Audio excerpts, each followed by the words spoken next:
All right. Testing, testing, testing. 1, 2, 3, 4. Testing, testing, testing. 1, 2, 3, 4. Let me adjust this mic a little bit so I can get some volume.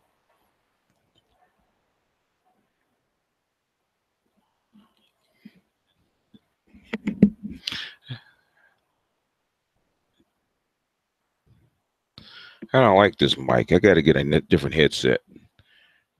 I can't adjust the volume on this mic.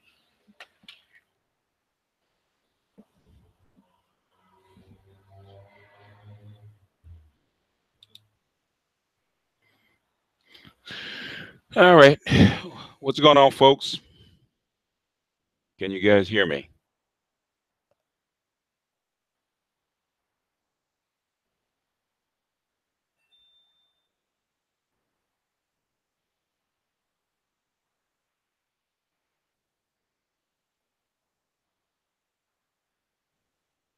All right. Anything else you guys want to talk about in the chat before I open it up?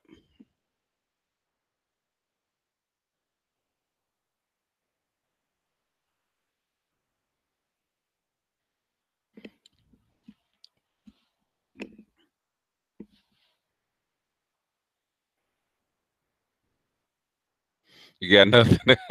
No, you got a glass in your hand. That's what you got, Char.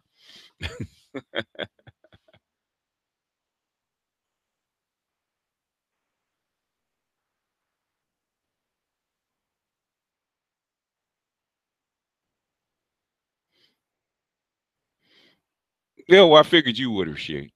Yeah. Yeah, I mean it's they're keeping the G20 is keeping everything kind of close to the vest. But you can see the banking system is actually adopting crypto. So there's something going on because uh,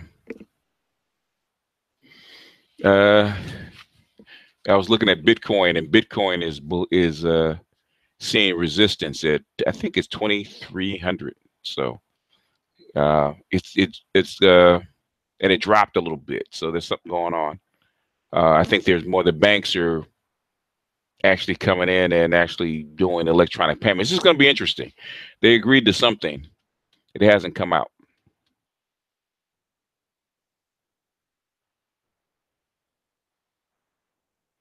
If you leave the U.S., leaving the U.S. depends on who you are, where you come from, and what context you have. I always say get your passport and go visit a place because trying to run someplace at the last second is not good. They've been telling people then to know to kind of transition away from the U.S. because U.S. has seen its best days. U.S.'s best days were between 1945 and I would say 1975,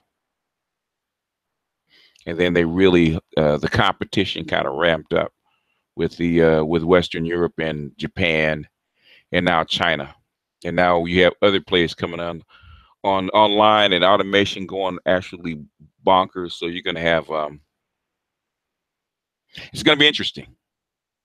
Yeah, yeah, Bitcoin. I said it was a bubble. People have sold off at the top, um, and now the banks. The only thing people say the thing about Bitcoin, you can't make anymore. That's true. There's only so many Bitcoins you can actually make, but that doesn't mean you can't make other versions of Bitcoin. And Bitcoin is not even the best because Switzerland is actually was it Switzerland? No, it was actually the SWIFT system. The SWIFT system that uses that actually does cross-border or international payments and stuff like that. They've actually gone into developing their own crypto. I don't know what it is, but it'll be interesting.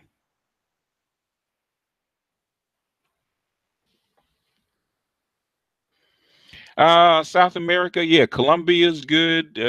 Brazil is okay. Peru, they say it's okay, and Ecuador, they said it's not bad as far as South America. There's a very good there's a very good podcast on Podbeam and even PRN.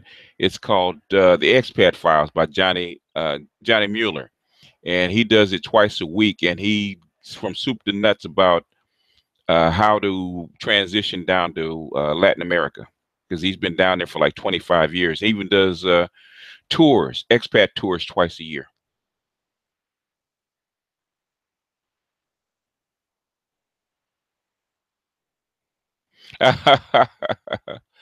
Char, you're tipsy. I guess you won't be on the mic tonight, huh? You want Char Willie will not hold forth tonight. So you guys have to go back to last week's hangout where Char actually held court.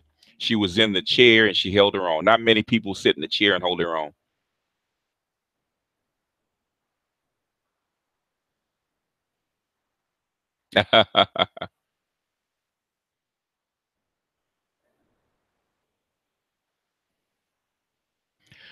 uh, I got some interest about retail and assistance.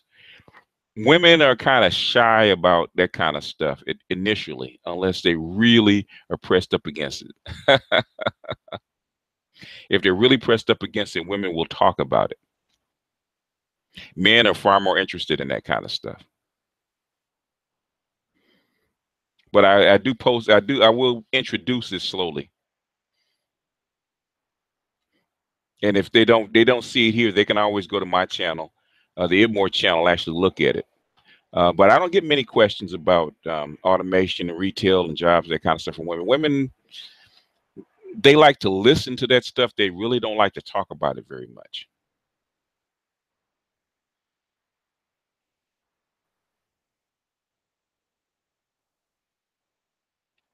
So I do post it from time to time, but those aren't the questions that I get. But like I said, I have been doing a show, a woman centered show in real life on the net for, oh man, it's got to be 8 years now. And women don't really respond um, to to to politics shows, and they really don't respond to financial shows. Business, if it's about business, how they can set up their own business, they may. Um, but usually it's relationships. Um, if women are, I mean, that's when they really come in. If you notice, even on my channel, um, very few women comment even on my channel about business and stuff like that. When it comes to relationships, I could tell what women are interested in by the dislikes I get. When I mention something about when black women or relationships, all of a sudden the dislikes will go sky high. And then I noticed that that's when women are coming in, they're really interested. But as far as business, I mean, there's a couple of because I got some I got some sleeve stacks, man, that follow me. But when it comes to business, especially stuff they don't understand, they don't even dislike it.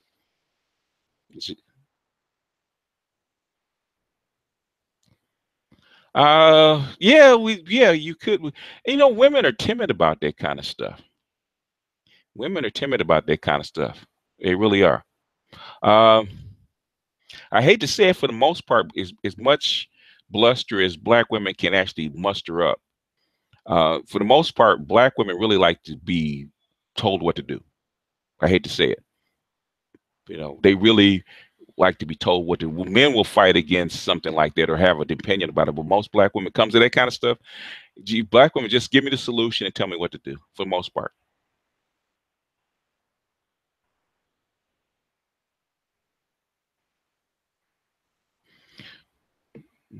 So what topics do you want to give? You guys want to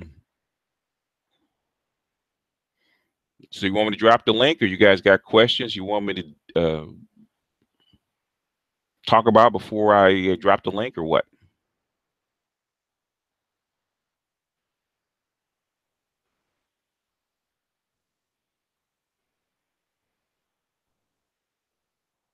All right, here we go.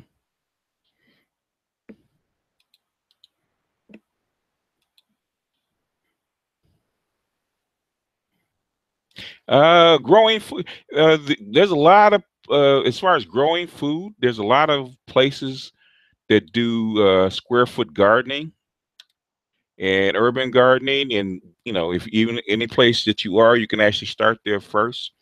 Um, Plenty of techniques, um, all kind of there's so much information about square foot gardening, it's ridiculous. So anybody that doesn't know how to do square foot gardening and that kind of stuff, then I don't know what's going on with them, because that should be the easiest thing to find.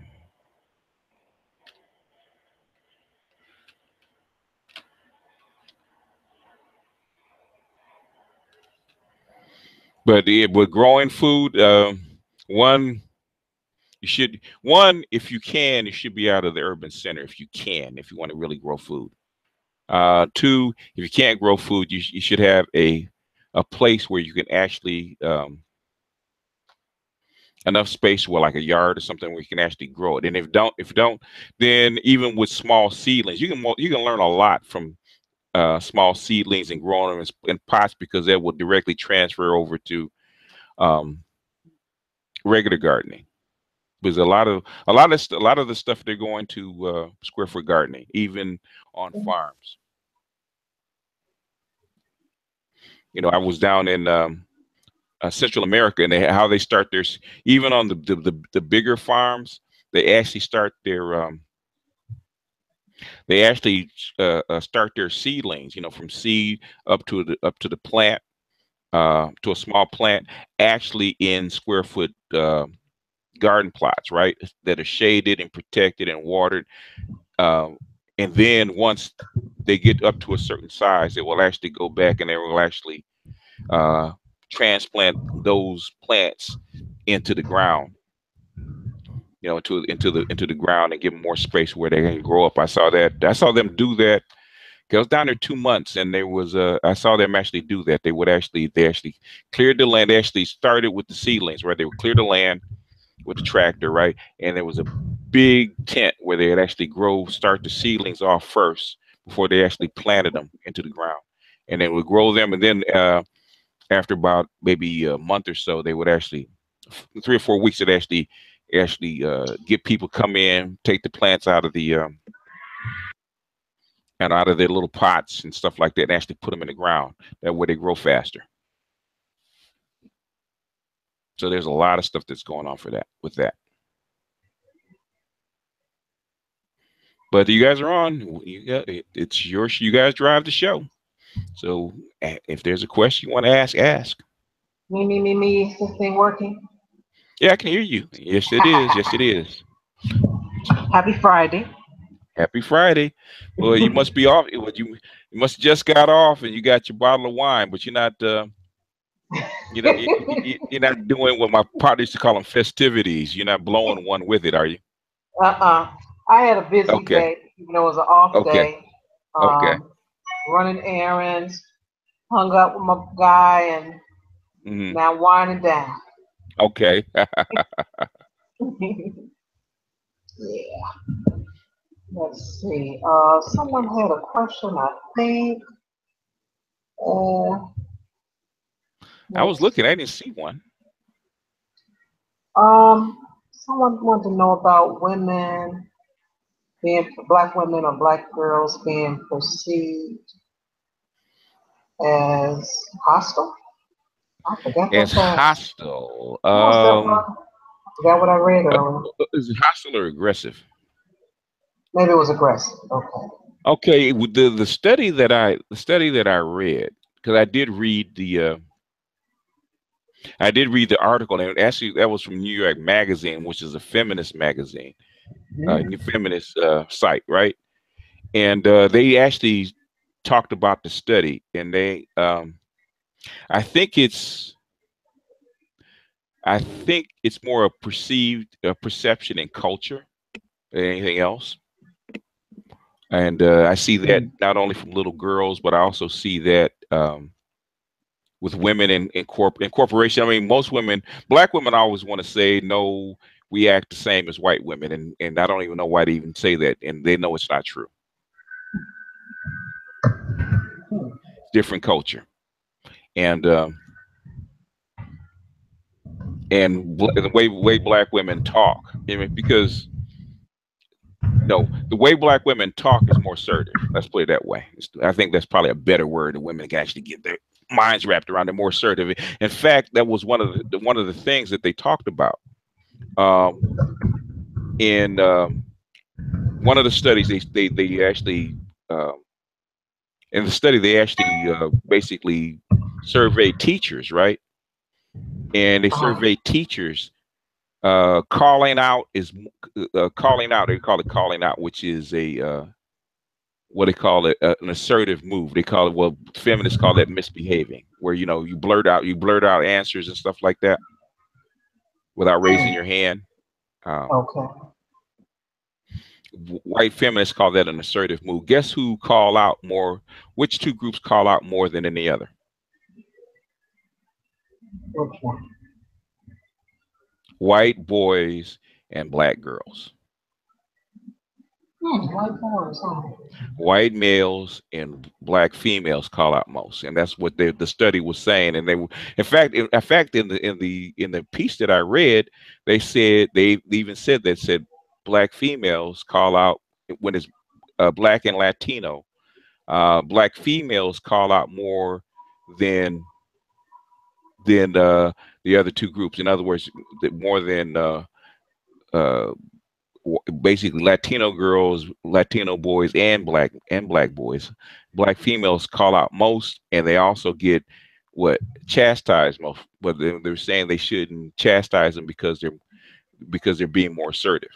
They said also go get chastised more for calling out, which is interesting because, and the feminists say that's what they're trying to. They were saying that since white women or white girls don't call out like that, they're not being assertive. They have to tamp down the boys from doing it because the white males will get more attention because they called out, right?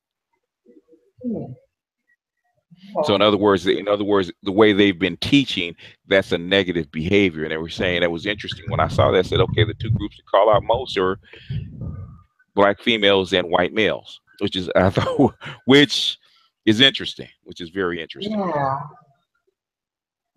So I think so. So it's more complex than just the way they see them. But as far as being black is concerned, or black is concerned, period, and the difference of culture, black people are always seen as older, wiser, and more adult than any other race.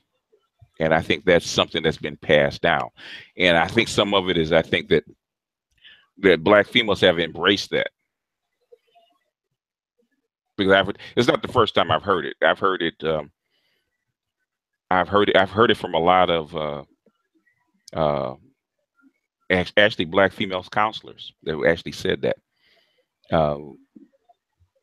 Whereas in fact, it was years ago, about maybe 15 years ago. I was talking to her. She's a local marriage counselor, right? She was saying that they teach their boys to be docile around docile around white authority figures and especially white cops. He said, but the females, they could be pointing a gun in her face and she'll be still mouthing off. So where the black female, where the black female's not afraid of anything. But that's the perception.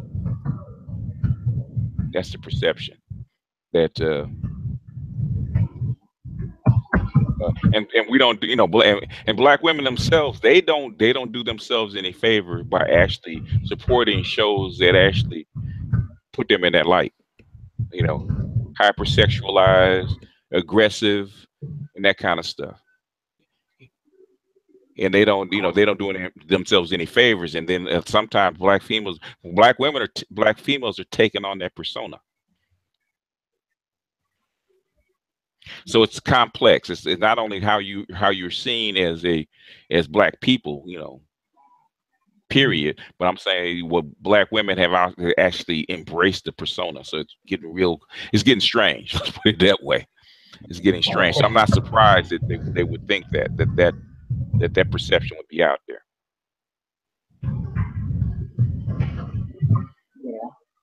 Yeah, yeah, yeah. Hypersexualized, aggressive, assertive, and sometimes it's not black females being aggressive. It's just them.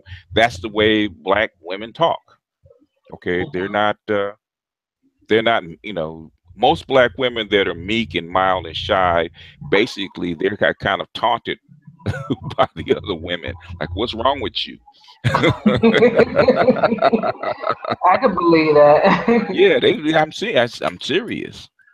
You know, you don't see them hanging out with a lot of black women. You know, it's like, oh, she ain't no fun. What's wrong with her?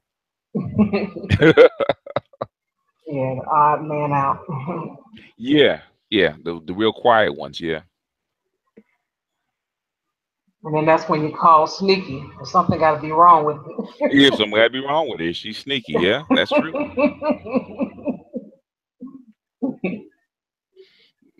Even the feminine and shy ones. No, they're not shrinking violets. Okay, you mess with them. They know how to assert themselves.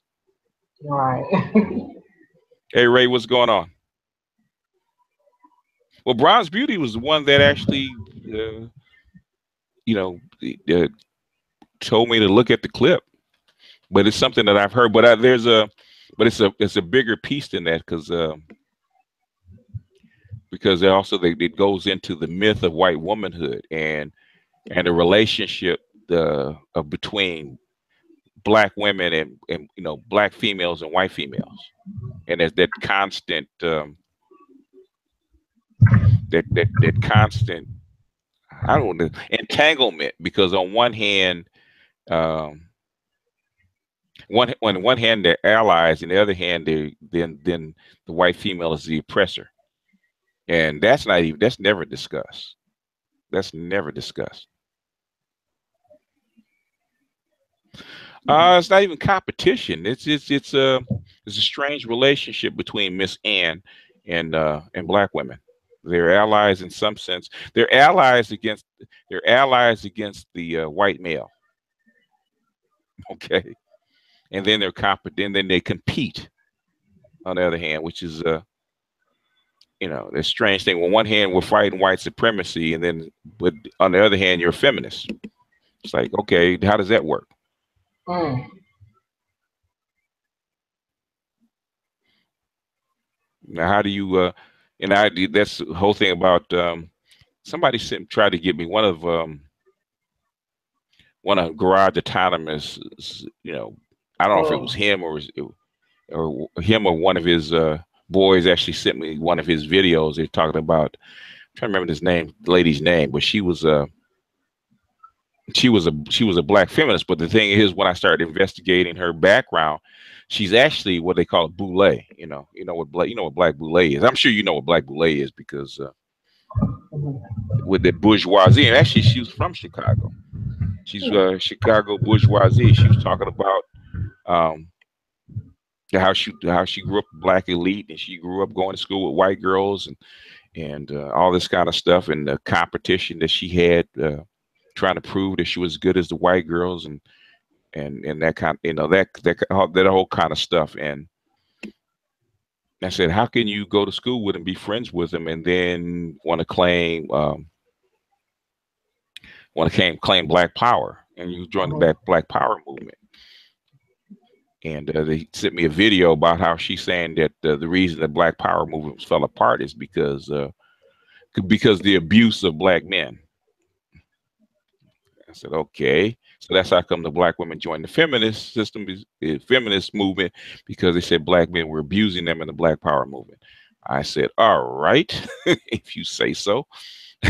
Okay. All right. What's that all about? Yeah, yeah, Michelle Wallace said the same thing. In other words, Mm. in other words, it was something going on in the Black Power movement when they said, okay, for black men to reclaim their manhood, for a minute, black women would have to walk like two steps behind or something like that. And I guess some were in agreement, some weren't. And the ones that weren't, they wanted to assert themselves in the feminist movement. And then they were arguing with the feminists about uh, gaining rights for black people, which the feminists were never really. for. I mean, they give lip service to it, but they're never really for it. In fact, it was the feminists that actually came after, not too long after that, came after, what is it? Not equal opportunity. What do they call that? What do they call it now? Affirmative action. They came after affirmative action. I think there was about the majority of the lawsuits brought against affirmative action were by white women, white feminists, as a matter of fact. Oh, wow. In fact, there's a long piece, man, that Tim Wise wrote about 20 years ago. Says, is the sisterhood conditional? And he talks about how white women, now that they have their foot in the door, and were actually voting against affirmative action. They did in California and a few other places, and actually brought more lawsuits against affirmative action than the white men did.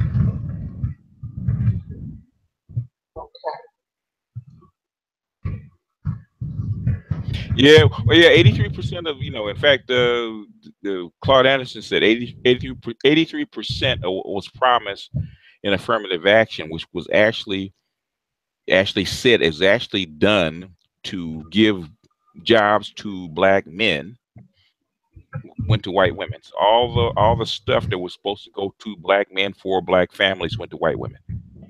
83% of it. Darn all of it. Yep, and they said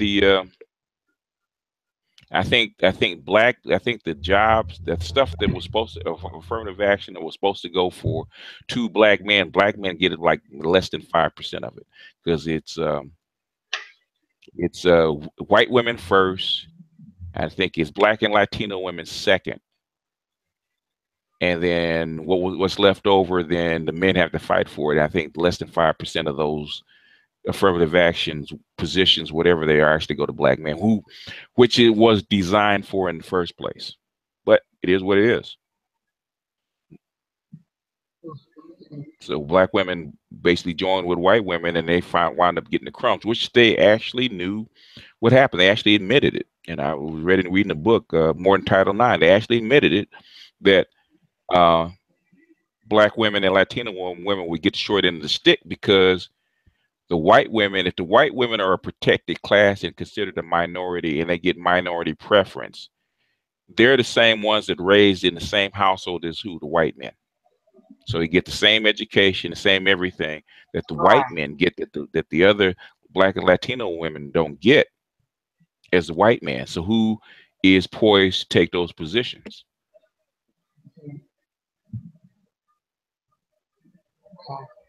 Yeah, so they already knew. Wow. I just picked up the book from the library, the Title IX. No more than Title IX? Yeah, you had mentioned that. Oh yeah. Oh, excellent book. Last month, I think, by Catherine Hansen. Yep. If you read it, it will blow your mind. It will blow your mind. I just picked that up today. That was part of my errand, so yeah, I'll get on that soon. Yeah, it'll blow your mind. They give you chapter and verse, everything that they try to pass under Title IX, because all the not affirmative action, but the sexual harassment, all that kind of stuff, taking the they wanted to give the women trades, right? They wanted to put the women in the trades, and actually wanted to give the men more women, more female classes. Like the boys have to take cooking classes and home economics and stuff like that, all that kind of stuff. I don't know. Well, I don't know if you have children or not, but I'm saying is, no. Over the last few years, they've taken more of the trade stuff out of the high schools, but they start making the boys take home economics and cooking and all that kind of stuff, and childcare, because they say, okay, boys have to be socialized to do these jobs, because they were going to have to help out, and they were going to have to take responsibility just the same as women did. I know they did that in the 80s when I was in school. Yeah. Yep. And they still, just increased it. In fact, the Angry Man was You know, Valdez was just talking about it when he was talking about how come women don't cook. Mm-hmm. And I think I posted a link. They were talking about New York Mag. I think they did it back in, when did I see the New York Magazine cover? It had to be 2008. It might have been 2010. It was, they were talking about the rise of the female, the female, the alpha female, right, and the marrying the beta male, where basically where the white women were the main breadwinners, and then they had to accept almost like women, men as wives. In other words, when men have to take that role, and they were having problems because men weren't what, they weren't socialized to have those roles.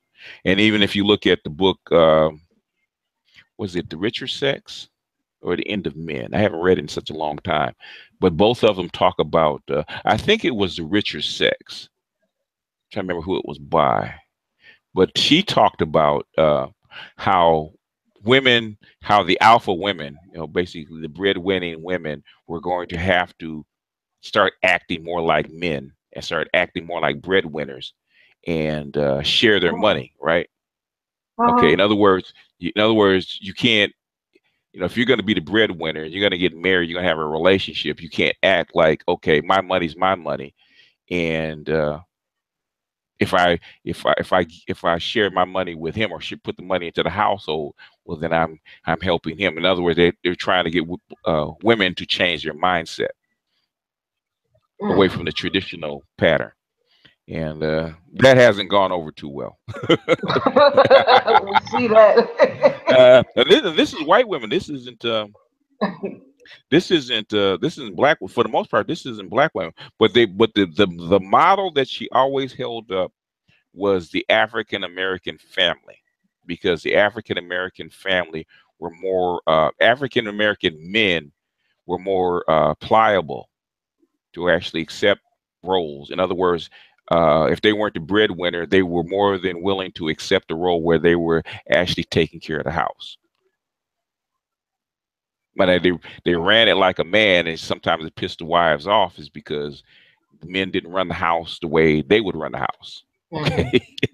Even though Right. everything got done, they didn't. Okay, they didn't run the house the way the women ran the house.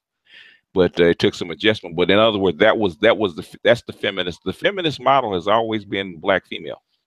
Believe it or not, black women don't realize that Hmm. the feminist Wow. model has always been the black female. I think it was Kathy. Was it Kathy Griffin? She even had a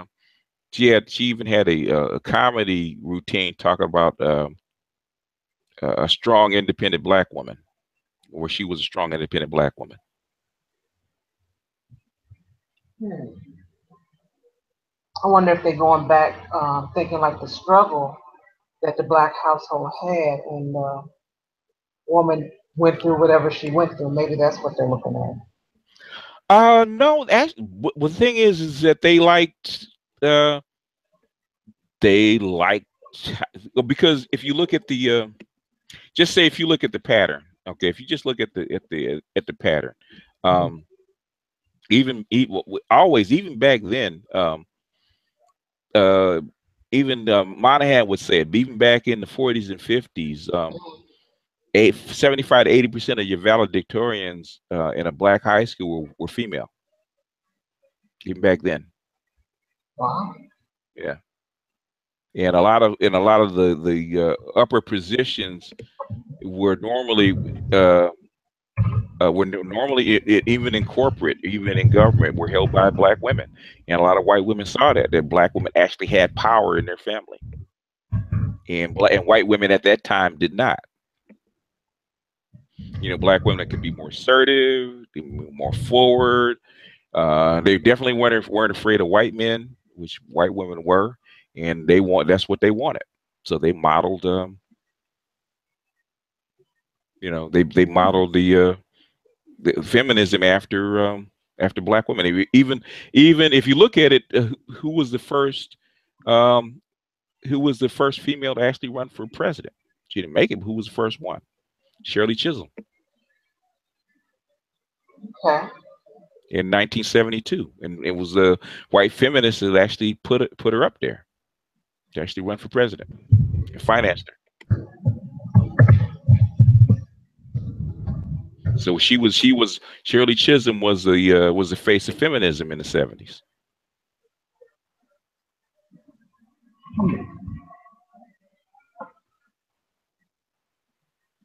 Wow.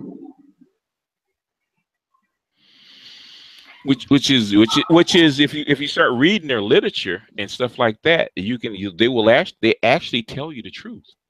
That's like most women that claim black women that claim to be feminists, they haven't Mhm. read their own literature, or they at least they haven't admitted that they read their own literature. There's certain people they read. They read essays and stuff like that, but they don't read the policy books. So like more than Title IX, every time I mention it to a black feminist, she's never read it. Or the Richer Sex, they've never read it. All these feminist books that come out, they never read. They basically read what white women tell them to read. Wow. Okay. So when I actually asked, in fact, I was on a hangout with, I can't remember the name of the hangout. It was a white feminist, and she was talking all kind of smack, and I started dropping this stuff on her and asking her questions and like that. They were telling me to kick me. She was trying to get them to kick me off the line. Uh-huh. Get him, like, basically get him out of here. As a white feminist, trying to get him out of here, basically, because there's questions she couldn't answer. Well, I always said, if you don't know, you don't know. Yeah, yeah. Like I said, like the black feminists, the black male feminists, not even the other black feminists. The black male feminists really don't like me, so they keep uh and Garage Autonomous. That's how he keeps pestering me. Uh, I yeah. said, I run hangouts, dude. If I really bothered you that bad, okay, because I've opened hangouts for people, that disagree with me. Really disagree with me that bad. I'll open a hangout for you. Then you can actually say what you have to say. And he's never took me up on it. Yeah, some people don't want to get to anything. They just want to be who they are. Yeah, it was just okay. That's it. It's okay, but why? The thing is, why do you keep bothering me? If you don't want to Right. debate, don't want to talk about it, um, then and you don't like me, then I say YouTube is a huge place. Okay. If Millions. yeah, with millions. And if you really want to, now my thing is, okay, if you really want me to get into feminism and black feminism and stuff like that, really research it to where we can have a discussion, then pay me. Okay. If you really don't like me, people that don't like me and want me to actually do research from you, then you got to pay me. You got to pay me what I'm worth. I said, this other stuff. The other stuff is because I help. I help. I like to help my people. You know, people, because a lot of people say I hate women, and I don't. I said, I'm not always nice. Okay, when I talk, I'm not always Mhm. nice, and I will tell you the truth. I'm not going to sugarcoat it. But Right.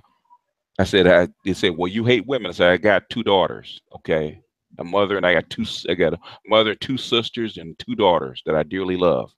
And said, why? So why would I hate women, black women especially? But I'm not going to be nice about it.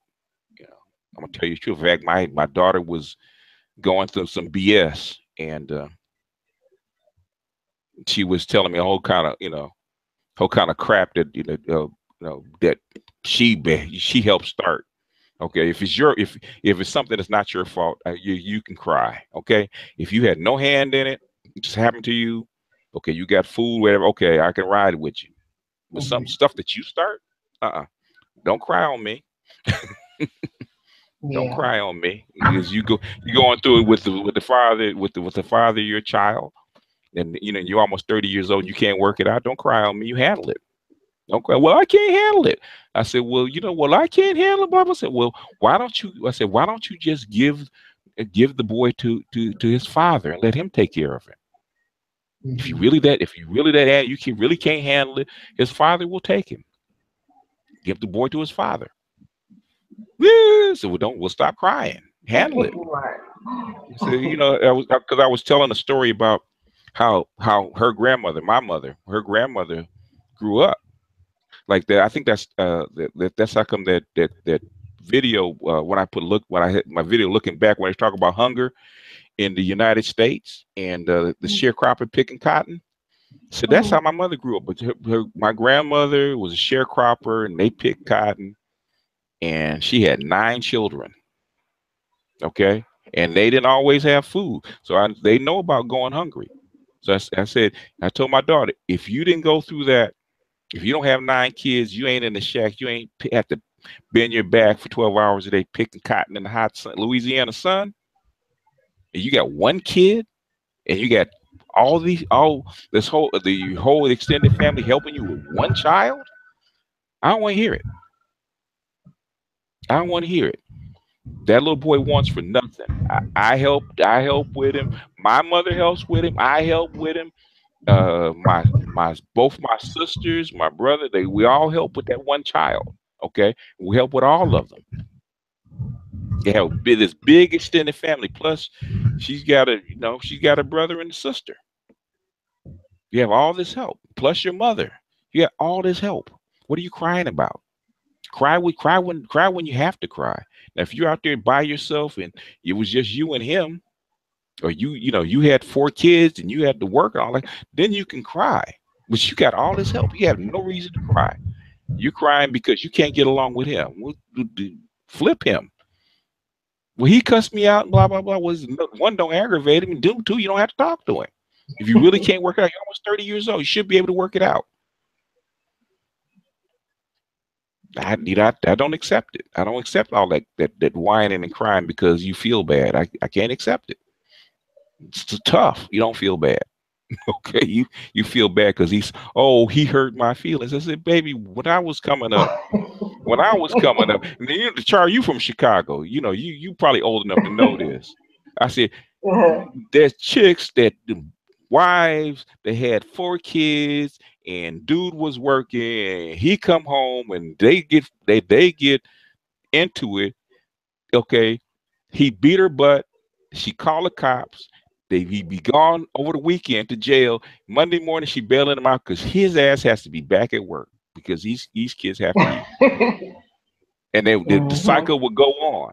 I said, ain't nobody beating your ass. I said, if he called you a couple of names, and I know you called him a couple too, there ain't no sense in crying about it. Stop whining. You're not a baby. Yeah, I remember those neighbors doing all of that. Yeah, and you know what? In fact, I have a friend. Okay, she's a retired sheriff, right? And she does violence counseling and all and that kind of stuff, right?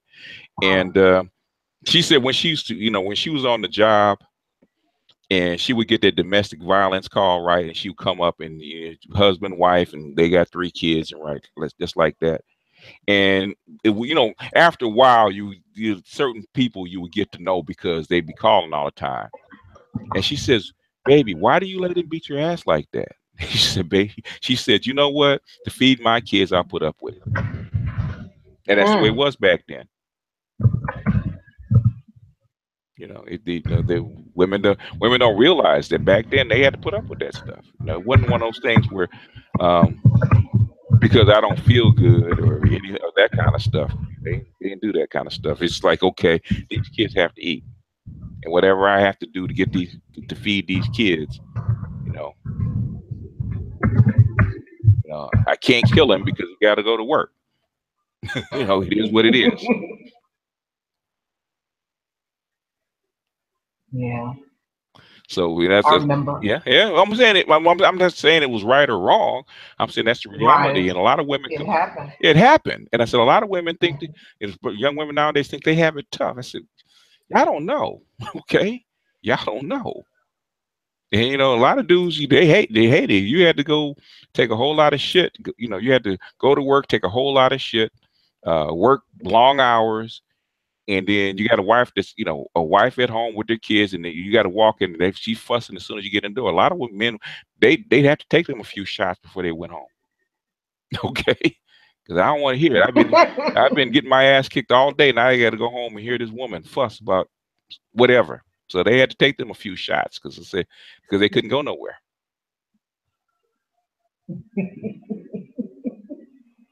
I always say, Mister, I got crazy Haitian parents. Yeah, well, Laurent's Beauty probably knows what I'm talking about.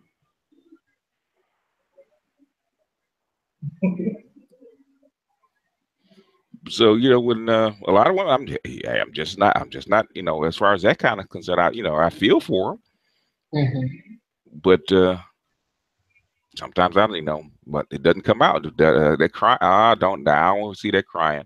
Here, take the hanky, dry them tears. Let's talk. That crying ain't gonna get you out of it. And it's not gonna make me feel sorry for you. Yeah, that's all the problem. It ain't gonna solve the problem. Oh man, my girlfriends used to hate me for that. See, come on, Cupcake, here. Take the hanky.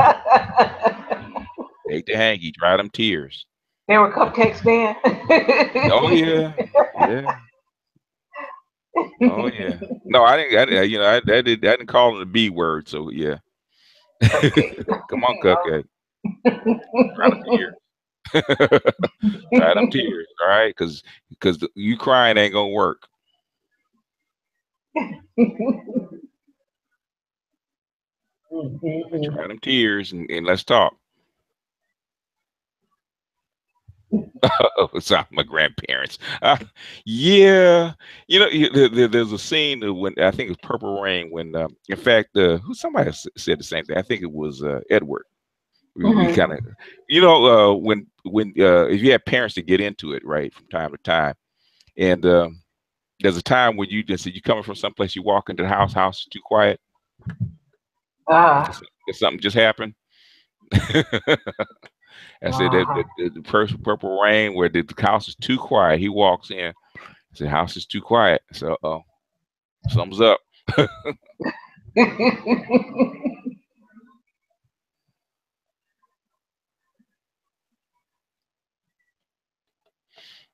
What are they talking about in the chat? They want to chat. I think they come on just to chat. So like I could almost like play music and let them chat. Because they're in there talking to each other. If y'all want to, if ladies, if you really want to talk to the guys, I open this stuff up for you guys. If you guys want to really talk to the guys, I'll let the guys talk in. You guys can talk. We have one question. I think it was for you. Was it for me? Yeah. Let's see. Rashid is how you pronounce it. Your daughter you talk about your daughter often. Where do you think her attitude came from? The years she spent with her mom? It's a mixture of the two. Okay. Because like me, she's got a really, really high IQ. Okay. She's got a high IQ. She's smart. So there's things about me that a lot of stuff that I can see in her. Like, she's quick witted. She does in fact, my grandson's the same way. We're more interested in doing what we like rather than what we should do. And a lot of times, because we have our high IQs, we always think we can do things at the last second. So, and sometimes we're not consistent, which is we're not disciplined, because some things come to us so easily. So we're not disciplined. Some people, like my youngest daughter, she's a Taurus. She's smart, but she's not as quick as, say, my oldest daughter. So she's more disciplined. She has, when she'll sit down and she'll do her work and whatever, she's more consistent, more disciplined in doing stuff. She's more how can I say it? More regimented. Whereas me, she has a pattern. Yeah, she will sit down and do it because she can't. She knows she can't do it in 5 minutes. Where I used to have that with my daughter in preschool, right? She went to an advanced preschool, and she, the whole hour and a half, she wouldn't be doing anything. She'd be playing around. Teacher would be on her, or like, do your work, do your work, do your work, do your work, and then when they get ready to go outside and play, says you didn't finish your work, so you can't go outside and play. So as the kids who turning in their papers and they're getting ready to line up to go out, out to play, she's scrambling. She's doing all her work, and just as everybody's getting ready to go outside, she hands in her work in like 10 minutes. It's like you could have done that in 10 minutes. I said my grandson's the same way. You could have done it in 10 minutes, but that's part of the personality. When there's other things as far as dealing with men that she's gotten from her mother. Okay. And could you drop the link again? Ron's Okay. really having a little issue with it. I'm putting it in there, but She's having. I think it was Control N to clear to basically open up a incognito browser. I think it was, and then paste the link because you might have stuff in your cache that's not allowing you to get in.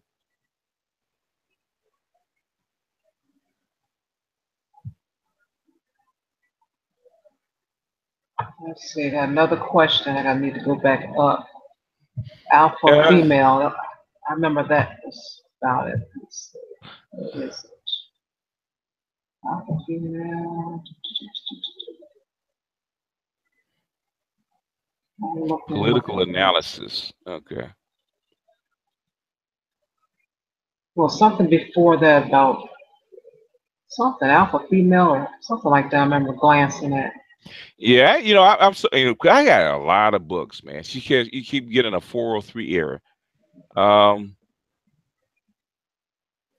you get a 403 error. That means you have something in your case. Hit Control N, and Brownsby hit a Control N. Wasn't she just in here? Yeah, and it went away. Okay. Hit Control N because you probably still have it in your browser. Hit Control N. That way you get a new browser that doesn't have anything in the cache, and then paste the link in. And then see if you can join us. And someone wants to know what the definition of an alpha female is. Alpha female used to mean that she's more attractive. She's more ladylike. Basically she's the first pick of all the males. In other words, she's more ladylike. She's better looking. An alpha female back then would be like the head cheerleader, or the beauty contestant winner that happens to have a high IQ. That would be your alpha female back then. Now, according to feminists and women nowadays, an alpha female is what they call the badass. Basically, the boss bitch would be Beyonce would be the epitome of the alpha female nowadays. The take charge, kick ass, badass female. In fact, I hear I was listening to NPR. They were talking about feminism and stuff like that, and we're talking about intersectional feminism, and they were talking about womanism, and she had a term. I gotta hear it again. A Spanish term we call about the alpha female, the female badass. Like, because that's what you hear all the time. They want a badass. Like Wonder Woman would be like an alpha female now. Oh, okay. In other words, a male with a vagina, basically. Yep. Yep. Yep. Basically. It doesn't sound right. Basically, that's the new definition of alpha female: male with a vagina. A female with a male, basically male with a vagina is an alpha female nowadays. According to women, in other words, they boss women and men around.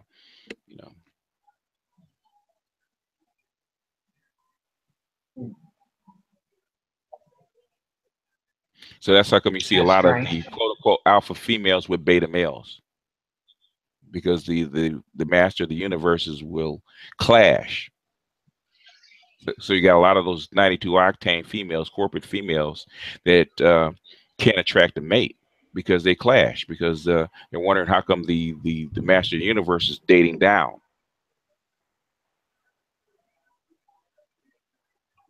Because they're They're clashing. In fact, the Insecure was a very. That's how come I always go back to Insecure. They're actually acting out in real life what goes on at that level, because you have Issa, who basically wants to be in charge. She wants to be the boss bitch and stuff like that, and she's forcing Lawrence into a beta male position. She doesn't realize it, and then when he finally gets to the point where he's actually noticing what's going on, he basically leaves her because they're clashing. That was a series. Mm-hmm. Okay. Yeah, the Insecure series. Okay, I thought it was a series. I hadn't watched it. Yeah, Heard a couple people talk about it. The second season is supposed to come up in 2 weeks. In fact, me and Ron Wills were talking about it. that we're actually gonna check it out and start doing videos, maybe even the reviews around.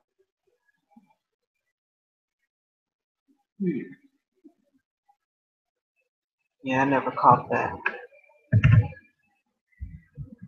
Too busy on YouTube. Uh-oh. Hello? Uh-oh, not again. I am all alone. Hello? Are you there, BJS? Or am I missing? Who's missing? Let me see. 3 left the chat. Okay, let's see. Okay, it was Brian. All right, well, he'll be back, like Arnold Schwarzenegger. Like I said, I can't sing, so I can't entertain you that way. Sorry. All right, there we go. All right, there you go. Yeah, Chrome is acting funky today. I think they updated phone Chrome, and it's been acting weird for the last couple of days. Oh, okay. Yeah, I think they're trying to do too much with it. Bronze Beauty still can't get on? The link still isn't working for her. That's what she says. Try it again.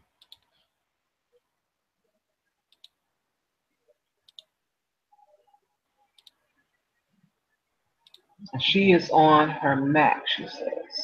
Ooh, okay. But she was just on. I wonder what happened. She said we couldn't hear her, so she left. Oh, okay. I didn't know she was trying to even speak. I didn't either.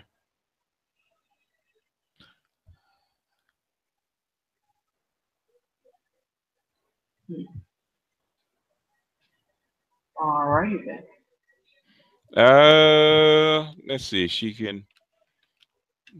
Maybe it'll work through email. Let me see.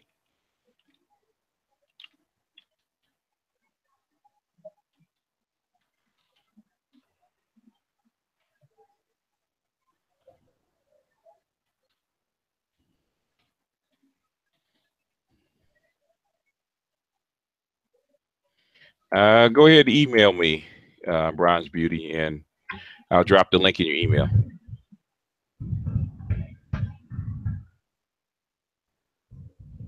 She's the one that asked me to do the one about the girls being seen as more aggressive, as more needing less protection.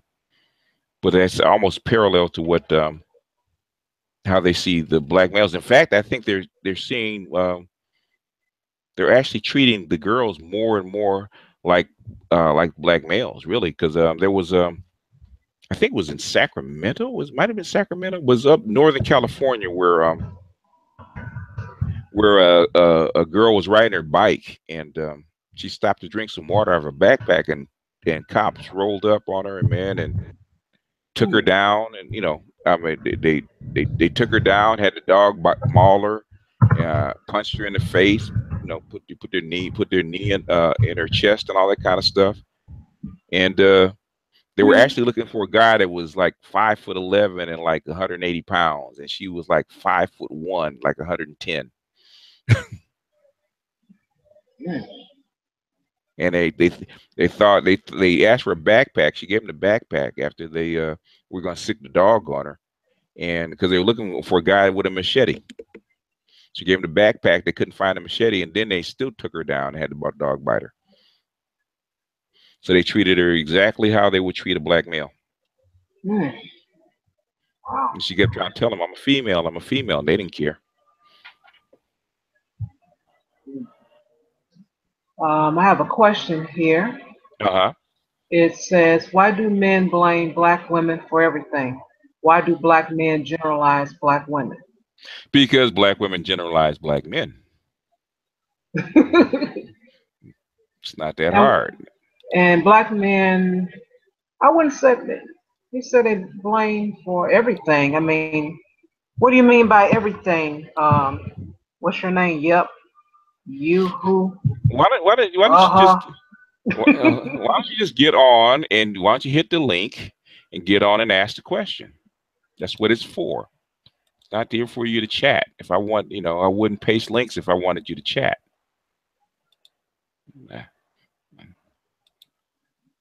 Get on and ask the question. Okay, let me check real quick, Bronze.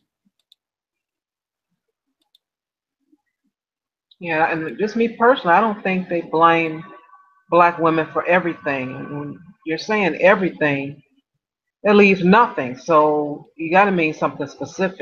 Yeah, it's an emotional thing. They say it's an emotional thing. They say everything because they're not specific, because they feel that we blame them for everything. But it's best you get on and actually articulate yourself. Yeah, get on if you can, and if not, you're gonna have to give me one question at a time because you're not really you're not being asking. specific. Yeah, I'm not. Yeah, you're not giving me. You gave me a simple question. I gave you a simple answer. If that's as far as you're gonna go, then you have to accept the answer. And that's really the reason that black men, for the most thing, if you really wanted black men to shut up, if black women would shut up, which is probably impossible because women, right? Well, even the Jewish, the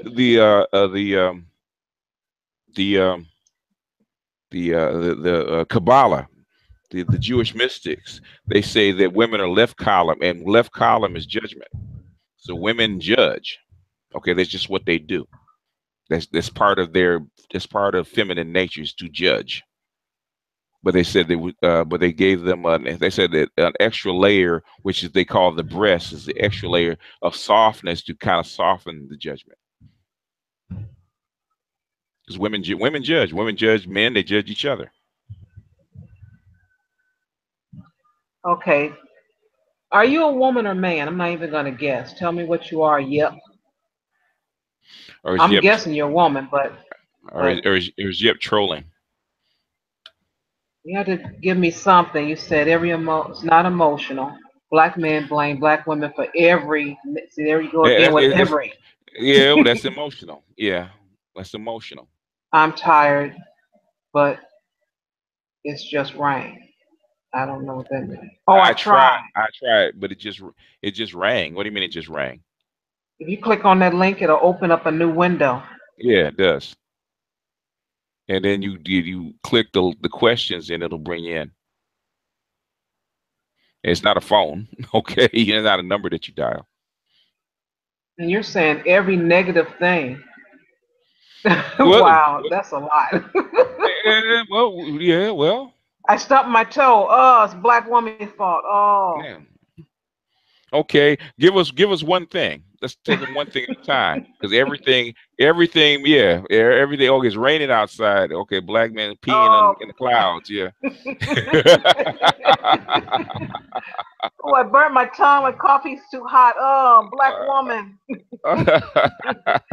Come on now, stop it.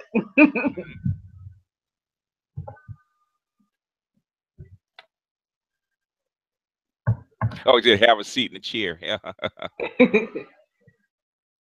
All right, you're a woman. Come on, young lady.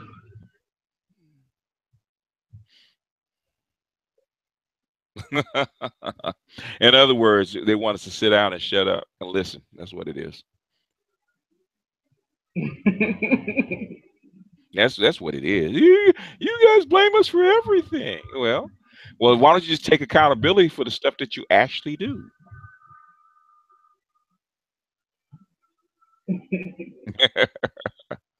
She must be young. Oh, I found some older ones with the same mindset. So hey, Yeah, you get into it and you find out. Okay, I always used to say that. Say a line, especially the women. What part did you play in your own destruction? I always say, what part did you first? You have to find out what part you play in your own destruction. And then once you find out the part that you're responsible for, and then you then that kind of something that everything can kind of go out and say, okay, I did this. I can say that I did this, but this I'm not responsible for. Yeah. Someone says she's gone. Yeah, well, okay. She stopped in to whine for a second, and then okay, she got her point across. Oh well. Yeah, well, you know. You got no answers. Well, yeah. Oh, there she is. Okay, she's in. Okay, yep. All right, yep, Oh, you're okay. in. Yay. You're in. Go ahead. Unmute yourself. You're muted. You gotta unmute yourself.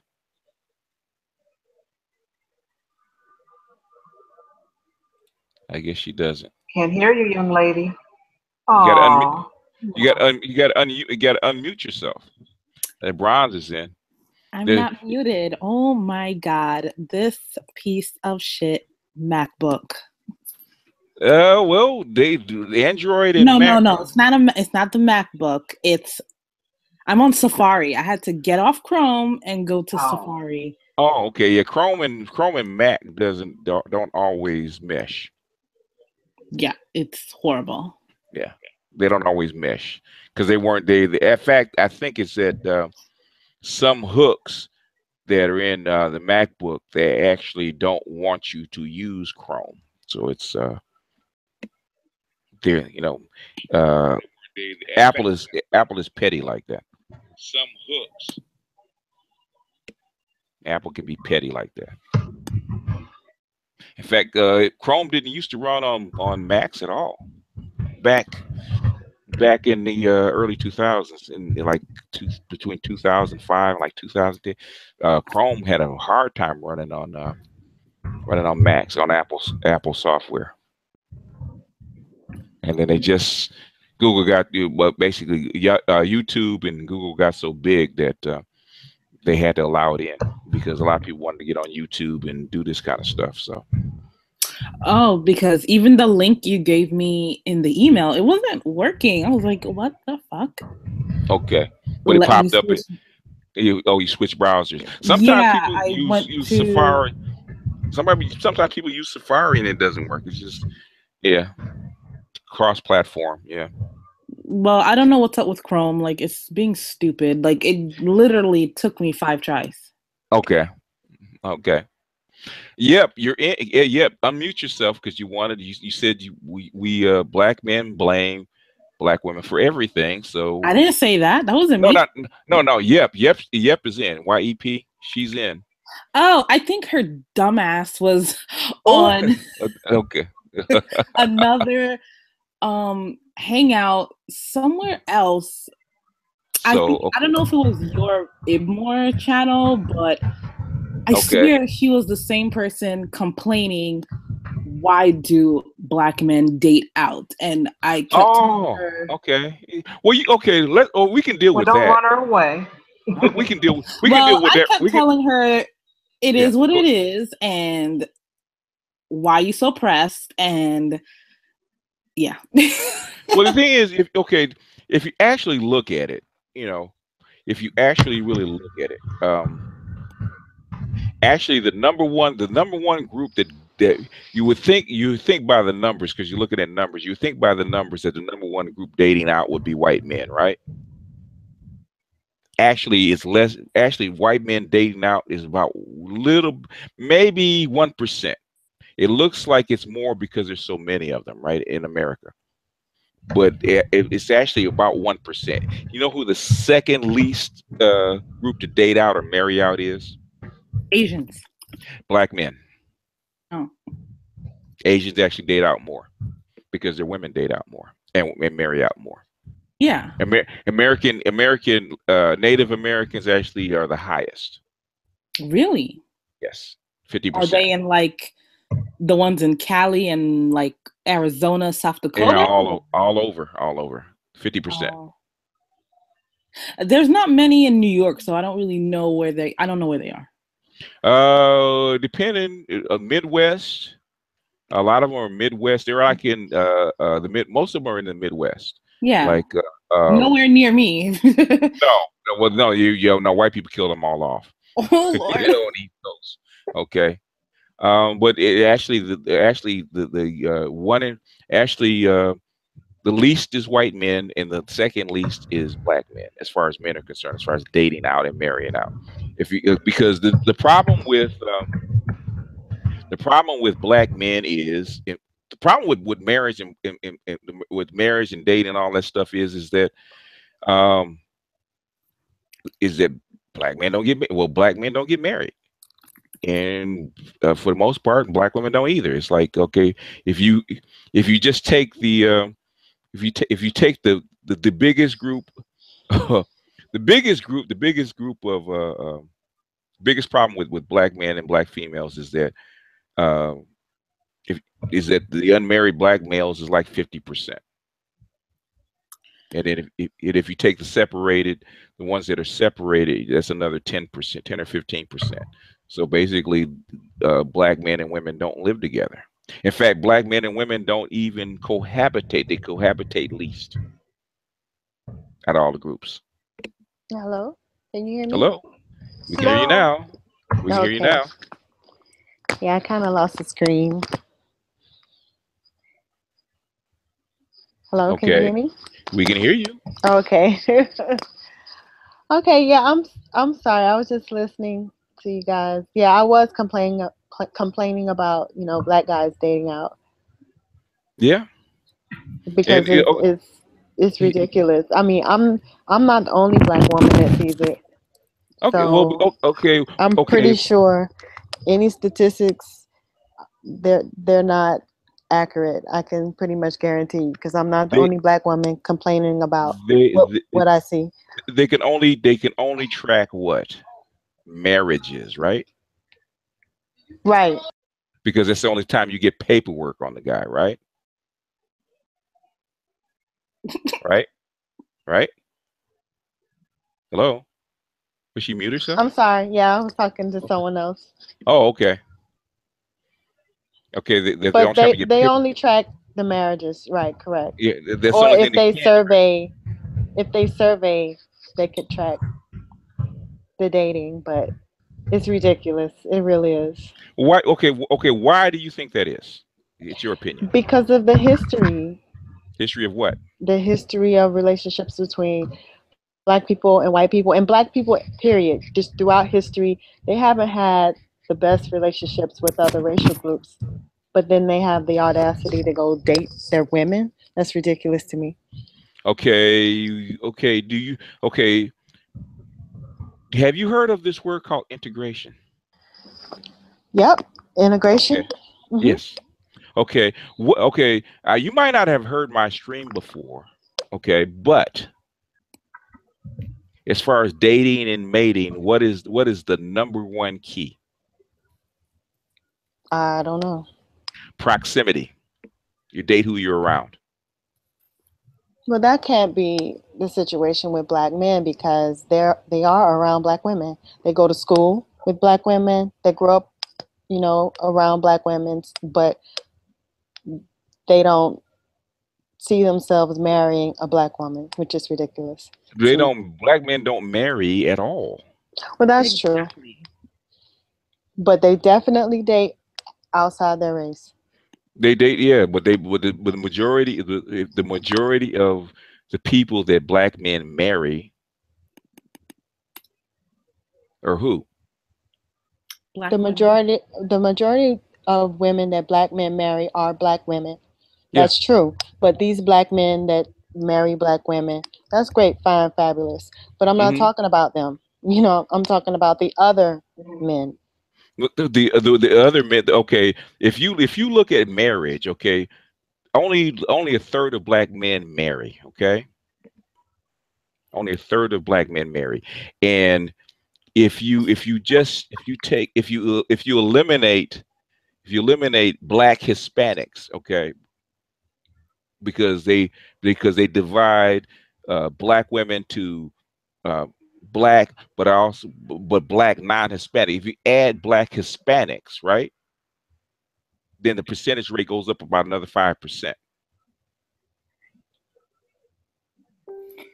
Because Okay, a lot of times we don't have to include the Hispanics. Just regular African Americans. Well, the thing is, when they call a black Hispanic is a black woman. I don't consider black Hispanics black women. Yeah, well, okay, so they are Latina, and they no, will they're tell you black. so quick they They're are black. Latina. They do not Regardless of what, relate. You can't call them black. They don't relate to being black. They are Latina. That's their culture. They relate more with their culture. No, they are black. They're called black. Their complexion is black, but you check their driver's license, they're white. It does. No, they're not white. Wait, they're not even listed as white. They're black. That's called a one-drop rule, sweetie. It's like mixed women, like mixed people are black. No, Hispanics can choose whether they're white or black. No, they can't. Yes, they can. No, they can't. Yes, they can. No, they can't. That's what happened on Census 2000. Yes, they can. Well, can I ask some questions? Yes, Shar, go ahead. Okay, let's say that they are black. And so you're saying black men are not marrying or dating black women and going other places. Is that what you're saying? Or they choosing other women? The prevalence of it. It's you're gonna see, you're going to see it more. You're gonna see it more, and you might as well get used to it. Because one, that's the policy of the United States. Okay, it is what it is because they want you to mix, and they're putting you in schools and situations next to white women and other women of color because they want you to mix. You're going to mix, and we might as well get used to it because they're going to inject you not only into their community, they're going to inject them into your communities. Okay. So, I understand that's the plan, but the plan is working because the plan isn't working for black women. It's only working on black men. That's the problem. Well, then it's only working on black men, and I don't understand why their mentality doesn't tell them because okay, you don't understand why you don't understand black men. Like, okay. The thing is, first you got, just like anything else, before you talk about what somebody else is doing, you have to figure out what you're not doing. Because you're gonna have Char, can I get raw for a second? Go ahead. Knock yourself out. You guys hold up the Bachelorette. You hold up what is it? Scandal. You cheer about Serena Williams marrying a white man and stuff like that. All you're doing is opening the doggone door to do what? For white women and other women of other races come in and steal your man. You're going to have to compete for your men. It's like everybody else. They don't. In other words, nobody competes for their men. I mean, considering the large amount of black men that are incarcerated, the large amount of black men that are homosexual. That's less. That's 3%. We don't have 3% of your men are homosexual. Okay, we don't have very many men to pick from, and then we have the men that love to date outside. Can I ask you a question? Can I ask you a question? Sure. Can I ask you a question? How come 50% of the black men are unmarried? What about them? Because they choose to be unmarried. Or what about them? What about them? In other words, you guys worry about the little 3 to 5% that are dating out and marrying out, but the 50% that aren't, you're not concerned about them. Why not? I don't understand your question. Yes, you do. I don't. 50% of your black men are unmarried. What about how come you're not going after them? These are the choices that they're making. No, that I'm they asking don't want you a to be married. What no, I mean, okay, why don't they want to be married? That's the problem you have to solve. Because they want to live a bachelor's life. They want to live what they see on TV. They want to live a rap video. I have no idea what the mentality of a single man is. You want to know? You really want to know? Because you want to know from a black man's perspective. Sure. You're not cooperative and you're not nice. That's the thing. You're not. If you go back and listen to you talking about black women, black men complain about blame you for everything. What's the first thing? Number one on the hit list, even before your weight, your hair, or whatever other thing that they complain about you? What is the first thing they complain about black women? First thing, number one on the list. It's nothing. The number two is not even close. What do they complain about? The attitude. The attitude. Mm-hmm. Do you think? So you think all these black men from all over the country complaining about the exact same thing, and they don't know what they're talking about? No, I never said that. I never said that. So in other words, black men date and marry the majority of black women because white women are too basically white women are dangerous to date. Number one, okay, they're dangerous to date. There's a lot of caveats that you have to do when you date a white woman. Okay, in fact, there was a dude in Greece that just got the hell beat out of him because he was cavorting with a white woman in Greece. They had about 4 or 5 Greeks beat him down. No, Serbians, not Greeks. Okay, okay, they're Serbians. Yep. I heard there was a couple of Greeks in there. Oh, I don't know. I heard there were mainly Serbian. It was 8 to 10 people, and it was 2 Greeks, and the rest was Serbian. That's what I'm talking about. You get beat down, and if I don't know if anybody saw what is it? Get Out, right? I still didn't see it. No. Okay, there was a scene where he's driving with his white girlfriend, right? He's in the passenger side, and she hits a deer, and they call the cop.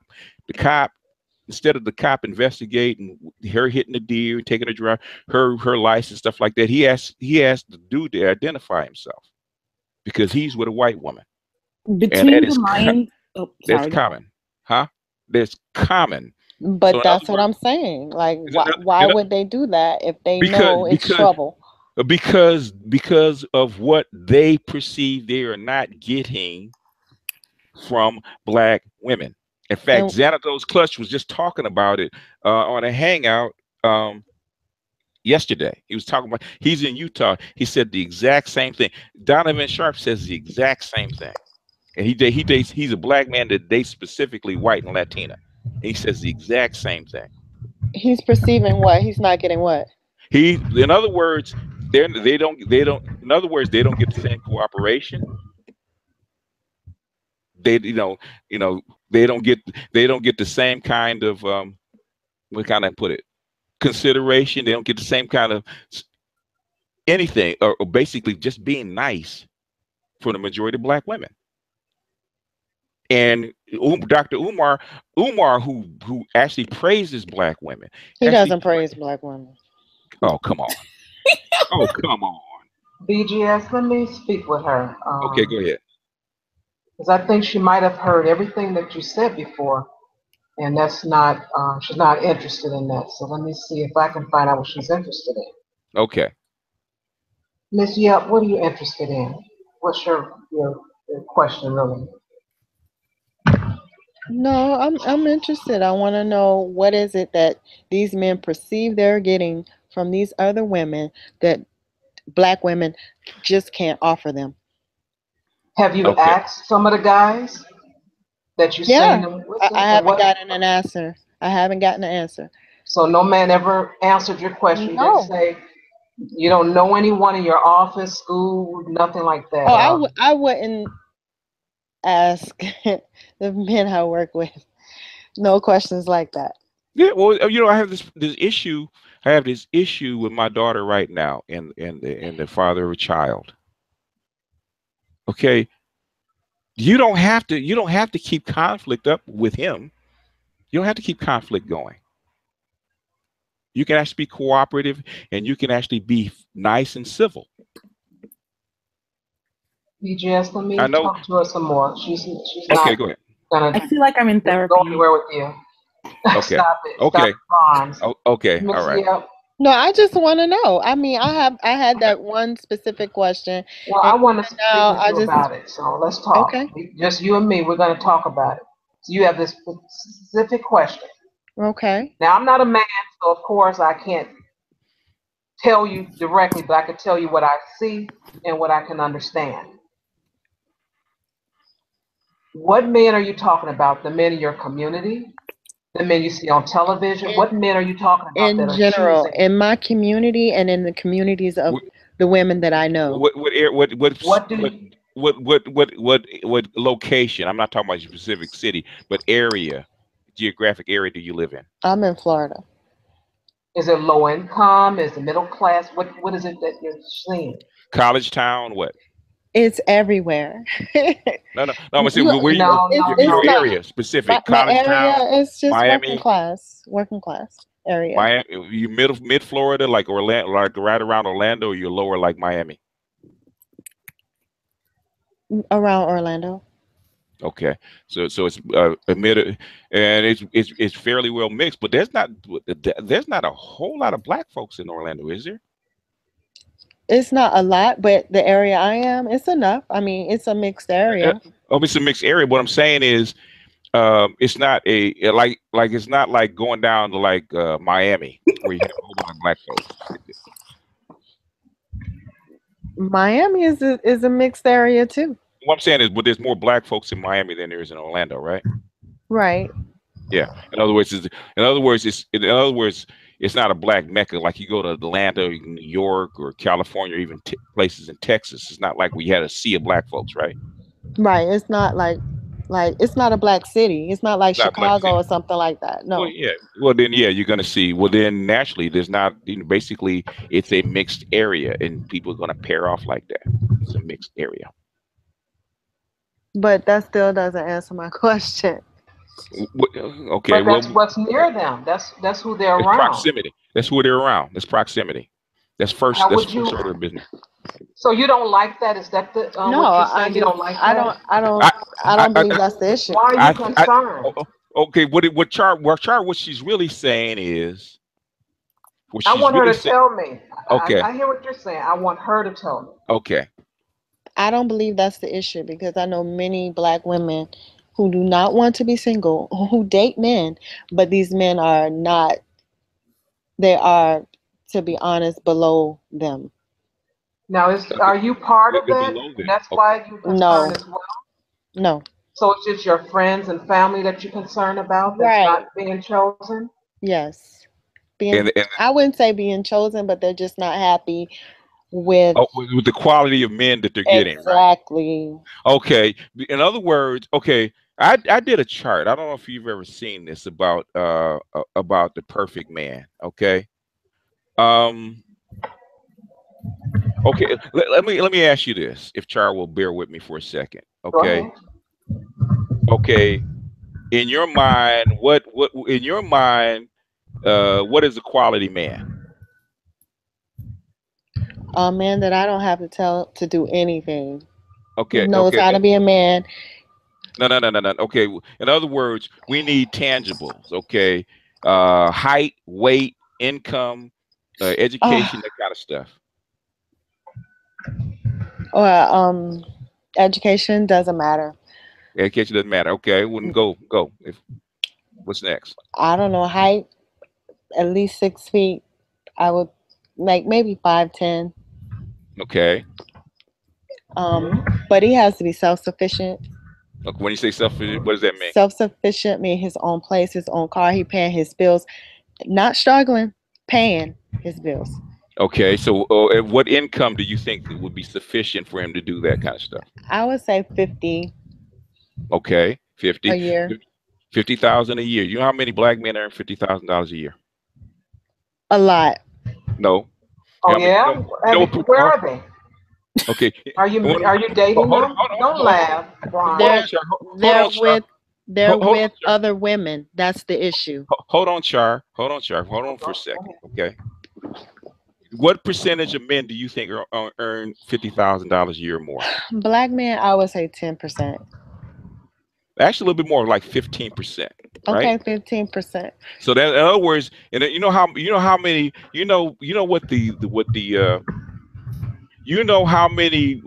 many people, period, earn under $25,000 a year as a percentage of Americans? I know a lot. 42%. So anybody making $50,000, the median income for a white man is 50 grand, and that's 50%. No, 65 actually. Actually, it's 56. 56 or 56, right? That's the median income. You know what the median income for a black man is? No. 46. Okay. And those are the ones that are working. Do you know how many black men aren't working? Okay, 46 is enough too. You know, I said around 50. Okay, so 46 is acceptable. And those are the ones that are working. Okay. You know how many black men are not in the labor force? Percentage. A lot. 40%. Oh, that's a lot. That's a lot. 40%. You know, if white men are not in the labor force is a little less. It's like 38%. So a black man earning 50%, a black man earning $50,000 a year out of the total population is around 15%. Any man earning $50,000 a year, regardless of his skin color, is in the top 20%. So in other words, 80%, so that level is everybody below this, like 80% of the men are below that. So you get a guy, a man of any color, earning $50,000 a year, and as a man that's close to 6 feet tall, has his shit together, as you want to put it. It's like in the top 20% of all men. So guess who's going to come after him? Everybody. You have to compete for those guys. But that's the thing. If everybody is coming after them, he should still be looking for a black woman. Why would he? Why? Because of the history with these other races of people. It's negative history with other races of people. So why would you even bother? Because like anybody else in a capitalist system, you go to where the best deal is. You go where you're treated the best. Miss, yeah, I'm pretty sure that these guys have dated for a while, and they may have started off with what was around them, which were black women, and then they got access to others, and they liked what they had, and that's who they chose. Yeah.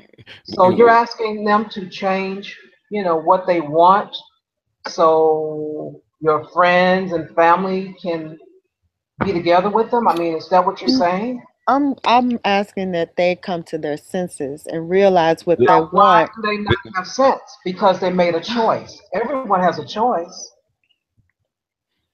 They got chocolate ice cream, vanilla, strawberry, all kind of ice cream. And you can choose what you want. So why would you say you have to come to your senses and stick with just chocolate? Mm-hmm. And why are you saying that? I just want to know, Miss. Yep. Because of the history. Okay, so history is he very just said it right here. It's dangerous to date white women.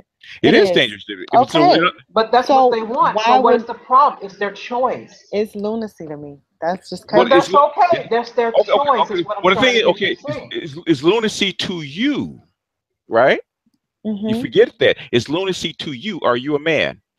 No, I'm not. So in other words, you're asking, why do black men do certain things, right? Mm-hmm. It's lunacy to you, but it makes very good sense to them, because guess what? They're getting treated better. Why is that lunacy?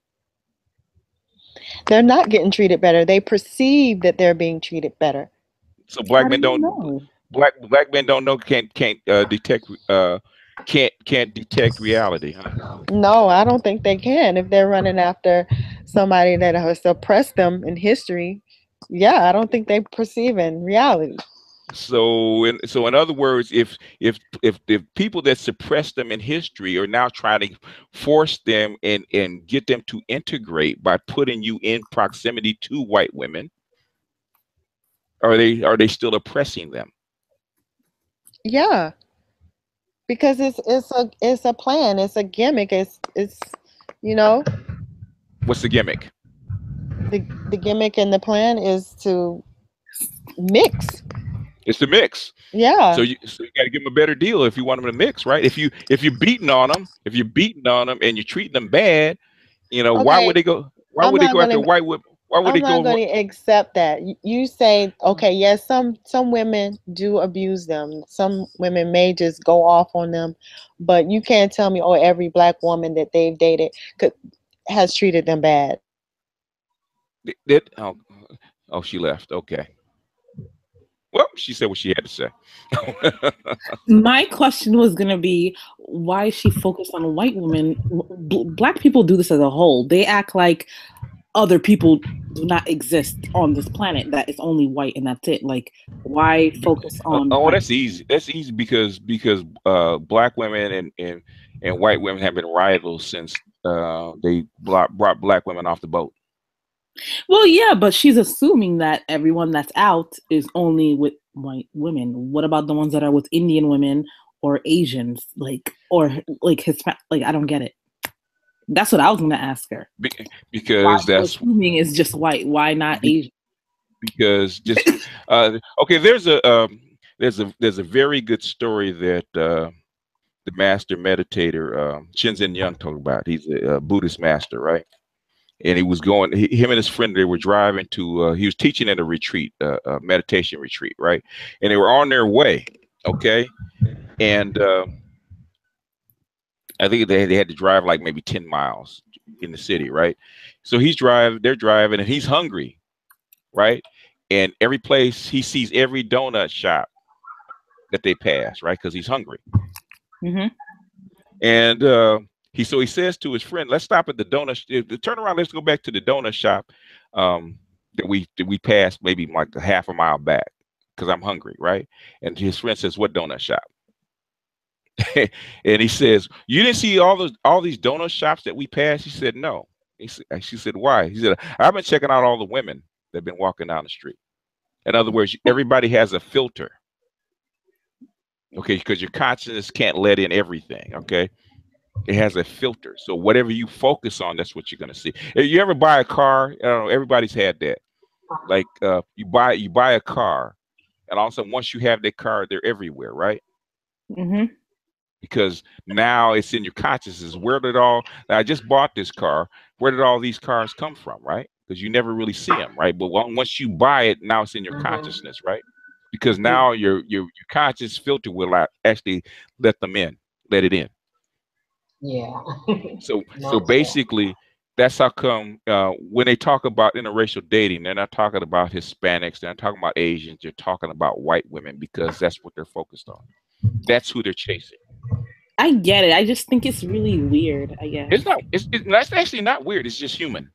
It's you know, you I don't know, because in my mind, I know there's more races to choose from, and it's not only white women. So why is that constantly being brought up? That's why I say it's weird. To me, that's why it's weird. Yeah, well, it's actually human, because that's what they focus on. Interesting. So the only man that they're focused on is white men. And in fact, it wasn't that black men weren't dating them. In fact, she admitted that it wasn't that black men weren't dating them and marrying them or being with them. What does she say?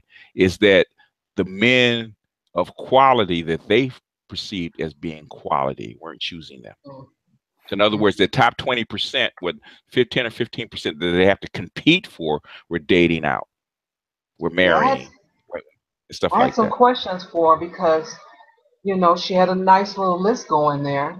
Yeah, I know, right? Oh yeah, yeah. In fact, I actually put it up. Was it The Perfect Man? What did I put that? In fact, I said I think it was. I can't remember the title, but it's on there. And I actually go through the list of all. You know, I did the top 6 on the list: penis size. I said penis size, height, income, good looks. I did whether he was married or unmarried, whether he had children, whether he had children, that kind of stuff. I did the top 6, right? And I concluded that that if you went down the list, there's just the top 6. I think there was like 111,000 black men in America that fit that description. Out of I think it's 17 million adults, black men, that fit the description. 111,000 that had all 6, and that was just the top 6. We're not even talking about all the other stuff. I don't think I even ever had a list growing up as a teenager. Honestly, I know friends who had them, and I thought they were kind of crazy.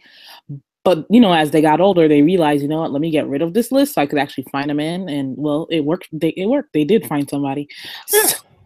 Of course, yeah. You have to compromise. And I don't want to settle. Everybody settles in some way, some form. Yeah. Yeah. In other words, I don't want to settle. Okay, I want everything on this list, but okay, but in looks, you're 5. Well, I had a lot of questions for her. I don't know if I was really going to be able to get through them, but her answers made me laugh. That's why I kept laughing, Shar. Like, it just reminded me of her back and forth that she did last week. I think it was on BGS's channel or Angry Man's channel. It was on one of them, and we were going back and forth in the comments because I kept asking her, okay, how is this going to help your life? Like, you being so pressed and worried about where black men are going, like... Well, because okay, she wouldn't say it, but those are the men that she's competing for. Yeah, it sounded like she wasn't happy with your answer. Like, it's not what she was looking for. In other words, they should just choose us exclusively so that we don't have to compete for them because they belong to us. I was going to say that. She thinks, you have ownership, Yeah. Well, that's common. That I'm not saying, present company excluded. Most black women say black men belong to them, but they don't necessarily belong to black men. Mm-hmm. Between the lines, I don't have a list, so I don't know where you're putting this everybody. Like, well, in fact, when she actually told the truth, it wasn't everybody, because black men were dating them and were marrying them, but they weren't of acceptable quality. That's what she should have said that from the beginning. Mm-hmm. Yeah. And she got mad that, okay, even the elite, the top tier black men who can choose from whoever they want, weren't choosing her. Weren't choosing them, especially in a down economy where a lot of people are out of work, and white women are struggling, and they see a black guy who's making $50,000 a year, maybe have his own house, his own car, maybe not even has his own house, but his own apartment, his own car, and doing fairly well. And her options of choosing white men on the same level aren't as good. What's she going to do? Is she going to say, I'm exclusively dating white men, I'm going to take a piss poor white man that can't do anything for me? She'd be a fool. Between the lines said, I know you're not challenging me to a debate. Now he wants to debate because I said I don't have a list. Oh, between the lines. Oh, it's up to you. It's up to you. I don't have anything to debate because I legit never had a list. Like, a lot of you don't sound like you would have a list. It's Thank you. Okay. Yeah. I was not brought up to have a list. Like, they keep mixing me up with. Oh yeah, you're Haitian. Yeah. What? Yeah. A decent man. The only list I think Haitians have, or especially women from the island have, is no American. Well, they're no more. But a hard worker. a hard worker. Yeah. A man that works, if he works his ass off, okay, most island women from the Caribbean will say, okay, that's a good man. Something like, kind of, yeah, maybe. Said the guy from said, he got me eating my son's Cheerios. Why are you eating Cheerios? From the guy, that guy.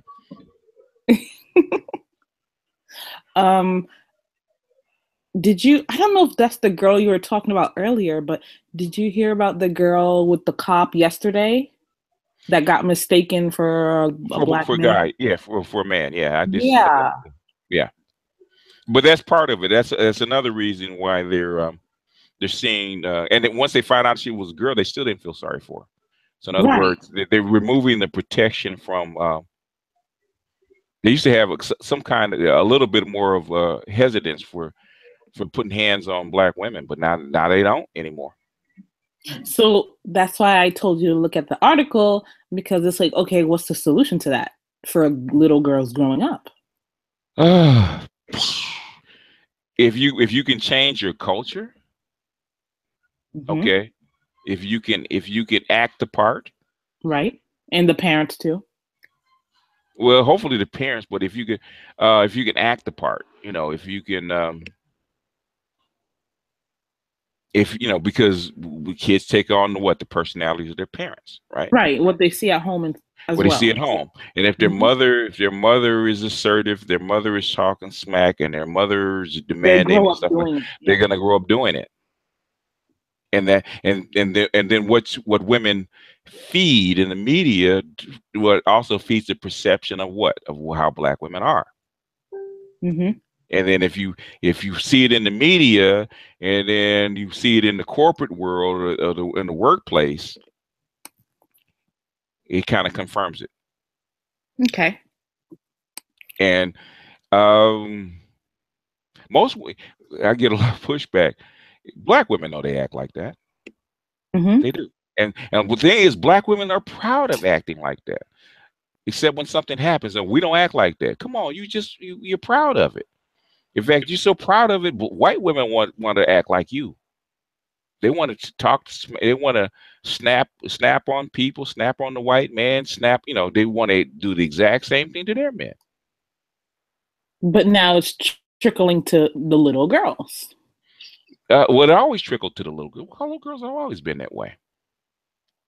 Well, I mean, I guess now with the attack, because they thought she was a man, it's like, what is it going to lead up to more?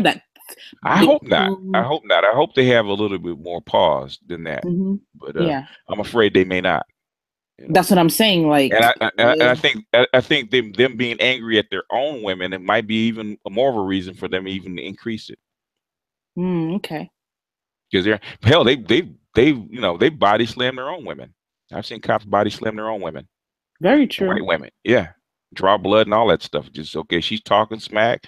And they knock her around, they throw her to the ground. They've done that. I've seen more than a few occasions where they've done it to their own women. So they might be removing that protection. So it said, catch me out with your side chick. Okay, what does that mean, Rashid Betta? I don't know. He's wild, boy. What you drinking, man? You smoking some wacky tobacco or something, man? Because you come in wild, man. Some wild stuff. Pre-game or something. That's Friday night, man. Friday and Saturdays, man. He might be into the Holy Sacrament. Someone in the comments, I'm trying to find him. His name is Michael something. I think he said the last girl that was angry, he said she must have been imprinted by someone who is in an IR relationship. No, I don't think she was imprinted. I think what's happening is that, because she actually said it, she actually admitted. If you ask enough questions, women will actually admit it. What she said is that when Char asked you, her family members, right? Her family members around her engaged with black men. She said, yeah, but they're not but they're settling. In other words, they're not up to standard, and that's what she really meant. Because the men that she actually wants, she doesn't want to compete for. They should just decide to actually be with them, regardless of anything else.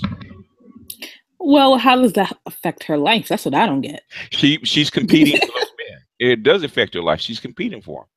Those yeah, are the men she said as family members that. No, yeah, I'm saying this for a friend, right? The old story.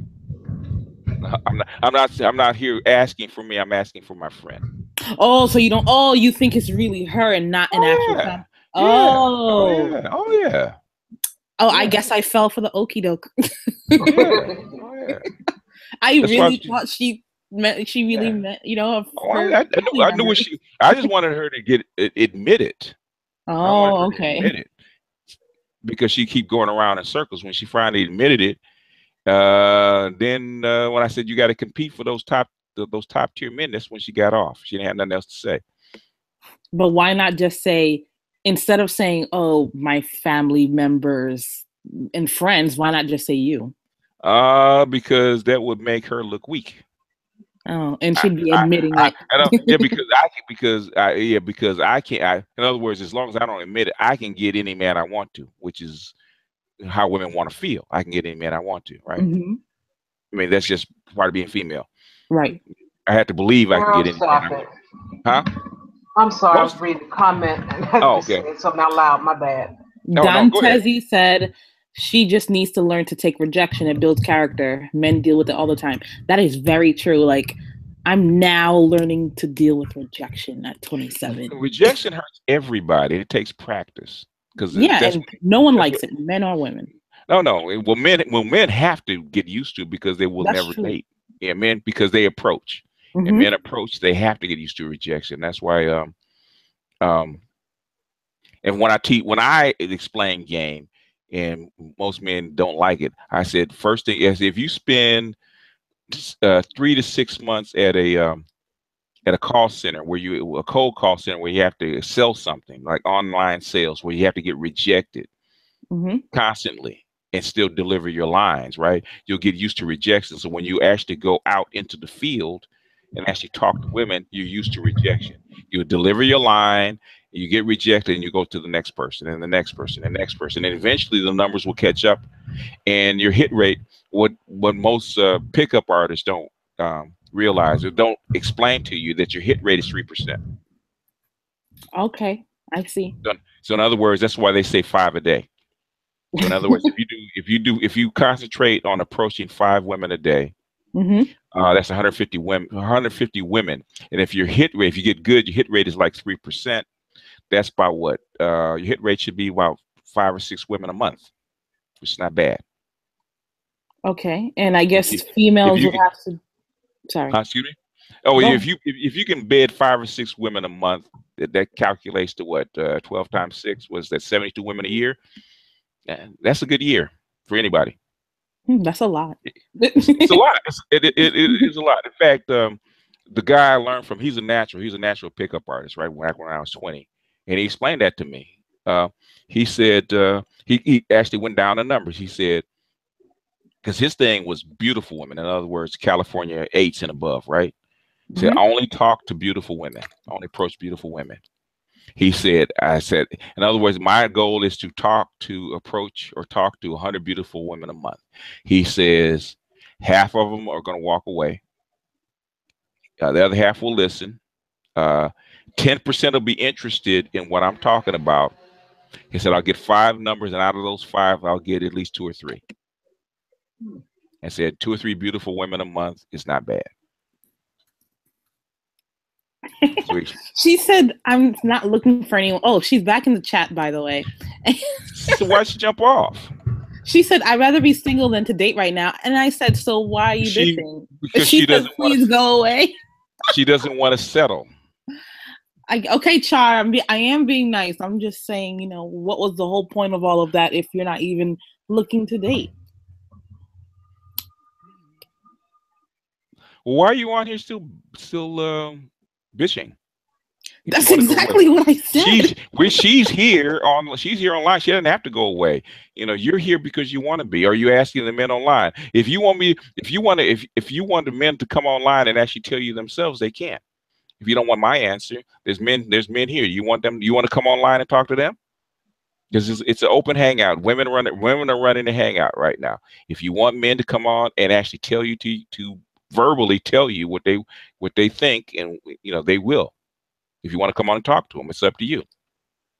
Laquan or Ray can jump in and, you know, talk. I mean, if it's a debate, if they're happy going back and forth in chat, but you know, one thing we don't do is insult the guests.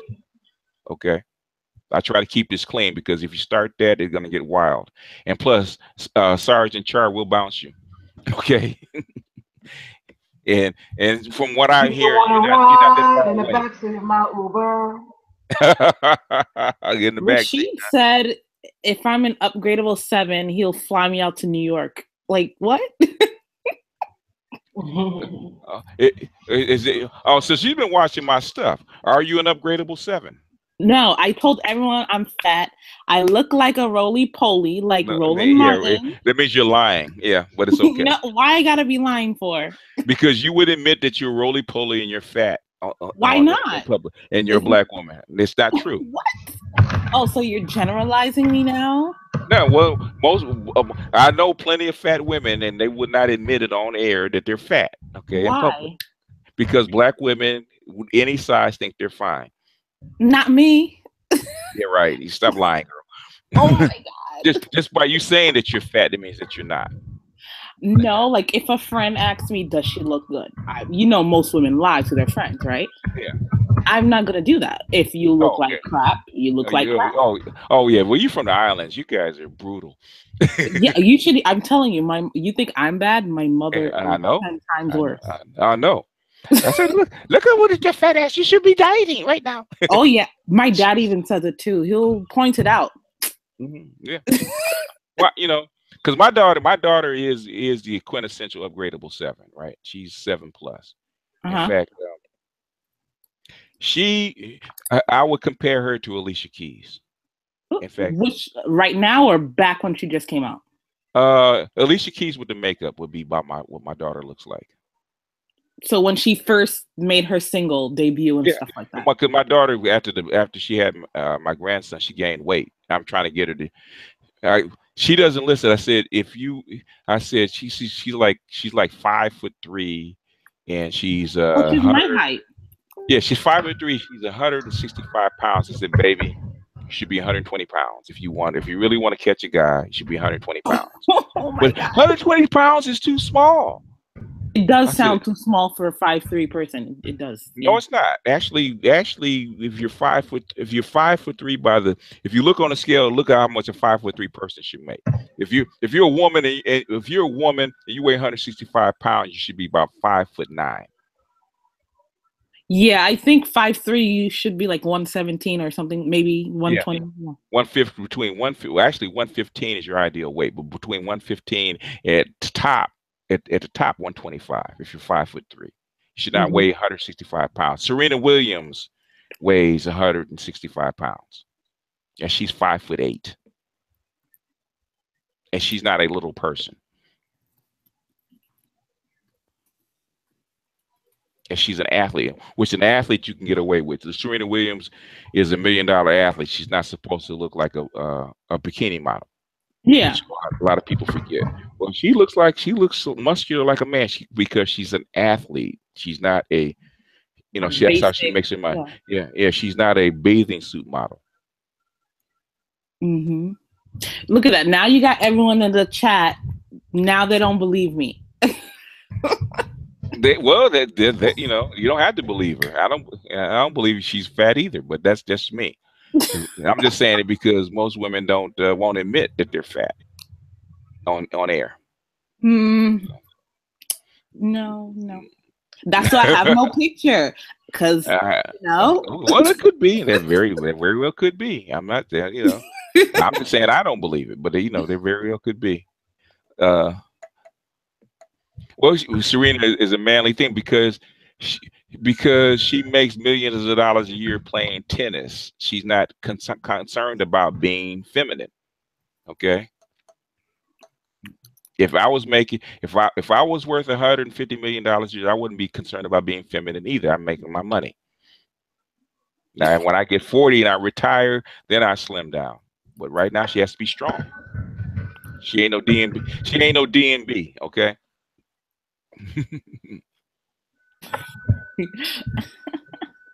She's not a DNB. But I was telling my daughter, because she's, you know, if you want a high caliber guy like that, you know, have to stop listening to your mother. Get in the gym, stop eating out and eat right, and lose that weight. You know, you can't be that big. You can't be 165 for 365 pounds, and you want a top tier dude. She's pretty enough. You know, in fact, she looks like she always has. She always has rosy skin ever since she was a baby, right? And she looks like she's wearing makeup, even though she's not. Oh yeah, I remember you said that.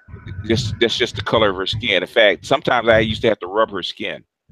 But she won't take care of it. I said, if you take care of your skin, as pretty as your skin is, I said, and you keep your weight down, you take care of your skin. Well, even at her weight, she got guys chasing her.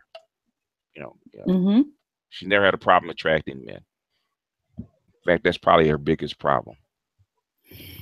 Never any shortage of guys. Okay. Never any shortage of guys. Question. Yes, ma'am. We have a young lady that says, how can a 21-year-old go about becoming a wife to a quality man? Okay, then first you have to do two things: assess what you have, as far as what's going on, and what kind of quality. What's your idea of a quality man? Because a quality man is not the same thing to everybody. If a quality man means he has to make a certain amount of money, he has to have a certain kind of education. In other words, then he's going to be looking for something different. If a quality man, it means somebody's going to work hard and whatnot. He may not look the best, but I'm saying he's going to be a quality man. What do you mean by a quality man? When I say my daughter about a quality man, she wants a guy that's educated, makes a lot of money. Okay, the master of the universe, and she's pretty enough. Okay, I said closed mouth goes along. If you're cooperative, if a woman is cooperative, okay, if you're 21 and you want a quality guy, first you have to assess your looks, because you're gonna have to make some compromises. Okay, if the guy is 6'3" and he's master of the universe, he's handsome. If you're 5, okay, you got a lot of work to do. You're gonna have to come up with some money. Okay, if you're like a 6'7" and you want a regular guy, the first thing you need to do is put yourself in proximity of the kind of guys that you want to be around, that you want to date, that you want to marry or whatnot. You got to put yourself in an area where they are. A proximity is number one. Okay. Second thing is, depending on the guy that you want to chase, or the guy that you want to have, you have to learn how to fit into the culture that he's in, because there's the second thing that attracts the guy is number one. Number one is looks. Okay. But looks is in the proximity will beat looks, because over time, as you get to know a woman, you ever see a guy that on first glance he wasn't attractive to you, but after you're around him for 3 months, all of a sudden his looks meant less and less and less? It's because proximity. Over time, proximity will beat looks within reason. So in other words, you put yourself in position, especially women. It's more important for women than it is for men. Put yourself in an area where these guys are numerous, and like that's how come baller chicks get passed around from guy to guy to guy to guy, right? Because they're in the proximity, they're in the group where all these $1 million guys are. So in other words, and they said this a long time ago, if you want $1 million guy, you got to be in a group or a clique where there's a lot of $1 million guys. If you just want a corporate guy, you got to put yourself in a position where there's a lot of corporate guys. The clubs, you got to get to know the girls, which is the hardest thing to do because girls don't like letting you into their club and into their clique because they don't want you competing for their men. Okay, what I'm saying is that's how you do it. You got to put yourself in position number one. You have to make sure for the group of guys that you're chasing, what kind of women they like, because men have an imprint, and I was going to talk about the imprint, guys' imprint, to the guys, to explain it to them first. But I'm saying, since I'm here, I'll explain it to women. Men have a mental imprint, okay, that's based on what his mother looked like, the women around him, and then his ideal girl. That's how come you see a lot of women copy the looks of, say, an IG model. Okay, what do the IG models look like? Okay, the IG models have big behinds and long hair and color contacts. Okay, that's an imprint that a lot of guys are actually seeking. So what a lot of women will do is copy that, right? Why do they copy that? Because they're working off of somebody else's imprint. Because men have a mental imprint. They do it by sight. Not, women do it by voice and a few other different ways, but men do it by sight. So if you look like his dream girl, you resemble his dream girl, his imprint will set off, and he'll pick you. He'll favor you over everybody else because you have matched his mental imprint. You have matched his ideal girl. So if you're in a group of guys that you want to get with, right? You look around them and see what the women look like in that circle. Because the reason that those women in their circle and men are there is because those women fit the imprint of the women that they're looking for. So, in other words, if you're in a group of guys in a clique where all the women are long-legged and thin and they look like they're petite, right? That's the imprint. Those guys will get drawn to those women, right? Because those women fit his mental imprint. So if you want one of those kind of guys, you got to fit the imprint of the women that you see around them. And some women, you go to another region where they like big legs and big behinds, right? Okay, that's how come you see a lot of women in certain areas doing what? Putting in hips, putting in booty, because they recognize that men have been imprinted on that because of rap and hip hop. Sir Mix-a-Lot, I like big butts, right? So all of a sudden, all these women had these big booties and big hips and stuff like that, right? All these young guys got imprinted on that, right? Because those booty models were the ideal women they would see on videos. They got imprinted like this. So they go up. What do they look for? They look for big butts, and they look, big hips and big butts, right? And little bitty waist, right? Little in the middle, but they got big butts, right? So now you see all your IG models have what? Little in the middle, and they got big butts, whether it's plastic or what, because that's the mental imprint that men have. That's key first. The next thing, is what is the culture? What do they talk about? What are they interested in? All that kind of stuff. That comes with culture, because that's the second thing that's the second criteria that men judge on about how to get picked. If you fit that, or you can fit that, that'll draw them in, and they will choose you. That's the second criteria. You look like you fit their imprint. Now you act like they're, the cooperative and stuff like that. They're going to choose you, and they will tend to want to date you seriously and marry you. Now the rest is up to your personality. But the thing is, that will get you, that'll get you at least 50-60% of the way, maybe more, depending on you. It depends on you. A lot of it depends on what you have to work with. And then you have to, sometimes it's difficult to make your body fit the group. So you have to find the group of women that the group of men that like your imprint. And unfortunately for Black women, that's a pretty wide group. Okay, some men like them real skinny, like like 5'6", 7 or 8, and weighing like 110 pounds, like real thin, and someone like, she got to have big legs and a big butt. So you got a pretty wide range of men to actually pick from, which is good. But that's how I would, if you're 21, that's how I would do it. You got to put yourself in proximity to the guys that you want to marry. It's important.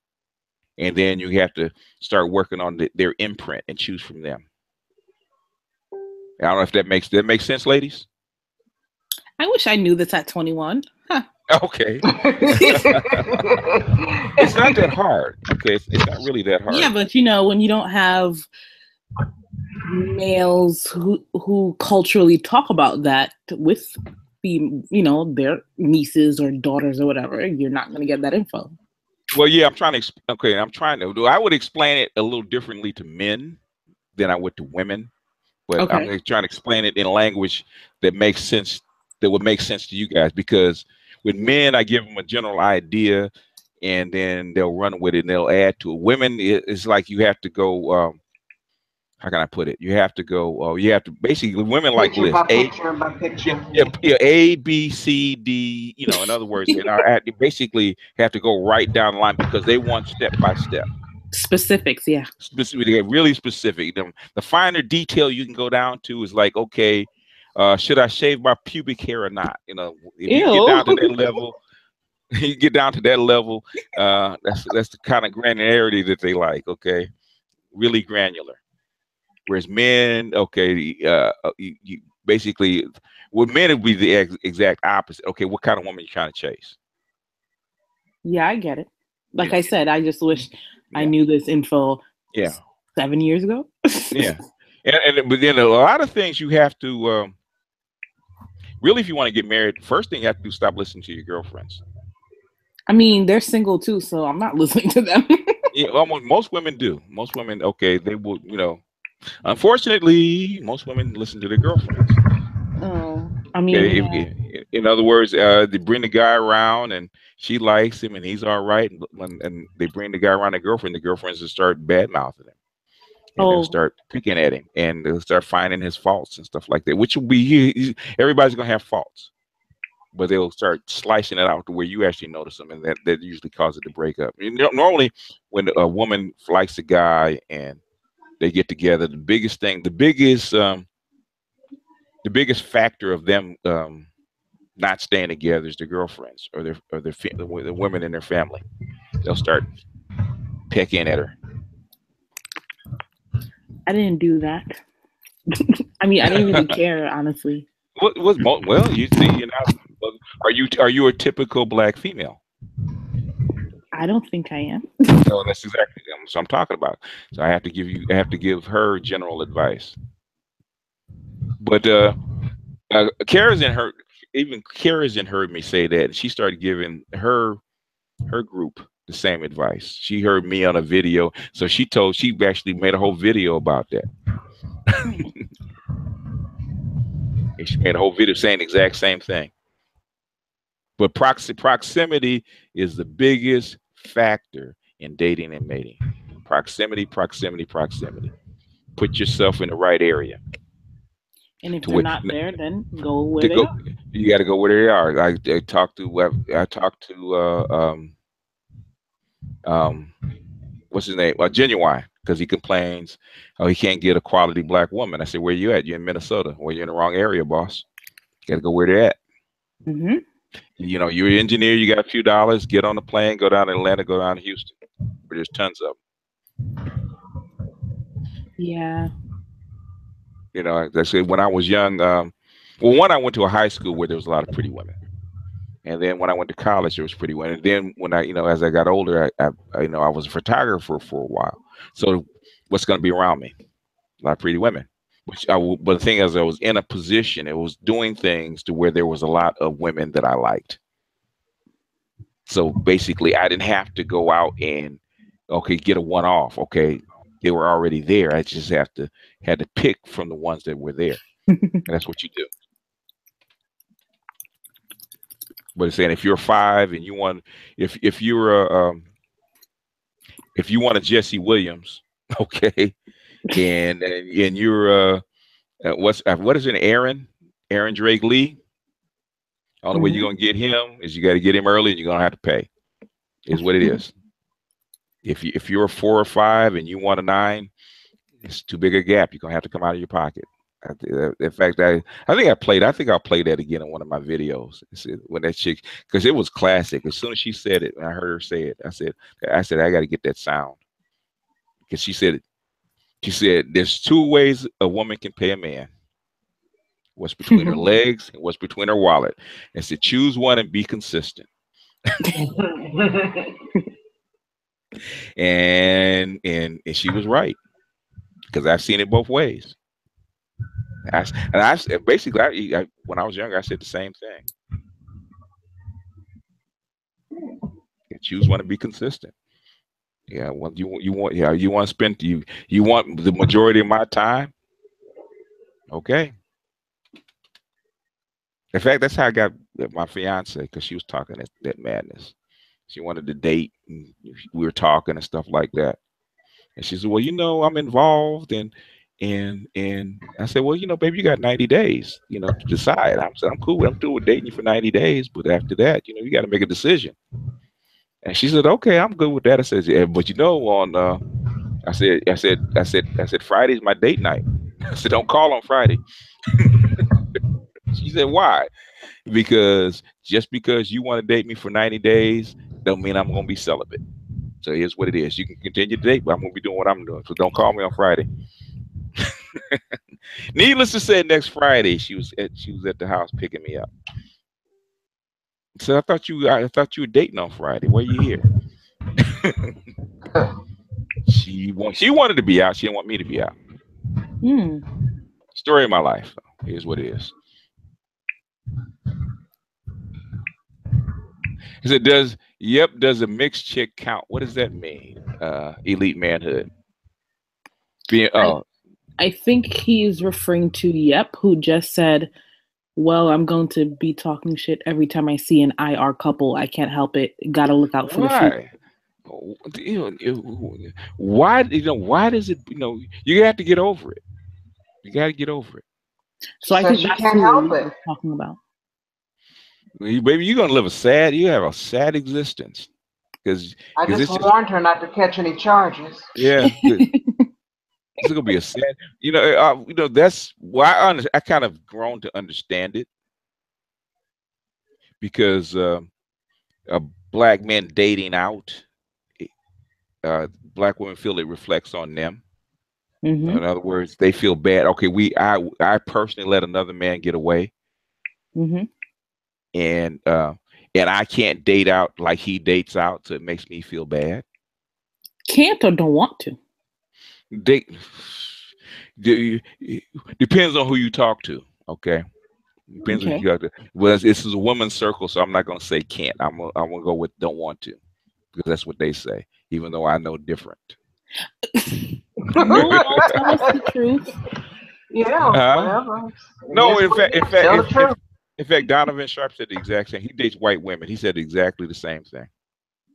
He said, and basically he lives, dates in a white world, and all his buddies, most of his good friends are white, right? The women he dates are white, so basically he lives on that side of the fence, right? He says that about black women trying to cross over, and he said what's keeping them from crossing over is their attitude. White men are saying the same thing. Their attitude intimidates white men, other races of men. Yeah, they're not used to it. I mean, that's what I was trying to tell.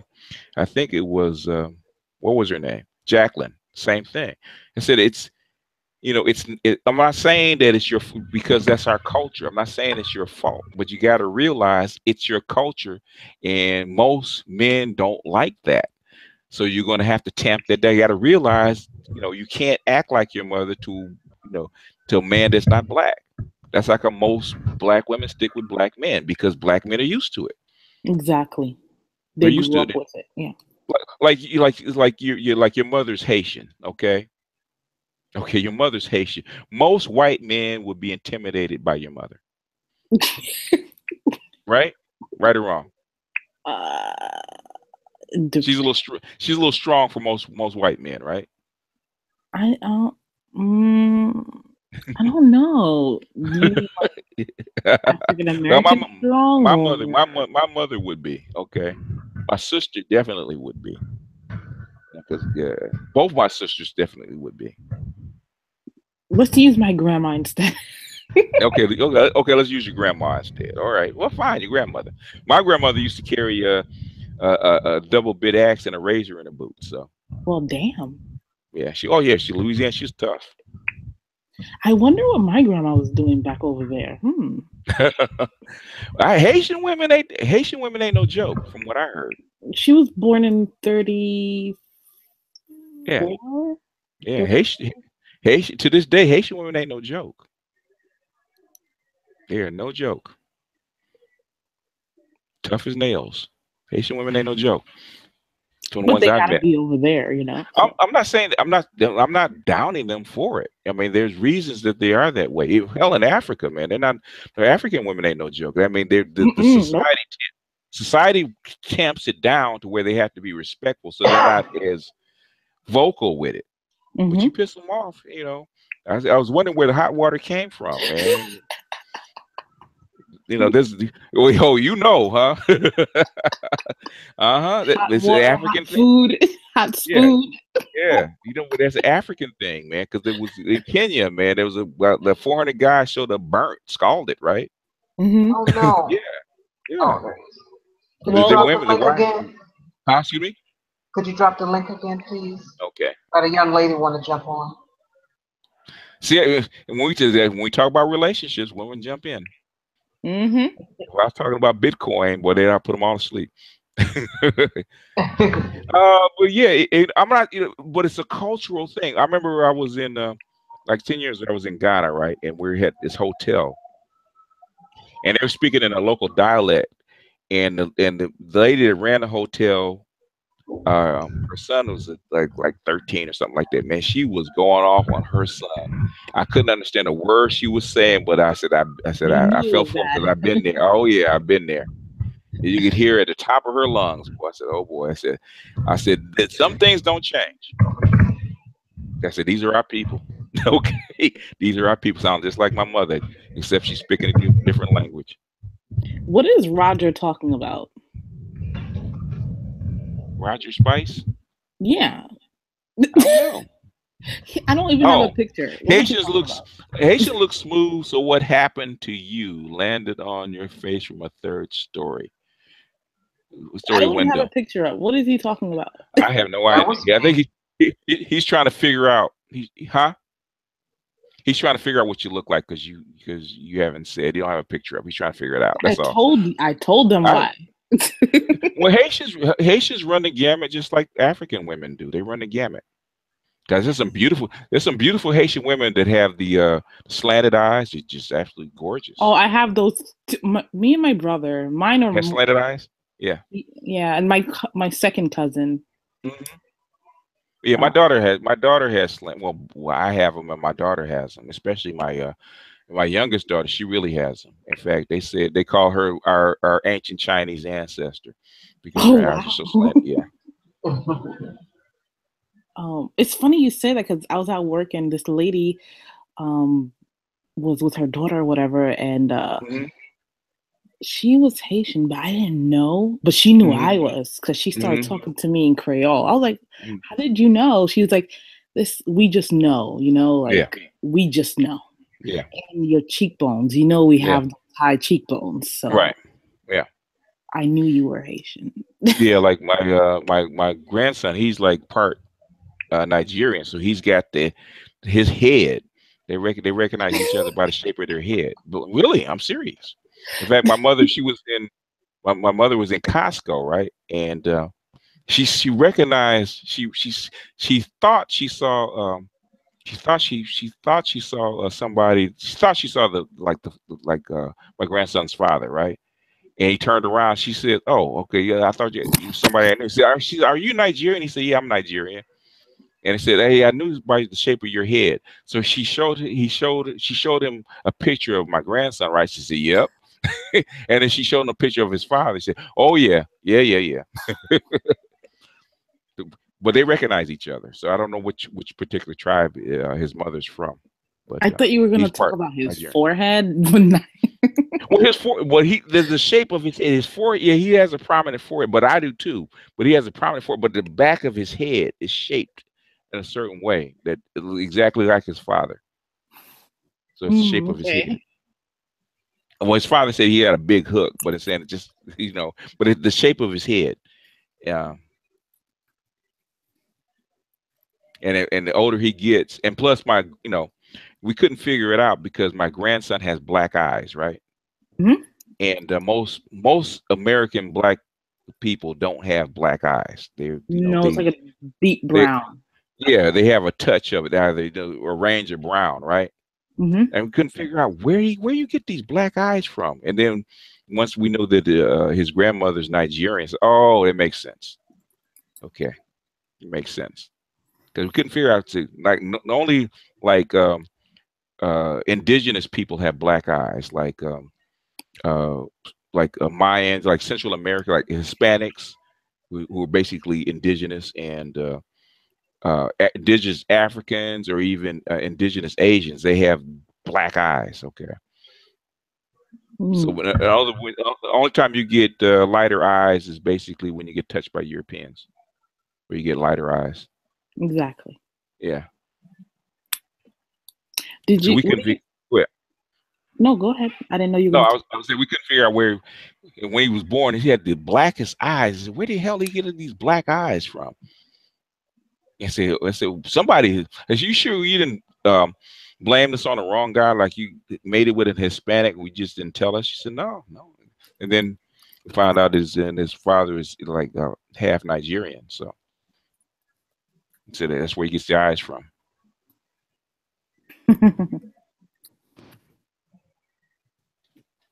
Did you see the Umar and Roland Martin panel? Yeah.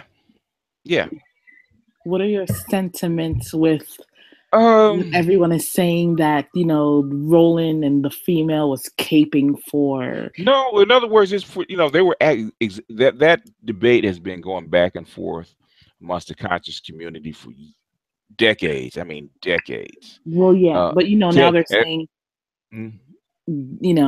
some, people have been making their reactions to that, right? Yeah. Their response videos, and a lot of them, they're like, wow, this is so, embarrassing for us as, a community. Everyone is seeing how we're really over here going, Umar versus those other two just to do IR dating, and we're really at each other's throat just so we could do that. No, it's not even about IR dating. It has nothing to do with IR dating.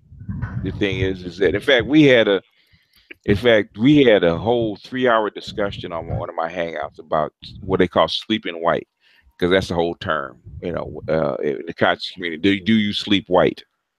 That's been the term. That's what they used to call it, sleeping white.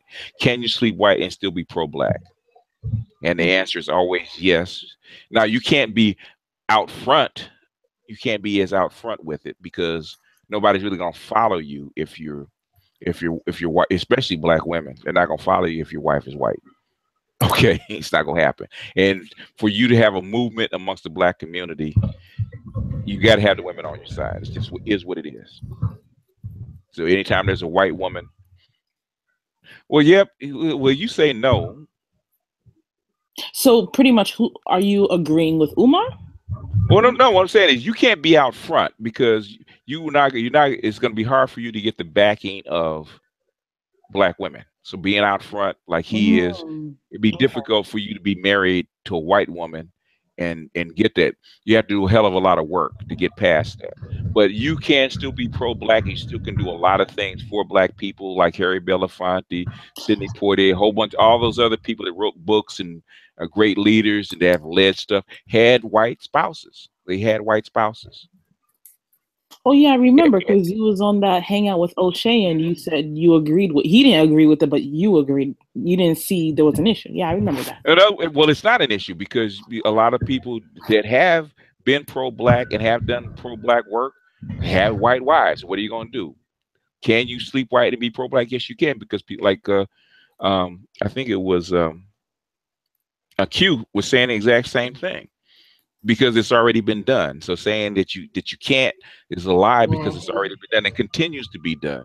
If you have people in Africa that are like Kwame Nkrumah, which is one of the great leaders, black leaders on the planet, had a white wife. His wife was from Morocco, I think it was. She was white. Well, one of Arabic white? Is that what you mean? well, you do have. I don't know. She was, she was considered a white woman. She wasn't black. She was not a black African. But she was one of the greatest leaders on the planet. So if Kwame Nkrumah was not pro-black, then nobody's pro-black. So it doesn't matter who you sleep with. If you were actively, in fact, it's harder for you to do it if you're married to a white spouse, because it's going to be harder for you to be effective. So you have to overcome not only people's perception, but also the conflict it's going to cause in your marriage. And if you are pro-black, and you are on the putting your life on the line and your money on the line for black people, in spite of what your wife thinks, she either has to be on board or she's got to go someplace else. Okay. Yeah, Umar wasn't trying to hear that. He was like, "No, I don't count them. No."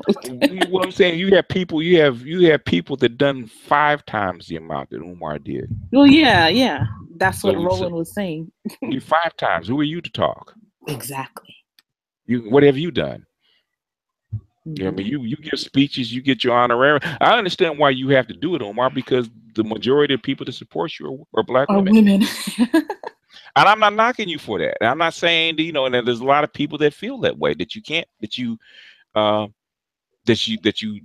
to be involved with a black woman, and to be conscious.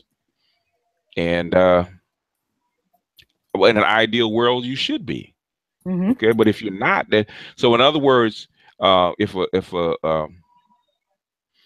a man wants to do for his community, like build a business and hire people, build a great black business and actually push it forward, so that people can elevate, black people can elevate and get in better positions and do business with and hire black Africans and start all this great stuff. If he has a white wife, should he stop? Should he just get out of the game and go to the other side? Should he do that?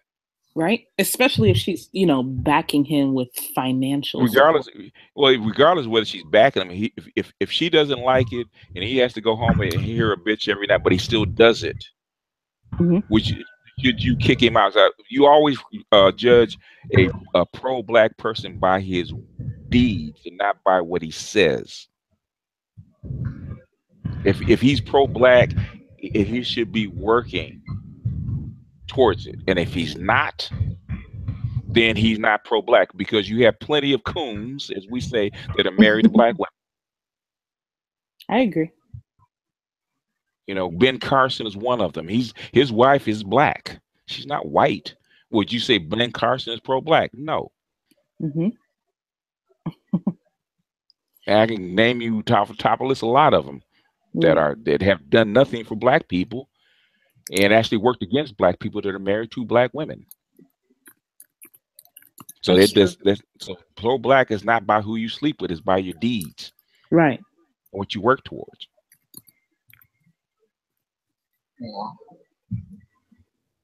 That's what you should be judged on.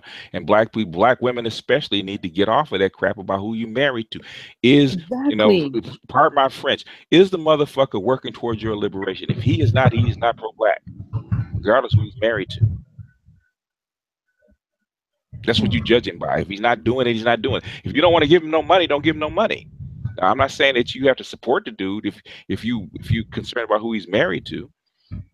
They got cats starting schools for black kids, black boys that marry to white women.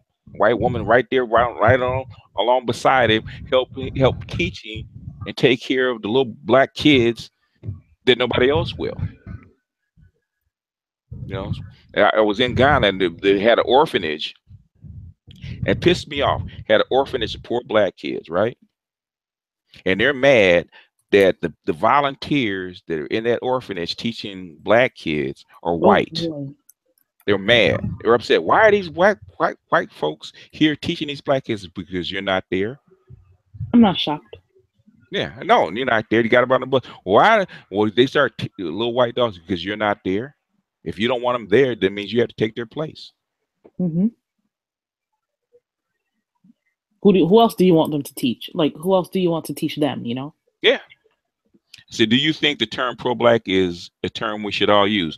Pro-black, you should use whatever term you want to use. Pro-black. The reason they use pro-black is because the millennials.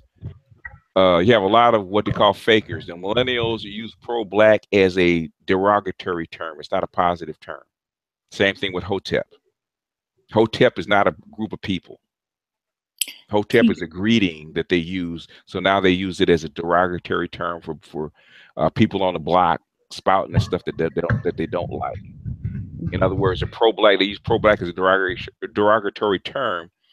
But you have but they always quote Claude Anderson, and Claude Anderson would be considered a pro-black. Kiki Brown says she disagrees. Who said that? Kiki Brown, I disagree. Well, get your ass on the stream and disagree. I think you need to do both. Get your ass on the stream and disagree. Black people do not have enough allies, and not enough workers out there in the field to throw away anybody. Mm-hmm. They have enough support to throw away anybody. So saying that you need to do both, they don't need to know. They need to roll up their sleeves, bend their back, and do the work. And forget who they married to. We didn't know. And the thing is, black women are too concerned about who they married to because it doesn't please you. Damn that. Mm-hmm. You got 75% of black boys that can't read at grade level. Okay, mm-hmm. What are you doing about that? Damn, who dude married? If the dude is teaching little boys to read and do math or whatever they're doing, and he's married to a white woman, who cares? He's helping you. He's helping the community. He's pro-black. Mm-hmm. Yep. You got a lot of black women out there that don't want you out spending extra time and money helping black people because they want to do other stuff with that time and your time and money. Which is sad. Well, hell, they don't even teach their own kids. That's the problem. You have black women sitting there around all day long, saying they can't teach their kids. You're 4 and 5 years old. You can read. How come you can't teach them to read? If you can. Yep said, I don't mind pro-black white people as long as they're not dating black men. Why does it matter? It's the bane of her existence.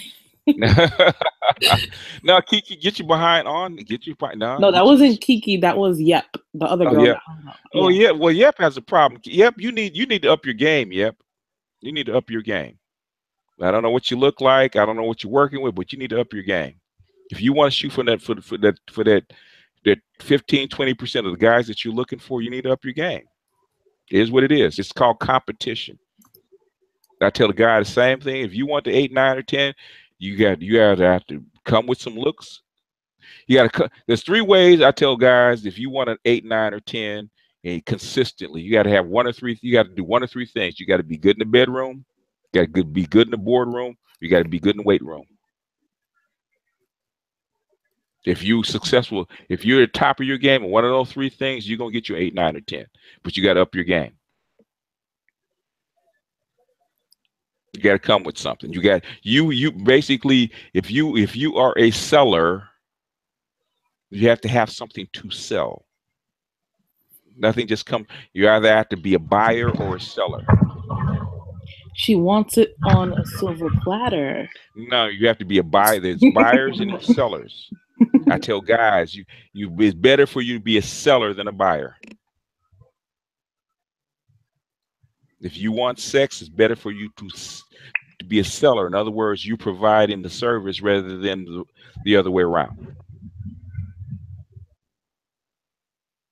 So you got to. So basically, you have to treat it. You have to treat yourself like a commodity. So what do you have?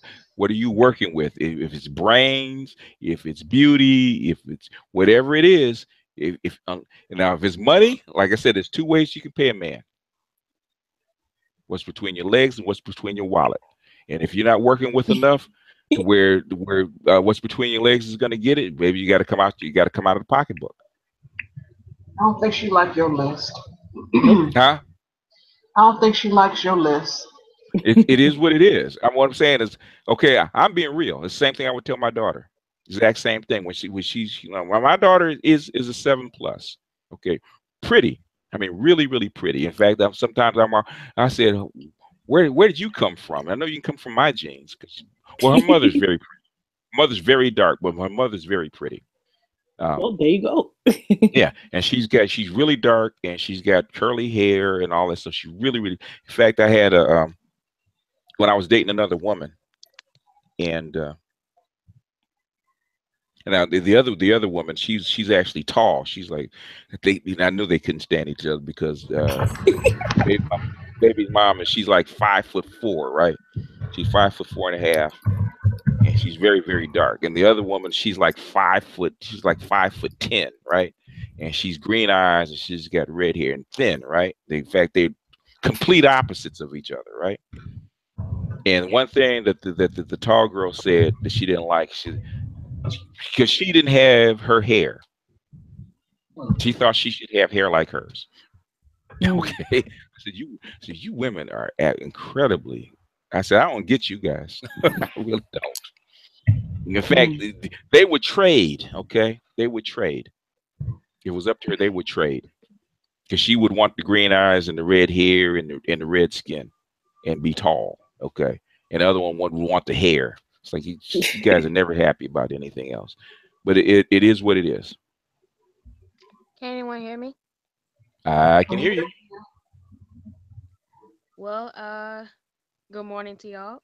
Good morning. Speak up a little bit so we can hear you better, and plus you can for the playback, people can actually understand you. But so you can speak up just a tad. Can you guys hear me clear now? Yeah, better. We'll work with it. Come on. Okay. Well, so greetings, and you wanted to join in? Yes. It's my first time on a YouTube live hangout. Okay. My name is pronounced Teraya. Teraya. Okay. Oh, I would never guessed. Okay. I would have never guessed because because my grandson has a weird first name. It's like where the hell did you get that name? But anyway, so I would have never pronounced it. People mess it up all the time. Okay, I'm sure. Yes, they do. I'm not even sure what it means. Yeah. It's unique. Let's put it that way. It is. It is. Well, I called in because I desperately wanted to have a chat to get some specifics on my question. Which and it was, refresh my memory. I'm the one who asked, as a 21-year-old, how can I prepare? How can I set myself up, on a journey to become a wife of a quality man? Okay. What's your idea? What's your idea of a quality man? Let's start there. Give me your list. Go ahead and give me your list. Well, number one, which is my preference, black. Okay. I'm not attracted to any man outside of my race. Okay.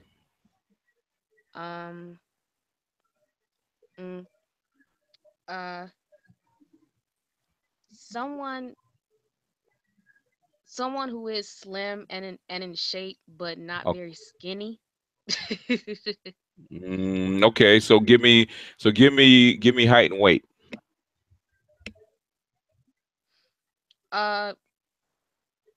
Someone who's at my height, which is 5'2" or above. Oh, And well, that's a wide range. Okay. yes, Oh, well, so we'll start with what you want, not what you'll accept. Let's start with what you want, and then we work our way down. How tall should he be? okay, honestly, um, when it comes to physicality, occupation, and lifestyle, uh, those aspects can be rolled into one type of man, which is a football player. Which is a football player. Okay, well, there's a lot of them. So on what level? What level? Yeah, Oh, hmm. Uh, I mean, because you got high school, you got college, you got pro. oh, So what level? I'm out of high school, of course, and Yeah. so Well, we have people that fit that physique. If you're talking about a physique, but if you want a football player, are we talking about college football player? yes, college football player, someone who's like a NFL prospect. Ooh, Uh, okay. You want to be a baller. Okay. Okay. Oh, you want to be a baller. Okay. Oh, okay. One, if you want to be a baller, okay, do you look like an Instagram model? no, Okay. Are you still in uh, college? I'm not in college right now. No, no, and if I would be, it would be at a community college. That's very Okay. close If, to if home. okay, so you're gonna have to date a little younger. Okay, but if you a community college, you go to a community college. There are football players at a community college. What state are you in? Georgia. I'm in the city of Atlanta. Oh, yeah, tons. Well, you should trip over them. Go to community college, you can trip over them, but you want an NFL prospect. Uh, Well, okay. no, no, no. Well, You see, want okay. If you want an NFL prospect, then he can't be slim because slim means um he's more of a how can I put it, attractive. In other words, his size and weight more of an attractive guy, right? So, but the thing is, everybody looks at the skill positions like a quarterback, running back, wide receiver, that kind of person, right? But they well, see, I'm. overlook who? They overlook who? The linemen, right? Which are bigger guys, right? Mm-hmm. So if you want an NFL prospect, unless you're an Instagram model, okay, you want uh you want to deal with a bigger guy. Instead of trying to date the quarterback and the receiver, you got to date the linemen, which are the offensive and defensive linemen, which have as good a chance of going uh, to the pros as the other guys do. But the thing is, they won't be as conventionally attractive, right? In That's other words, true. they won't That's true. they won't be 6'2" and 200 pounds. They'd be more like 6'3" or 4" and like closer to 300, right? Okay, so you're saying if I really want someone who's in a football field, Mm-hmm. uh, Because you're talking about a very narrow perspective, right? Because if you think the guys they get drafted, there's like 6 rounds, right? And they got 30 teams. So what? Six times 30 is what? 180 guys. They mm-hmm. go pro every year out of Yes, millions of football players, right? So if you're yes. talking about skill positions, you're really narrowing it down, and it's really going to be really, really competitive, right? But if so basically you have to be around them. Number one, most prospects will come from major college, right? Because once they That's get into the NFL, unless you in the clique, unless you get into like the NFL clique, uh, like an IG model or something like that, where you can actually attract them, you have to be really, really conventionally beautiful to attract them once they get into the pros, because now you're dealing with the what I call the 100 octane, the baller girls, right? And that's really, really competitive to even get in that click. Once you get in that click, it's better, but to get in that click is really difficult. But so if you can't do that, I don't know what you look like or what you're working with, but if you can't do that, and you're only in a community college, which, you know, if you're 21, that means you're gonna have to date down a little younger, like 18, 19, and find a prospect. If you can't find one, you can't find an athlete that's a prospect that's actually gonna go somewhere. Because most athletes that are talented like that, they can go to the next level, and it's obvious they can go to the next level.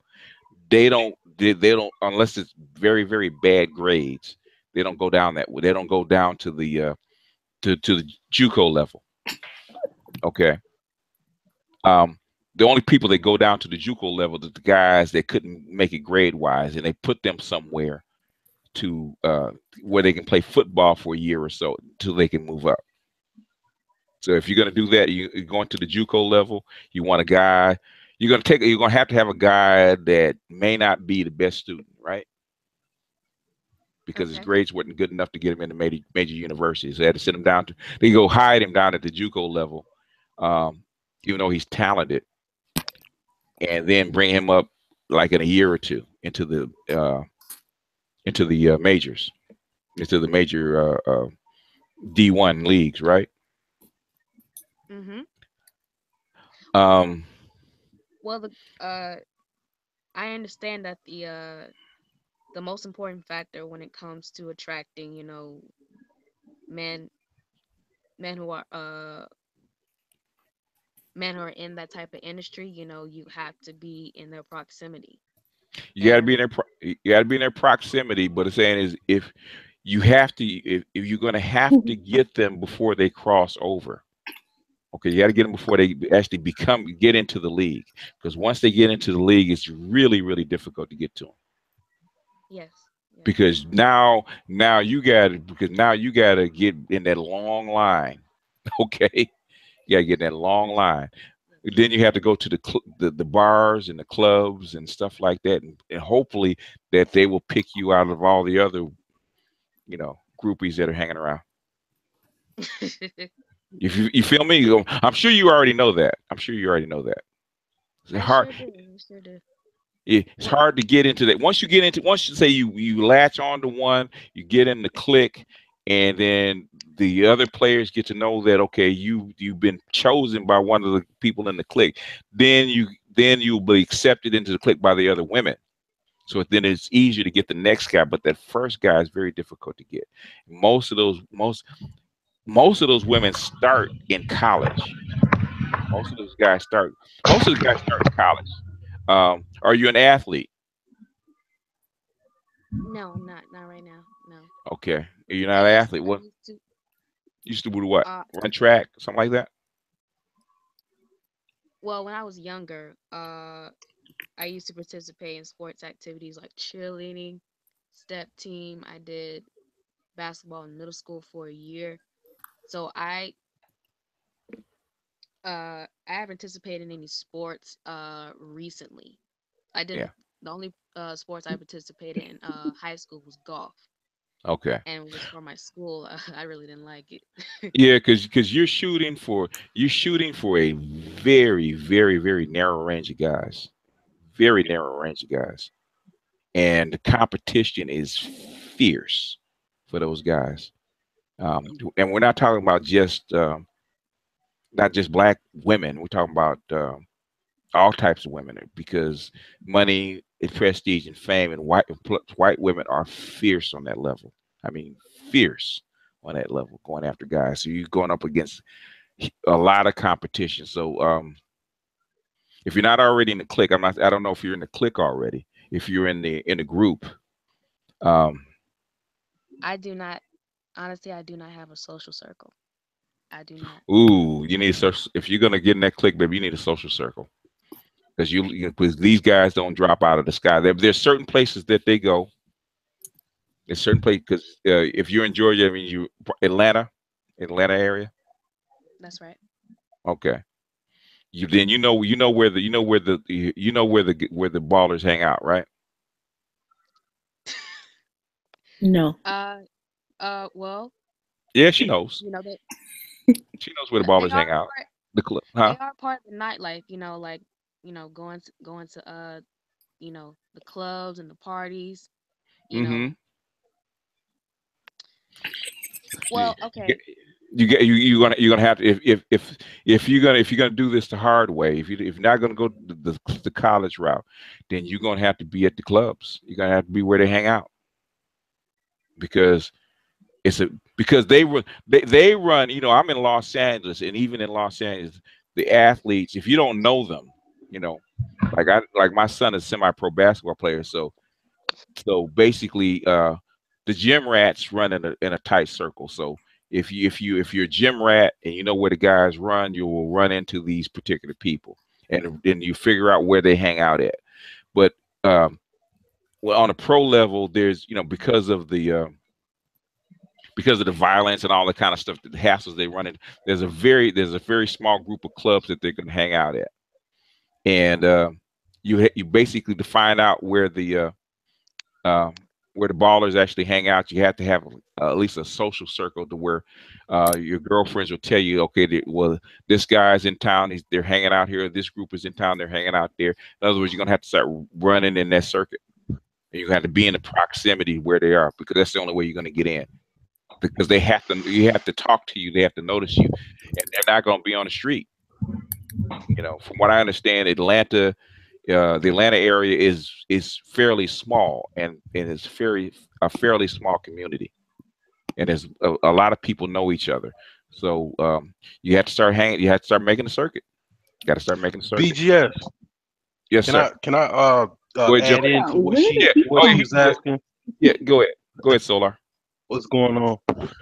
Yeah, I played a little football, and a guy I grew up with, he played in the NFL. I wanna throw another perspective.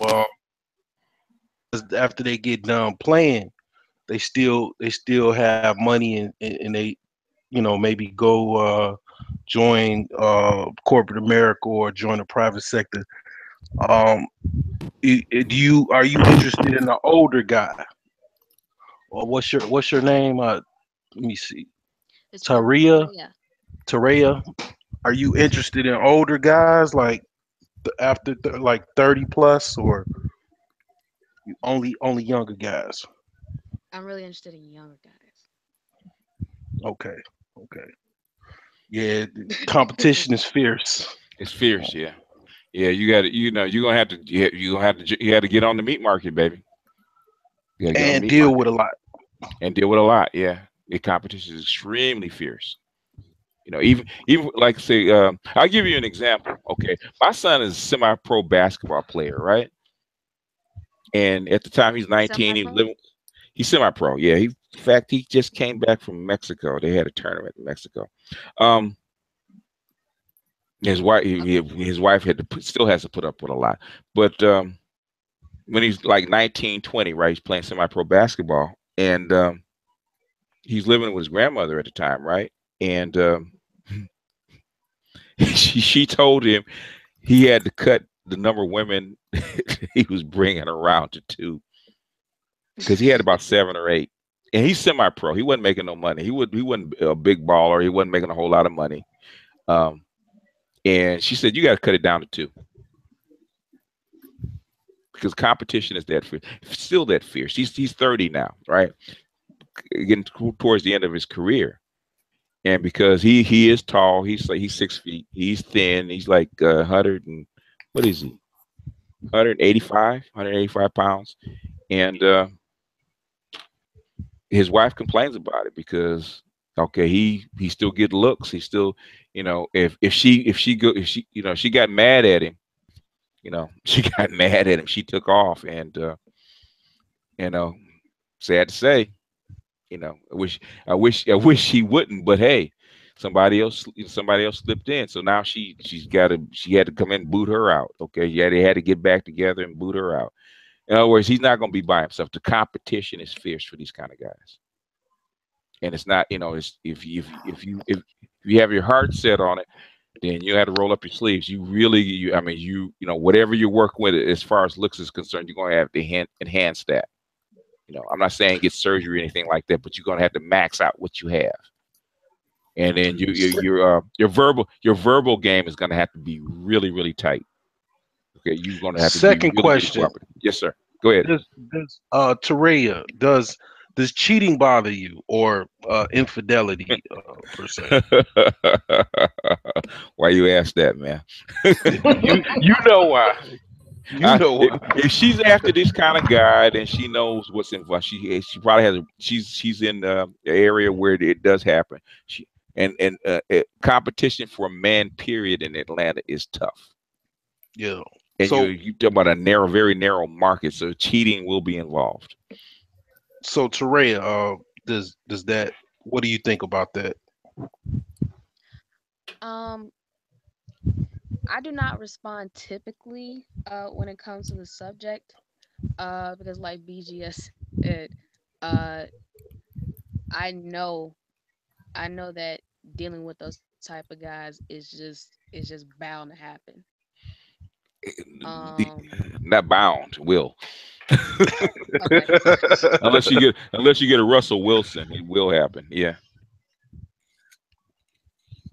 Well, but that's also why you asked that question. It's part of the territory. Yeah, I mean it pretty much. I mean you gonna have to. That might be something you gonna have to deal with, because right. Let's get her in the house first before she worries about the furniture. Okay. Well, I just don't want to discourage her once she gets there. No, what I'm saying. No, what if she if she climbs that mountain, if she climbs that mountain, she gets to the top, then she can worry about the snow. Okay. Okay. But she got to make it to the top of the mountain first. Fair enough. You know, man. You know how hard, man. Because you're talking about maybe, what is it in less than 1%. Yeah, you're talking about 1,500 guys in the NFL, out of 180 million men, 150 million men. So you're talking about micro percentage of people. You're talking about a micro percentage of people. So basically, but she's in a town where they hang out, and you're gonna have to hit the circuit. You gotta hit the meat market. Enhance your looks, because you're gonna have to bring them in. Okay. First, like I said, first thing you do is go to where they go. Second thing you do is see what the women look like where they are, because that is their imprint. You're going to have to match it as close as possible within the limits of whatever your physicality is. Okay. So hopefully if you're 5'2", okay, then you're going to have to, hopefully you're packing. Okay. Hopefully you're packing, and hopefully you got some hips, butts, and some cakes at the top. Okay. Hopefully you got that where you can bring them in. Second thing is your verbal game is going to have to be tight. Really tight. And well, I'm comfortable enough to share what I have physically, Oh, really? Ooh, open relationship. What I'm saying, we had to get you in the house first before, because if you're going to the dark side, that is, sexual dark side, that's something. It's another thing. What I'm saying is getting you in the house. What I'm saying, first you have to be in proximity. You got to go to the clubs. You got to go where they hang out. You're going to have to enhance your physicality to the greatest extent possible. That means you got to be in the gym. You got to do whatever it takes to be physically as attractive as possible, because that's what's going to draw them in. Second thing is, once you draw them in, Tariq Nasheed wrote a very good book. It's called The Art of Gold Digging. Oh yeah, I've heard the book. You read the book, because he's giving you because you're gonna have to be a baller chick, and he's giving you the mentality of being a baller chick, because you can't be like Blac Chyna, who basically got in by accident and doesn't know how to act a part. But the same, you're gonna be in if you get him to attract you, he's gonna stop and talk to you.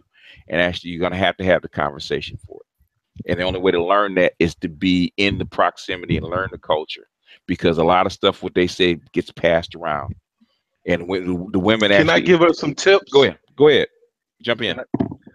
All right. This conversation actually I heard about earlier today was a guy by the name of and I can't, he's a radio jock. Okay. My mind draws a blank, but anyway, you wanna first off find out, like, are you willing to travel? Are you willing to go outside your city to meet, say, a football player or jock or whatever? Else, outside Atlanta. I'm definitely willing to travel. Okay. She's willing to fly. Okay. But Okay. I'm stuck in the financial rut. Okay. If he's got well, in other words, to travel to the events, is that what you're talking about, Solar? Yeah, exactly. I'm trying to get her to the but she's in the A. She's in the A though, man. They come there all the time though. Right. She's in a good city. Okay. They come to the A all the time. Yeah.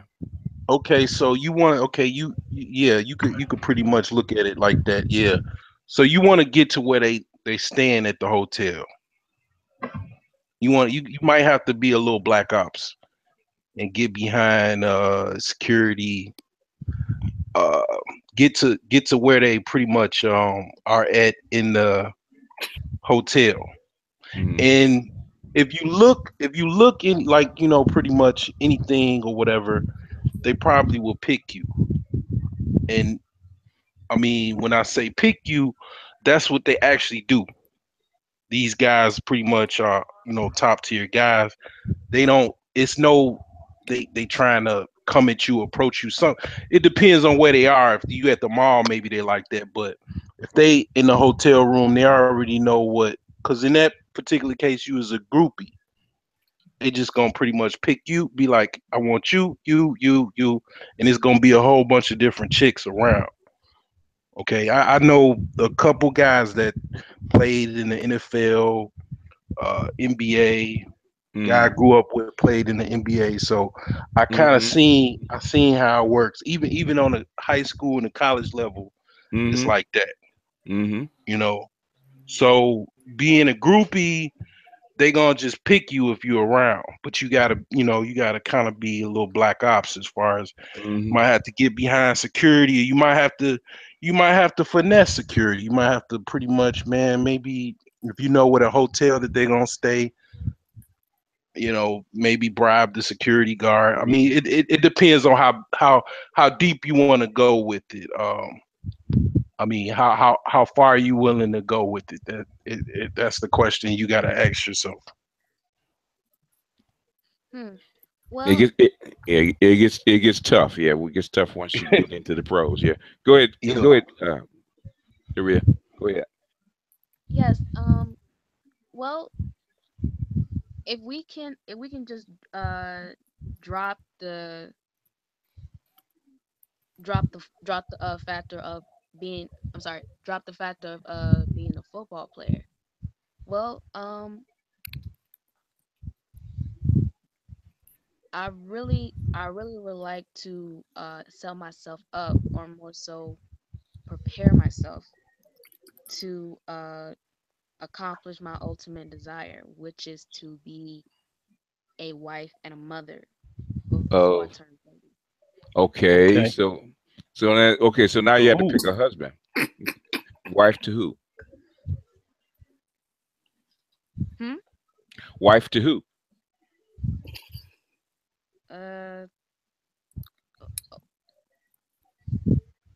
I'm not understanding what you want. In other words, okay, what kind of husband do you want to be wife to? What's your backup plan?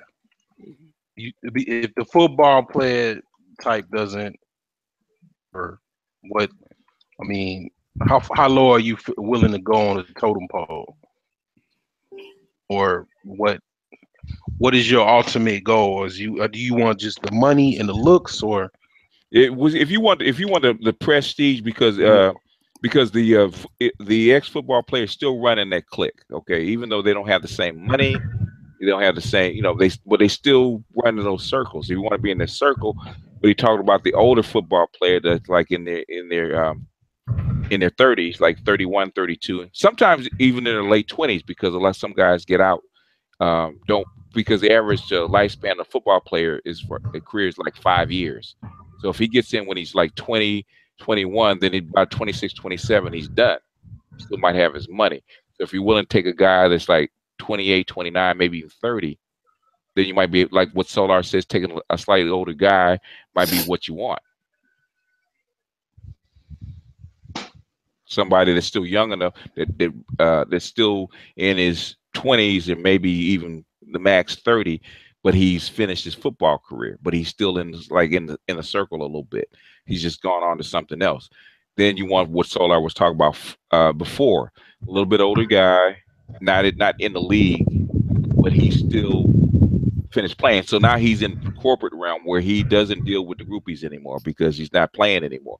So he's willing to come down a little, not come down, but he wants a more settled girl. So in other words, if that's the case, then you're in the right range. You're about 21, 22. And if he's 30, 31, he's not going to pick a woman his age. He's going to pick one like from anywhere from 21 to like 25. So you're in that range. So that will be, if you can't, because basically getting a guy in the league is going to be difficult. But a guy after he finishes playing, he's not in the league anymore. He's ready to settle down. So that might be something a little bit more appealing. Then Solar can tell you about getting a guy after he's finished playing. Go ahead, Solar. Yeah, the third question I was going to ask you, how good of a housewife are you? Are you a good cook? Are you a good homemaker? Mm-hmm. And you know what I mean by the word homemaker, because that's kind of like, I'm kind of like giving my age a little bit, like, I mean, slightly, but you know what I mean by that. Oh, she's from Georgia. She knows what a homemaker is. Okay, she got a lot of old chicks that know how to cook and all that kind of stuff. So, are you a traditional wife? Did you grow up being in a traditional home where you have to cook, clean, all that other stuff that mama usually makes you do? Yeah, like somebody in the comments section said, TV dinners don't count. No, microwaves don't count. Talking about from scratch. We talking about the baking the biscuits, scratch cake, and all that kind of stuff.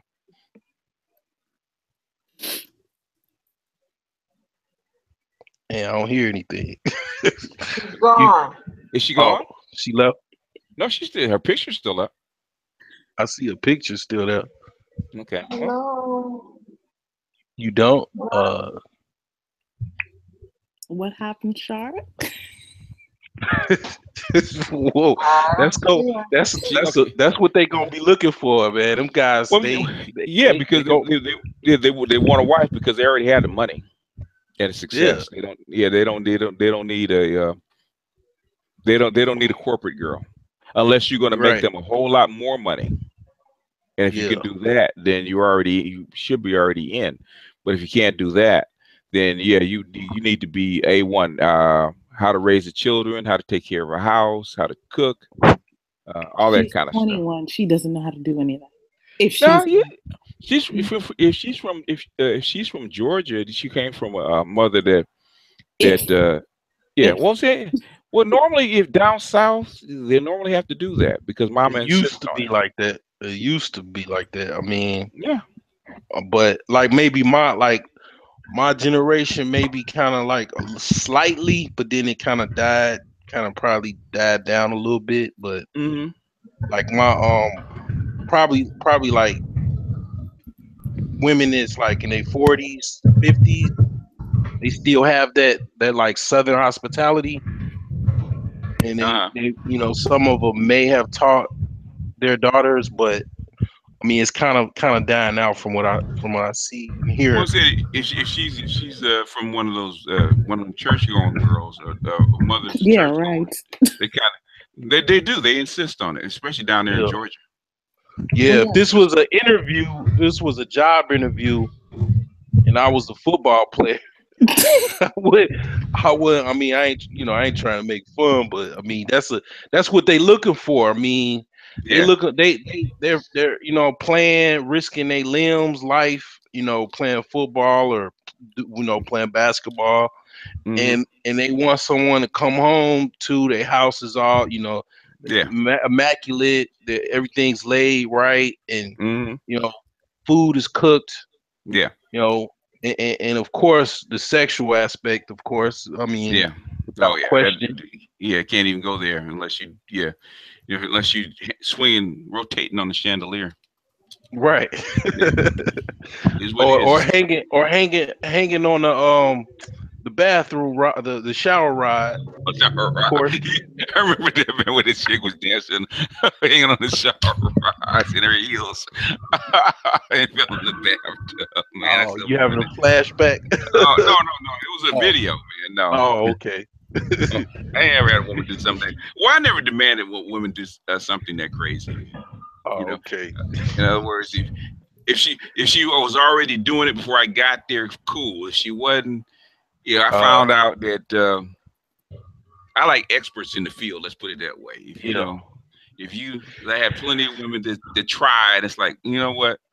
Okay, you don't do this very well, so we're gonna stick to the basics. Right. Yeah, she got some work to do. Work to do. Because she's shooting, man. She's shooting for top tier, man. Yeah. Yeah, that's male hypergamy right there. You ain't lying. Whew. Yeah. That was hilarious. Oh my god. Yeah. Well, she was serious. I know that's what made it hilarious. Yeah. That's it. I thought she was just talking about a decent dude and maybe and then she came out of nowhere with an athlete. And then whoa. Yeah. That's all that BT culture and TV culture. Yeah, that's what you see. Until you see it until you figure out the underlying until you figure out what it takes to get there, man. Because because if you really want to know whether you can compete on the baller level, especially with pro athletes, show up at the Will, go to the stadium, show like an hour before the game, and go to the will call box office, because you're gonna see a group of groupies standing there, man, looking like they just dropped out of a magazine. Yeah, and she ain't make it to the fourth question. NFL stands for not for long. Yeah. Their income drops usually after they finish playing football. Yeah. So then all you're gonna be dealing with is, they still have money for most cases. In a lot of cases they don't, or get flat broke. Yeah. And then all you have is the football player. You got the guy. You don't have a football player. You got the guy. Yeah. Right. You got the guy. Yeah. Did he finish his degree? Can he get into corporate America? And sometimes they can, sometimes they can't. And does he want to? Yeah. Does he want? All of this stuff you got to deal with the guy without the football now. Yeah. Yeah. I know, brother. I know a cat, man. He would. He played what, 5 years for the Chicago Bears, right? What's his name? I can't remember. I'm trying to remember his name. But it's years ago. He played for the Chicago Bears, and then he played for the Tampa Bay Bucks. And he played about 6 years. He's a running back, and he got hurt. He had to leave, right? Rashad Salam. No. What's his name? I can't remember his name. Oh, she said her phone went out. She on the chat. Yeah, I was on okay. When he got hurt, he retired. He was loading airline containers, man, for an airline, man. Yeah.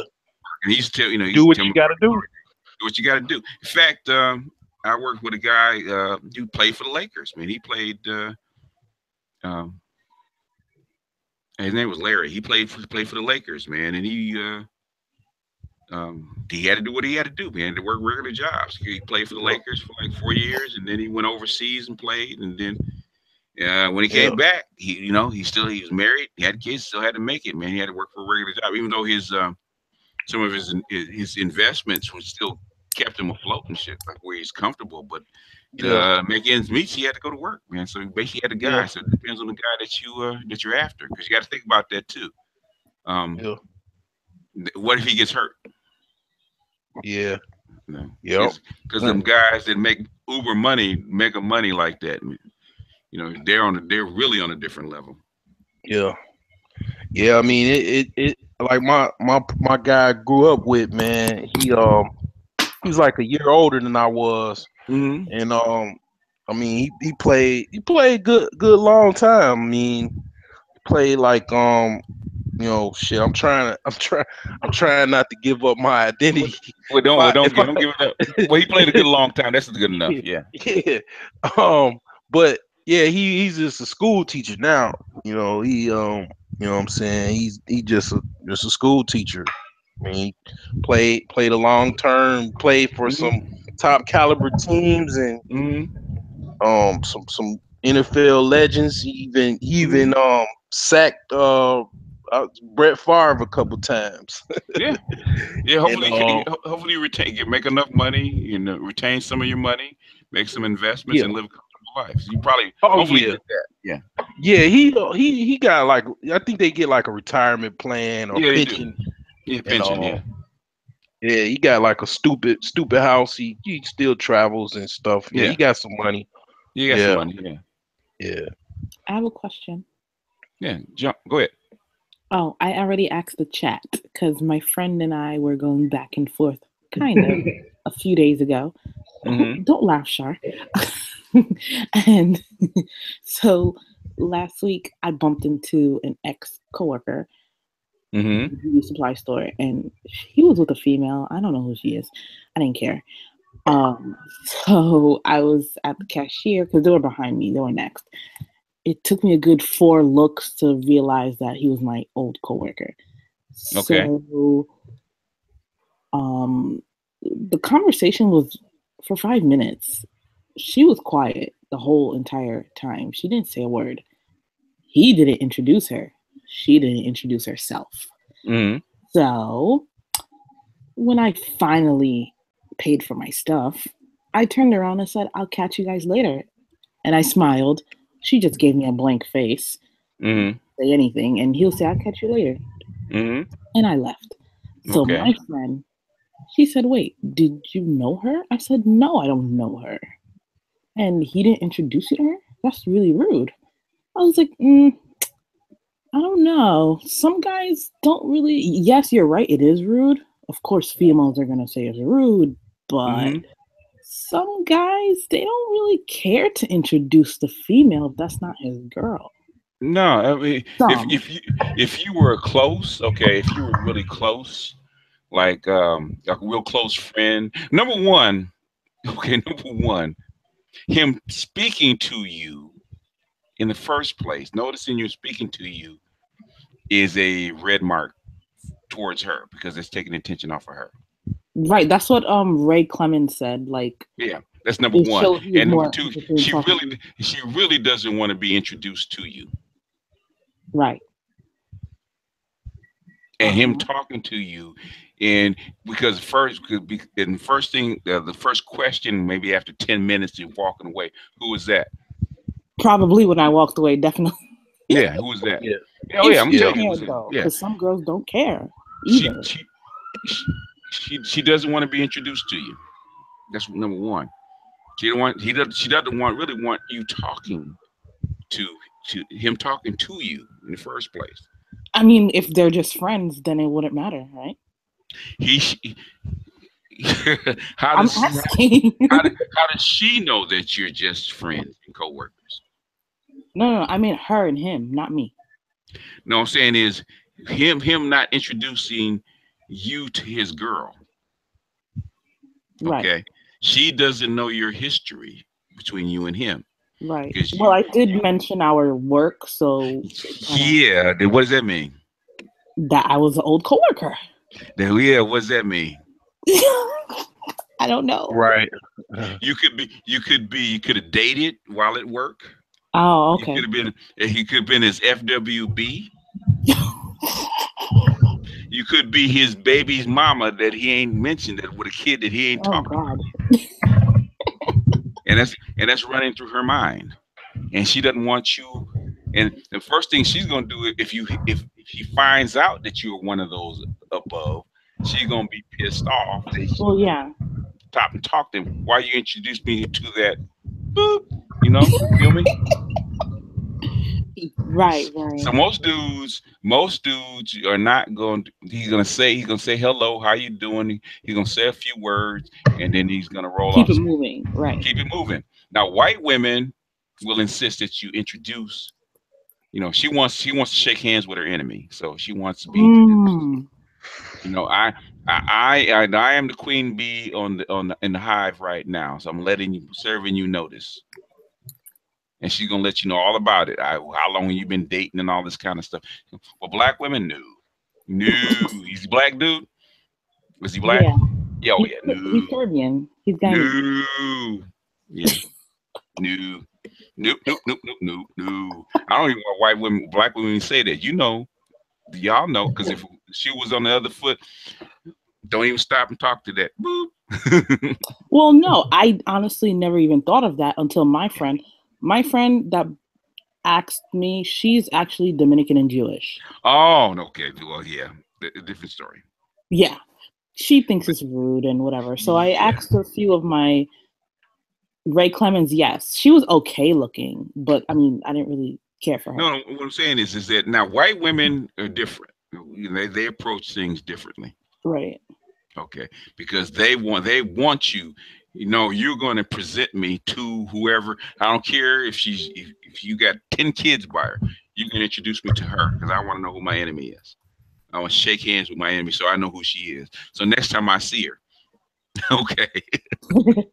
Well, no, that was for Ray Clemens because he just asked was she a sister. Okay. Yeah. I told my friend, I mean, yeah, it was rude, but at the same time, every guy is different. Some guys won't introduce you unless that's their girlfriend. Some guys, no. I thought, okay, what if that's his cousin or his friend or whatever? I don't know. It could be if that was his cousin, he'd have said so.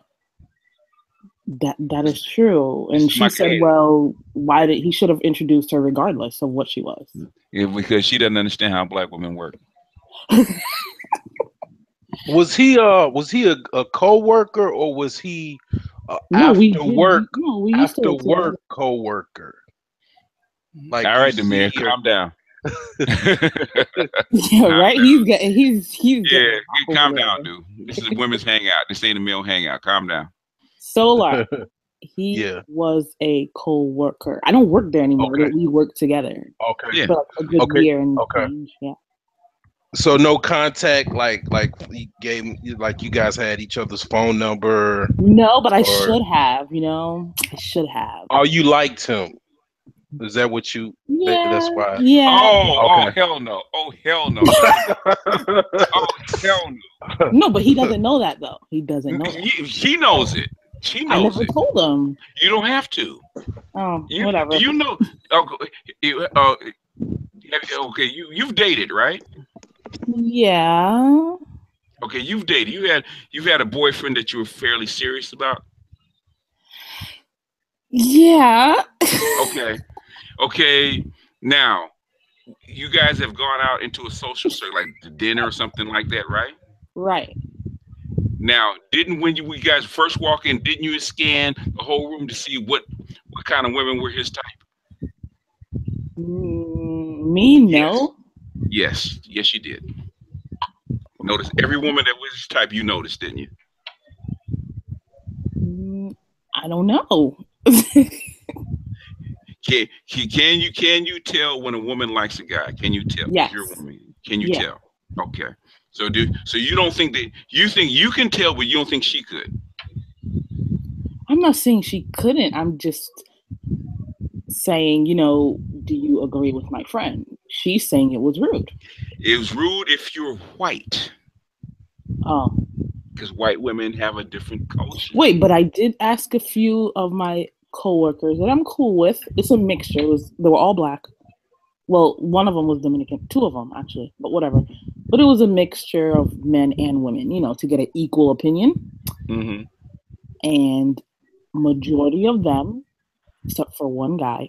Majority of them said yes, it was rude, regardless of what she was, friend, family member, girlfriend. She should have been introduced to me because the conversation was a good 5 minutes. One person said it didn't matter. It wasn't that serious. But everyone else said, yeah, my friend is right. He should have introduced her to me. No, I can tell you that. No. No. I can tell you that. I can tell you that. Because if you introduce, then all of a sudden all the wheels start spinning. Right? Why are you so friendly? How well do you know her? No. See, Roger said it didn't matter. Okay. No. My advice, no. I tell a guy, no. So, and my coworker, in fact, it should have been a 5-minute conversation. Hello, how you doing? You know, how you doing? All that stuff. Because what was it? Did you see the look on her face? I wasn't looking at her. Okay, that's probably why. The reason he didn't introduce you like that. A very good reason. Hello, guys. I'm back on. Okay. Here she is. Yeah, there's a reason he didn't. No. Well, I mean, I still intend on asking, you know. Yeah, go ahead. But in my opinion, no. Now, if I was telling a guy, no, don't do it. Ray says that was not his girl. That's what Ray says. No, that was his girl.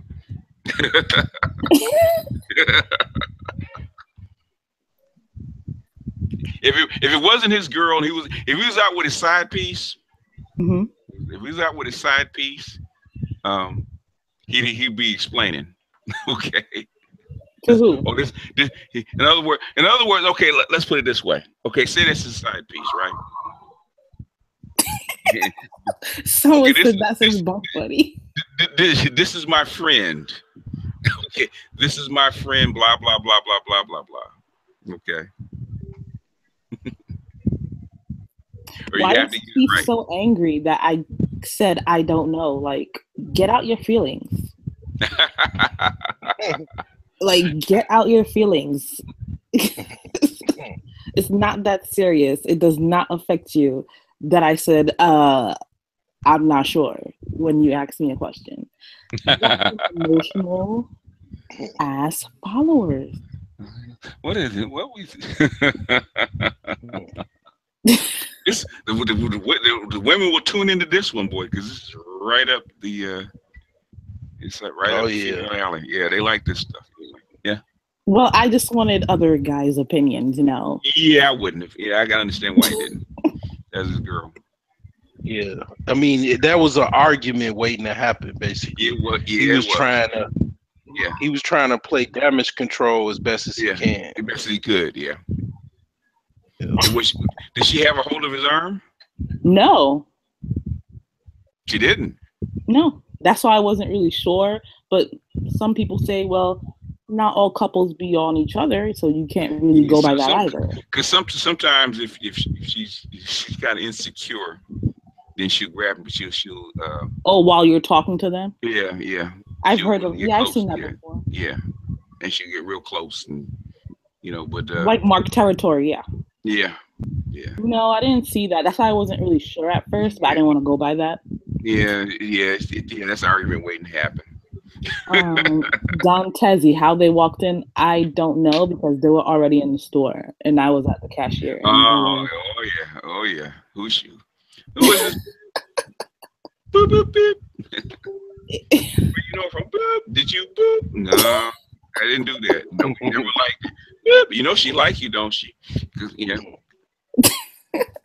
You guys are funny. It's true.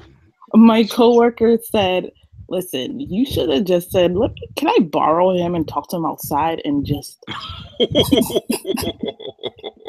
I was like, see, I didn't want to do that because it would have been awkward. And she was like, how much more awkward can it get? You stood there for 5 minutes, had a whole conversation for 5 minutes. He never introduced her. She never said anything. She never extended her hand to say, hey, exactly.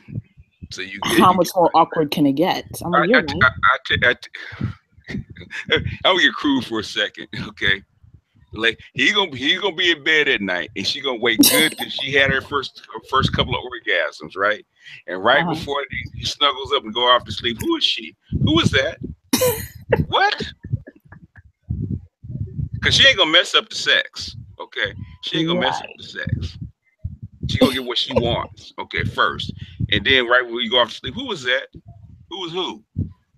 In the store. Girl you were talking to? Girl, it's a co-worker. So what? Would you talk to her for 5 minutes? Okay, yeah, we catching up. You know she like you, don't she? Don't you? He's no. What? No, I didn't know she liked me. No, you have to know she liked you. Right? It was on her face.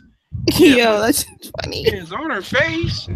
Yeah, but I don't know. We never got into it like that. She never said anything. I did. You the sure? The funny part is what you're saying is true. Like we really never. I know. Don't trust and believe, but they could. But you liked him. But it was on your face that you liked him, and women pick up on that immediately. I was hoping it wasn't on my face. Can't you tell? Yes, but I was just talking about work and catching up, like you said. Yeah. Okay, I'm okay. Like so why are you laughing? Like I tell my daughter, baby bullshit. Right, women can sift through the bullshit. If you like a dude, there ain't no such thing as a casual conversation. It is not that way. Anyway, just like a man being sexually attracted to a woman, there's no such thing as a casual conversation. Oh boy. Yeah. And the only now is he attracted to you? I don't know. We never had that combo. I never told him. Come on, Cupcake. What? What? I'm serious. Women pick up on signals. Do you think he's attracted to you? Yes or no? No, I'll say no because I don't know. So it's no. Did you think you had a shot with the dude? I don't know, but I was going to shoot my shot. See what happens. If you think there's a chance, then yeah, the dude had some kind of in other words, you can tell when a dude was they actually had no interest in you, right? Mm-hmm. You can tell that, right? If he stopped and talked to you for 5 minutes, there's some kind of interest. She picked up on that. And after her second orgasm, when he's getting ready to drift off to sleep, she's going to ask about him, about you. Yeah, this is funny. Rashid said, "Did I look better than her?" I felt I did. Oh, okay. Well then double whammy. When a guy always think you, yeah. Well, this kind of hard to ask a woman because they always think. I mean, he's attractive. I thought he would have been with someone cuter. She was okay to me. Oh, that's even worse. Oh yeah. Oh yeah. She didn't want to talk to you. Yeah, when a guy talks to a chick like small talk, like how's the weather, that's considered mode 3. Well, what if I'm the one who initiated the conversation? Doesn't matter. Doesn't matter. Doesn't matter unless you're a relative. If what was written on your face, that is a sexual conversation. And you approached him, did you not? No, they were right behind me, like they were next in line. Mm-hmm. But I kept. Oh hi! I'm Bronze Beauty. Remember me? Yeah, girl. BG, stop. And she's whispering in his ear. There was no whispering. She didn't move her lips at all. Oh, so you did see her. So well, first, yeah, because that's how I knew she looked okay. Then so what kind of expression did she have? Arrested? It was RBF? It was just blank. Like that's it. Oh, she knows she had an RBF, right? I guess, like maybe like who is this person or yep. Oh yeah. Whatever. No. Basically, if you were in front of him, he'd have cut the conversation even shorter. Wait, what? Because you're in front of them in line, right? So did he go up to the counter and the conversation continue? We were already at the counter. I'm the one and they're behind me. Yeah, they were behind you. So you did what you had to do, right? Yeah, they already rang my stuff up. they were waiting for me to pay, but I didn't pay yet because we were talking. So, oh yes, I can hear the conversation now. Oh God. I don't. Whatever your name is, that's not going to be the name she uses when you're in. Tell you that right now. Oh yeah. Oh yeah, he's gonna have to answer for you for a couple of days. I mean, I don't know. It was to me. It was thank God you're not in his phone. No. Oh, good for him. Oh, you guys. Someone, Don Tezzy said we need some background music. I might add it later on. Oh yeah. Ooh, I remember that, boy. Ooh, good grief. But it's actually the third orgasm that she said that. Well, see. And she was asking about an ex-girlfriend that hadn't seen in years. See, I haven't seen him since winter 2015. Well, all of a sudden you decided to chat him up, right? What? Right. What if I bump into someone I haven't seen in a while? I'm gonna catch up. If it was his cousin, then he'd have introduced her. If it's his girl, it's like, okay, let's get it over with. Let me chat her up and be friendly and be nice and cordial. Because I know I might as well keep talking because I know I'm gonna pay for it once I get home. Because she ain't gonna say nothing right then. Right. I mean, you could have said bye though. Oh, yes. Do you have your answer, sweetie? No, that wasn't his cousin or his side piece. Well, I went into I went into it. What kind of store was it? Huh? What kind of store was it? It was a beauty supply store. Oh, it gets better. You wasn't in there for him. No, I did not give him a hug. What is wrong with you people? No. Oh no! Oh, thank God you didn't, sweetie. Don Tezzy is stupid. No, you. Oh yeah. You really would have gotten up. Exactly. So basically, the chick was in there getting some stuff in. Getting some stuff. Yeah. And if she says he could do better, he could have done better. So, okay, scale of 1 to 10, where is he? His looks. Oh, him? In my opinion, since I'm the one attracted to him, I'll say realistically, 7. Come on. A 7? Yeah. Okay. Her 7, 8. Okay. He's 7, 8. Okay, really good looking dude. To me, yes. Yeah. I mean, conventionally, what do you think your girlfriends would say about him? Because you work with him, so you guys talk. What was the consensus on his looks around the workplace? Come on, baby. Come on now. Don't play me, cupcake. I'm not playing you. Yes, you are. You guys, women chat. But I try to stay away. And if there's a hot dude on the workplace, every woman is gunning for him. Okay, so then maybe he's not that hot. Maybe it's just for me. Okay, he's good looking. He's a decent looking dude. Yeah. Okay. Because you talking about 8. Okay, then every chick on. All right, fine. Let's go back down to 7. All right. Okay, he's a 7. What was she? To me. Well, above or below him? But I think below, because like I said, I thought. So she's an average chick, like 5. Yeah, right? pretty much. Okay. Yep. Okay, so basically,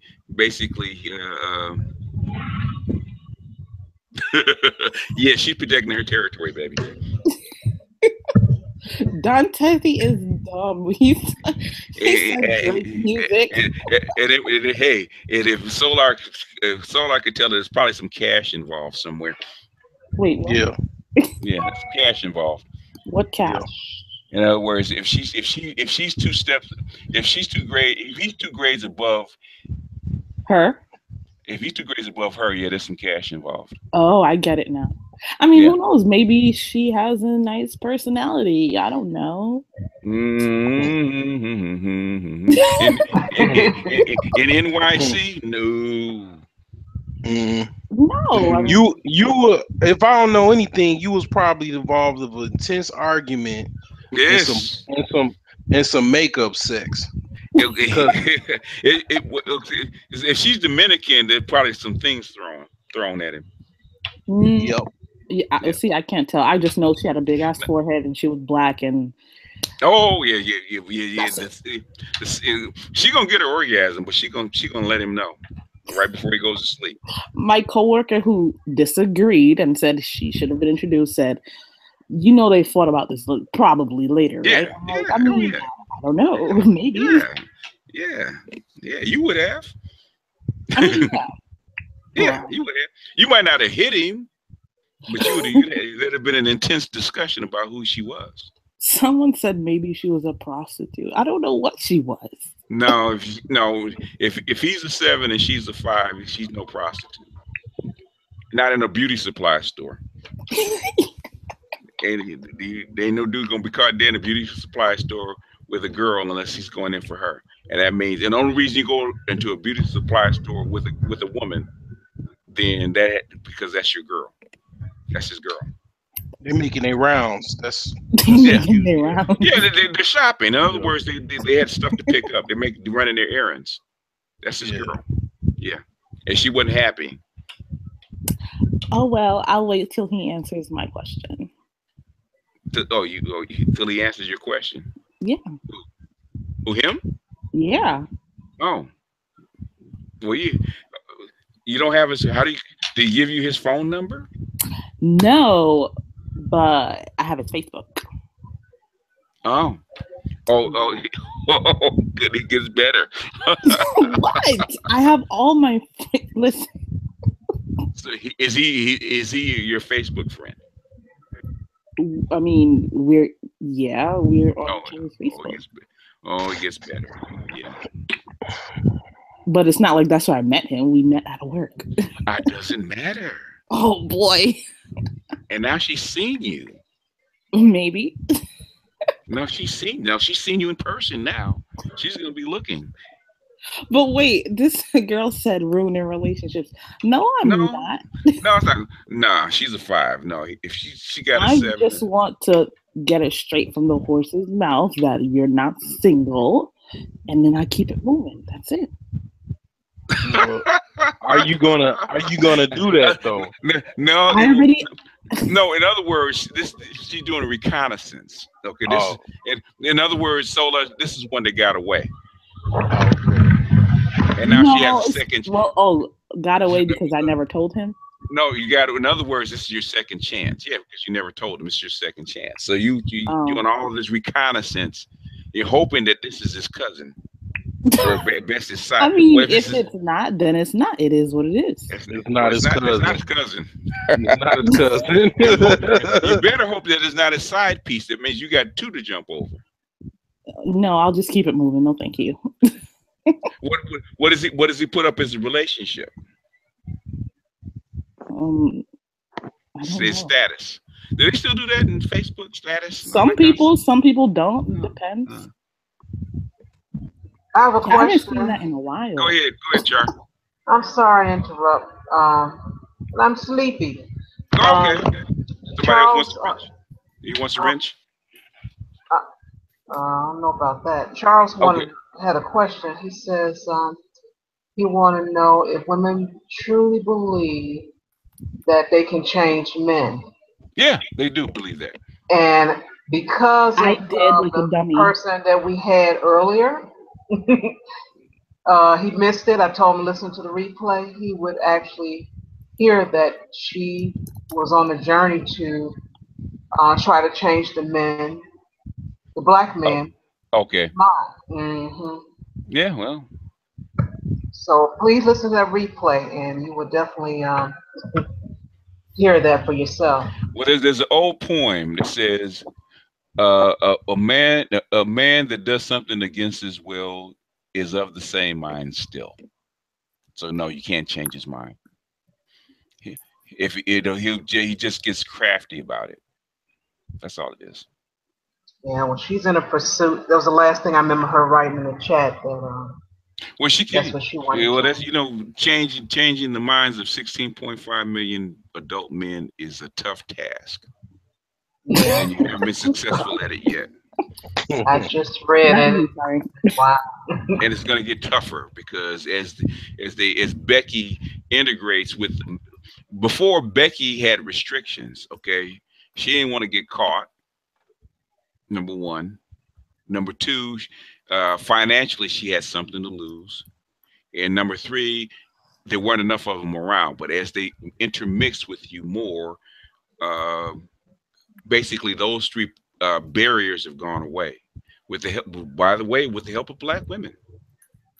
Basically, black women, the swirlers don't believe it. I said, they think, okay, if we try hard enough and convince enough black women that it's okay to date outside your race, that we can actually catch up with men, because they said black men are so far ahead of them as far as dating outside their race or marrying outside their race. We can finally catch up. It's only because black women really don't want to marry outside the race. That was the only reason behind. So all I had to do is convince enough black women that if you marry outside your race, we can catch up with black men. I said, sweetie, all you're doing is opening the door. That means you got to open the door wider. As far as the maid, I have to give white women credit. Okay, white women are intense. They are vicious when it comes down to mating. They don't take no prisoners. Yeah. Okay. Becky, whatever. If you give her if she wants you bad enough, you give her a list, she's gonna do it. Yep. With no hesitation. I want him, and this is what I got to crawl through this to get it. And she will do it. Black women like, for him, he better crawl to me. And Becky tapping the shoulder. You're not gonna crawl and get him? No. Okay. Can you kind of move to the side a little bit? Why? Because I'm crawling. I'm getting on my knees. I'm on my way. I'll see you on the other side. And Charles has a second part of this question. Mm-hmm. Are women more hopeful in the pursuit of desire, in your opinion? What is that? More hopeful in pursuit of desire. What does that mean? You got to follow up on that. You want to come in, Charles, and ask personally? Right. Because if I think I know what you mean, then we have someone already here that can answer that for you, because she's desiring a specific type of guy. Oh, you're talking about Taria? Mm-hmm. Okay. She's willing to answer. My answer to Charles is yes, because I was once that girl at like 25 years old. Okay. Can you expound? I was trying to change their view on relationships. Talking about black men, or a particular black guy, or just black men in general? He was Dominican, but I'd say he's Afro-Dominican because he's like the same complexion as me, obviously. Okay, yeah. Okay. Well, you're Haitian. You guys right next to each other. So. Right. So he was more to the open type of. It's like I don't understand Dominican colorism. It's you're on the same island. So they don't make but still, the history and the rocky, still. Yeah. I was. Yeah. So is he colorist? I think did you like might have been. Yeah. Which is weird because you're like just as brown as me. Like the fuck. Well, the caste system is in the Spanish culture. The caste system is. Yeah, I mean, it was weird though because he would always compliment me on my skin tone, but it just would sound weird. You know what I'm saying? Like. Oh well, then he's all right. Then he wasn't colorist then. Yeah, they started that, man, like 600 years ago, after they expelled the Moors from Spain. Yeah, all that stuff started.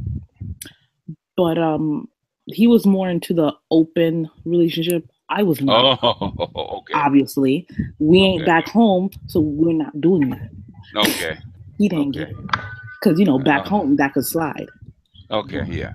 Here, even in Haiti? Well, they do. Haitian men are they're Dominican men that speak Creole. That's it. Okay. They are dogs just like the men. Okay. We are. There's no difference. Okay. So, I'm not going to. Oh, sorry. I thought you were done. No, go ahead. Jump in, Charles. Oh, okay. Charles said it was correct about or Ty to answer the question because she has a desire, and you missed it earlier, Charles. She's interested in like a football type guy. She's willing. Yeah. Go ahead. Yeah, she wants to be a ball. She wants to be a baller chick. Okay. And she's willing to do some things to see that person. So, hey, it's some changes you want to go through. So go ahead and answer that question for him, Ty. Okay, I just want to know if you guys can hear me. Yeah, we can hear you. We got you. I believe women are more in pursuit of desire because I think we're so infatuated by the idea of a man. Mm-hmm. Yeah. And we want to find the idea. Yeah, that's true. In a man. Yeah. And that I can believe because it's emotional. Yeah. And less fact based or less logical. So yeah, probably so. Yeah, I agree with that.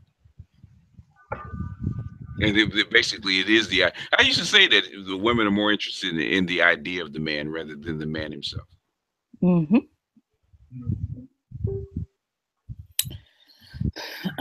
And men are more interested in the image of the woman sometimes than the woman herself.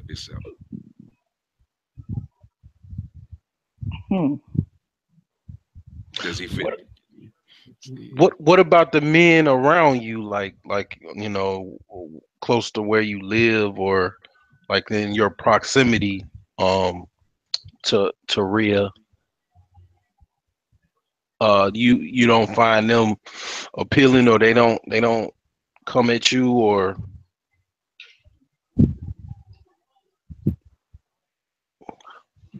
hello? She's muted. Oh, okay. Well, if she's good enough looking to attract a pro athlete. She has to have guys beating down her door. Yeah, beating down her door, man. Basically, she probably can't walk outside. Yeah, but them Atlanta guys, man. They they got so many women to choose from. Man, if you're on the scale of a baller chick, you can't walk outside. Yeah. You know what I mean? You've been around pro athletes.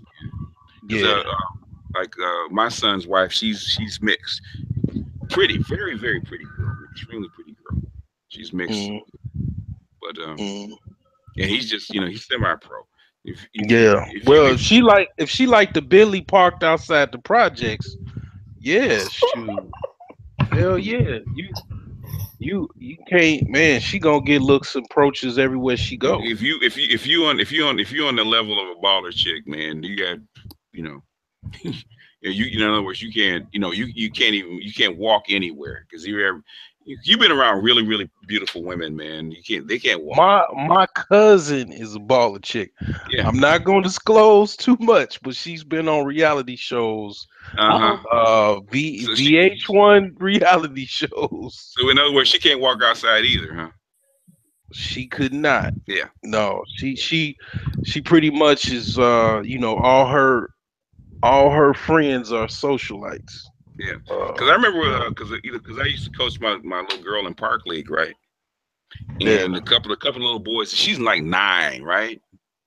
Yeah. She's like 9 years old. 8 was she 9? Was she 8 or 9? I think she was 8. Park League, right? Yeah. Little boy kept calling the house, man, and I was coaching him. I said, dude, I said, I'm gonna take, if you call my house after 9 o'clock one more time, I'm taking off my belt. I'm gonna whip you right here and there. And she's 8.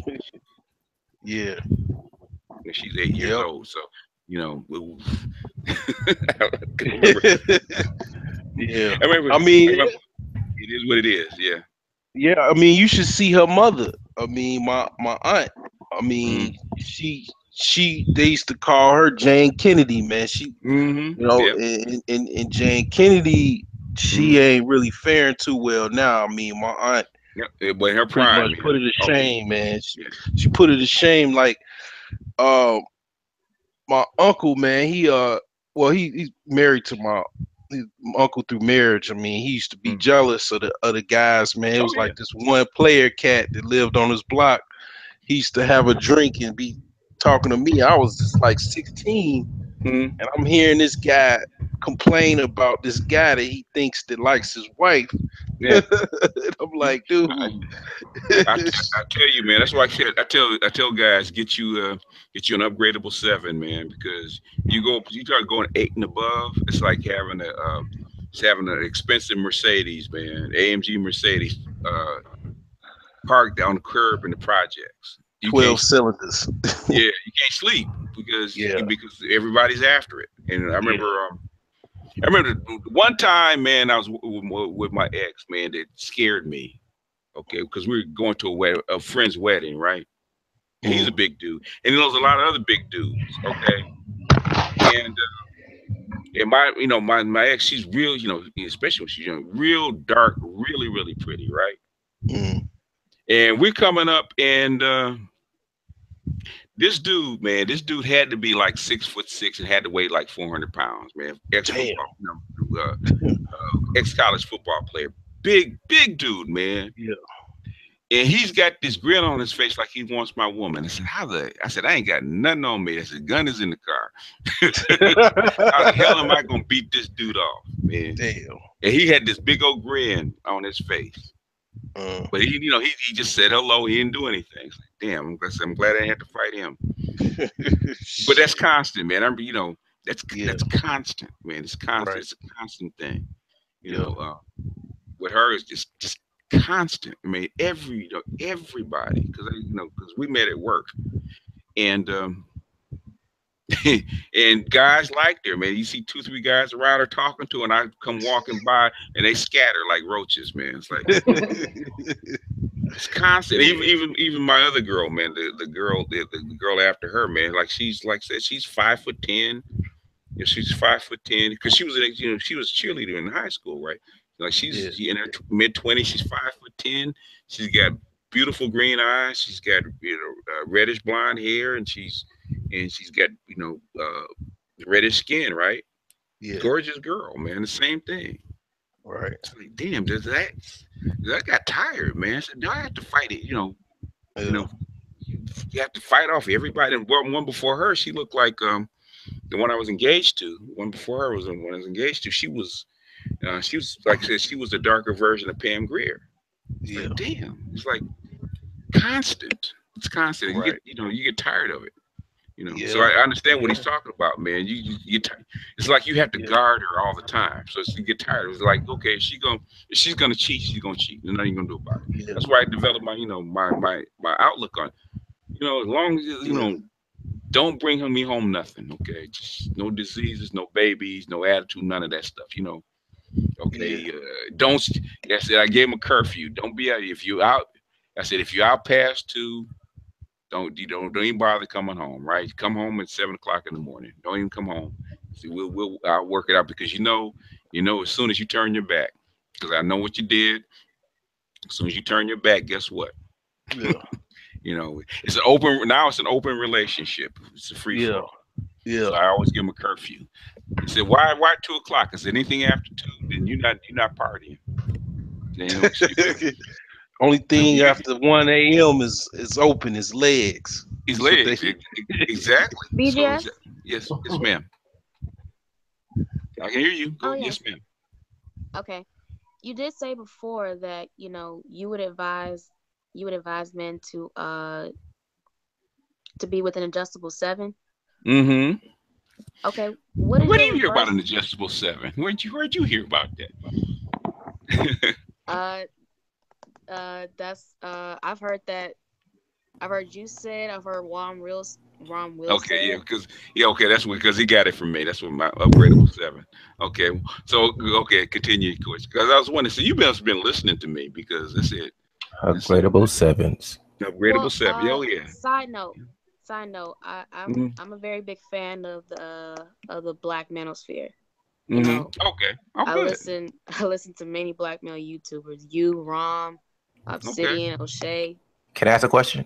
Just what makes you such a big fan of what attracts you to the Black Manosphere? The content is very very infatuating. You know, I just love to hear the raw honesty of black males. Oh, okay. Yeah. It's not sugar coated, that's for sure. Most women don't like it. Well, go ahead, ask your question, baby. Okay, since you said men should deal with, you know, adjustable sevens, what is your reverse game for women? You know, how high should they reach? For women, it's for women. Okay, for women trying to women should actually get somebody at her looks level, or it's actually reversed. Women should try to get somebody at her level or at least slightly below. Because if you go up, if you go up, the competition means money. Anytime you reach above your basically swinging above your weight, it means you got to come out of pocket. And if you're coming out of, and men are normally the buyers and women are normally the sellers, if you understand what I'm saying. In other words, men normally acquire a woman because he's going to have to pay for her and take care of her, right? Yes. That's the normal mating arrangement, right? Mm-hmm. So when you try to punch above your weight, that means the competition gets stiffer. Now, unless you're lucky, that means you have to come with something other than your looks and your personality. That means that's where finance comes in.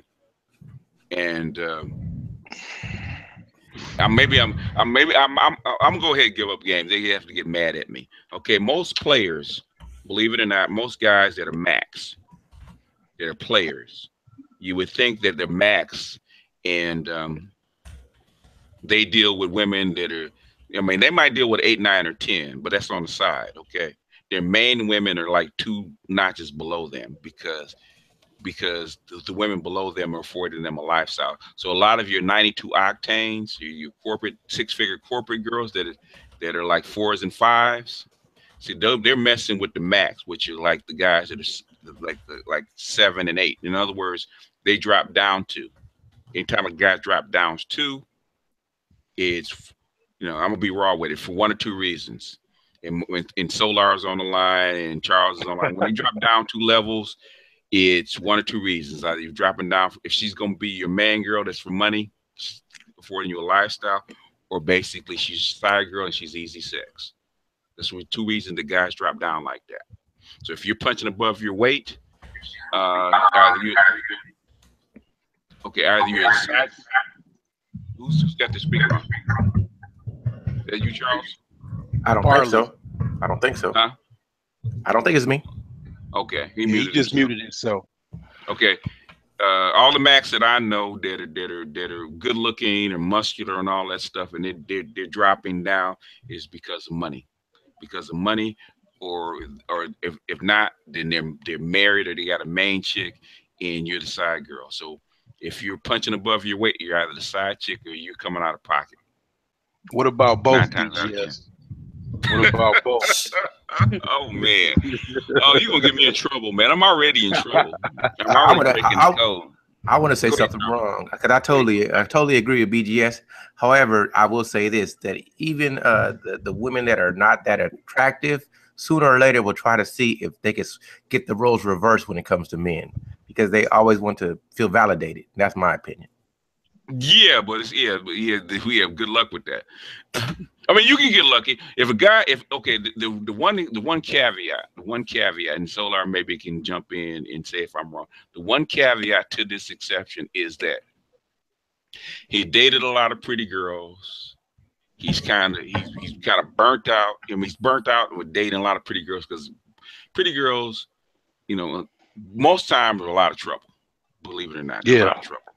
A lot of trouble. Yeah, so basically, go ahead. So in other words, if he's a good-looking guy, he wants to drop down too. It's because I want to settle down. I don't want no more headaches. I want a good wife that's gonna take care of the house. Blah blah blah. Because I'm tired of running. Yeah. So you basically become his last stop. And he says, you know what, I'm done. He said, how you get him? In fact, you hear a lot of wives say that. It's like you see a woman that's kind of like plain Jane, and the guy's kind of look like he could be a movie star or something like that. He said, girl, how you get him? He said, well, how you guys get together? He said, girl, I got him when he was tired. Okay. Yeah, pretty much. Yeah, like the baller chicks, like the pretty, like the eights and ups, like my experience, like they either like you know, I don't want to offend anybody, but they was either dick hoppers, like they because they're so fine. Yeah. Every guy, carousel riders, yeah. I got it even.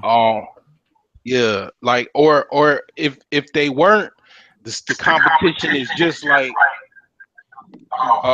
Odinga popped on, so you know what you always got. This is not a well, I guess it's mute yourself. This is not a male hand, but go ahead, say something real quick. Yeah, I just got a quick question, and then I'll just hang up. You mentioned that, or maybe a lady mentioned that women usually just like the idea of a man. So could that be the reason why relationships do not last? Because once they actually get the man, that's not the idea they had. It depends. Okay, depends on her amount of what I say, delusion and hope. Yeah. It depends on it depends on a lot of things. Okay. How close to her imprint that he is. In other words, her perfect guy, because every person has an imprint, right? And the closer it is to what your mental imprint, the more stuff that you will put up with, right? So if this is a guy that she can't replace, she'll put up with more, and then delusion will last longer. Yeah. Until he does something that a deal breaker, and then all of a sudden delusion gets shattered, and then basically it's over. But it depends. Same thing with a guy. If in that case, a guy, the same thing, you know. Yeah, like the chicks, man, it's like 8s and up or 7s and ups. They got money too. They got, you know, maybe status or, you know, income. It is just like Taharia, like it's the competition is stiff with other men. Like you compete with the, like you call them, the major league guys, and you're a minor league guy. It's gonna be hard to compete with the guy in the majors already. Yeah. You know, and the only time, if you fit her imprint, you know, and that's how come you can see a guy that seems mismatched. You fit her imprint, even like my ex, man. The ones I got, I fit their imprint for whatever reason I did. But I fit their imprint. So even though there was guys out there with more money and more status, and sometimes, you know, as good looking as I was, sometimes even better. If I fit her imprint and I imprint her, then it's much more difficult for her to leave. Man, you work with her. She's seeing you every day. Yeah. Like you were around her. Yeah. I'll tell you exactly how we met. I was walking by her. She looked at me. I looked at her, right? And she said hello. I recognized that look on her face. I said, nope. I said, I don't want to get into that. Okay. but she wasn't having it. Let's put it that way. She wasn't having it. I have a question. So she made sure she got me. Go ahead, Charles. When it comes to possessiveness, marking territory, who is more adamant with it? Do you believe this is for everybody? Women are okay. Women. Okay. And for the ladies, If you guys agree or disagree, could you elaborate on it? I can agree because I've seen it. And that's pretty much as I could say. I've been seeing it. A woman being possessive. Women are always in competition with the next woman. They'll leave stuff behind. I've noticed that a lot. Yeah. So that's why I know women don't know where they stand in the pecking order as far as looks. I know that's not true because they're constantly comparing themselves to the next woman, constantly. So when you say, well, where do you rate? They say, well, I don't really know. It's like, come on now. If women think they're fierce and they go into a club or a restaurant, they scan the room to see where they are in a pecking order because what they want to see if I am the best looking be in the room. They constantly, as soon as they walk in the room, they're basically in competition with all the other women. Yeah, they learned that in high school and grammar school. Grammar school. Yeah, okay. They learned that in grammar school. Char Willie, since you're asking me, I don't know the other lady's name in the room. Which one is Bronze? Is it Bronze Beauty? She dropped out, huh? She left. Taria. Yeah, Taria. Okay, so Taria and Char Willie, when it comes to selecting men, what is your primary I know like physical beauty could be it, but what criteria motivates you the most when it comes to a man? The media. No. Are you a woman? Are you a woman? Wait a minute. We're gonna pull in your card today. You got a deep voice for a woman. Mute yourself, brother. I just think the media has a lot to do with the. Are you a split tail? No, I'm not. Wouldn't fall back and let the ladies answer. All right. This ain't a male hangout. It's a female hangout. Either one. You can go ahead. Yeah, I'm gonna drop out, man, because it's too many hard legs in the room. All right. See, Solar. All right. Well, because I'm very young, I am very critical and observant when it comes to a man's physicality and how he dresses. So that's the surface. That's barrier number one. If I may, can I go into detail as far as how I like? As far as you like. He wants as granular as you can, baby. Drill down as far as you want. Okay, well, I like young black guys, who have the low cut, the low haircut, waves. That's what I like as far as hairstyle. Tats or no tats? I'm sorry. Okay, when it comes to tats, if a guy does have tats, I would prefer him to have I'd rather him like to be in really big shape than to have like a real skinny dude who has tattoos. Okay. Nice clean teeth. Okay.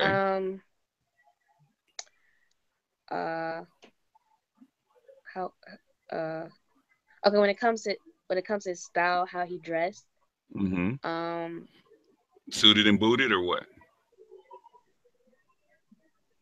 Okay, since I work at a burger joint, I remember a few months ago, he was either the second or third customer I took his order. He honestly, he was such a physical turn on as far as having the waves. Like I remember he wore like a blue shirt and underneath he wore a white tee and some pants and white sneakers. And I said to myself, that nigga looks right. So Hit your imprint. Hit your imprint at the emotional level, huh? Pretty much. Yeah. Like I was just digging how the guy looks. Yeah. Yeah. Well, how tall was he? He might have been between 5'3" and 5'4". He was not much taller. Really? Okay. Man, that's unusual. Okay. What else? Now, I consider this my weakness, and also part of this fantasy. I would love to have a guy that wears a necklace or a chain around his neck. That's common. Okay. I mean, a chain. Okay, what kind of chain? Describe it. The Jesus piece. Oh, like something like out of Training Day. Yes. Okay. Denzel Washington type. Next time I watch a clip of Denzel Washington, I'll check that out. Okay. I'll check that piece. Because you're describing Denzel Washington, clean teeth, wavy hair, even though he's about 6'1", but not necessarily necktie down, but like dressy casual, huh? That's right. Yeah, that's Denzel Washington. Okay, you grew up. You're a Denzel Washington fan? I do like him as an actor. He's a little old for you now, but yeah. Oh, of course, but I like watching films like American Gangster and of course Training Day. So I'm familiar. Yeah. So he's hitting your imprint. Okay. All right. So basically, so handsome face, height's not that important. Wavy hair. Yeah. The Jesus piece. I remember when he wore that chain in Training Day, right? Or my nephew, he wanted one like the next day. So I remember that all the guys wanted to have the big cross around their necks before it was the big gold dog chains, right? And then after Denzel Washington came up with the cross, and all the guys all of a sudden wanted to change over. Interesting though. Interesting choice. Continue. What else? What else you like about him? Did he talk to you? Did he talk to you? Oh, absolutely not. No. What?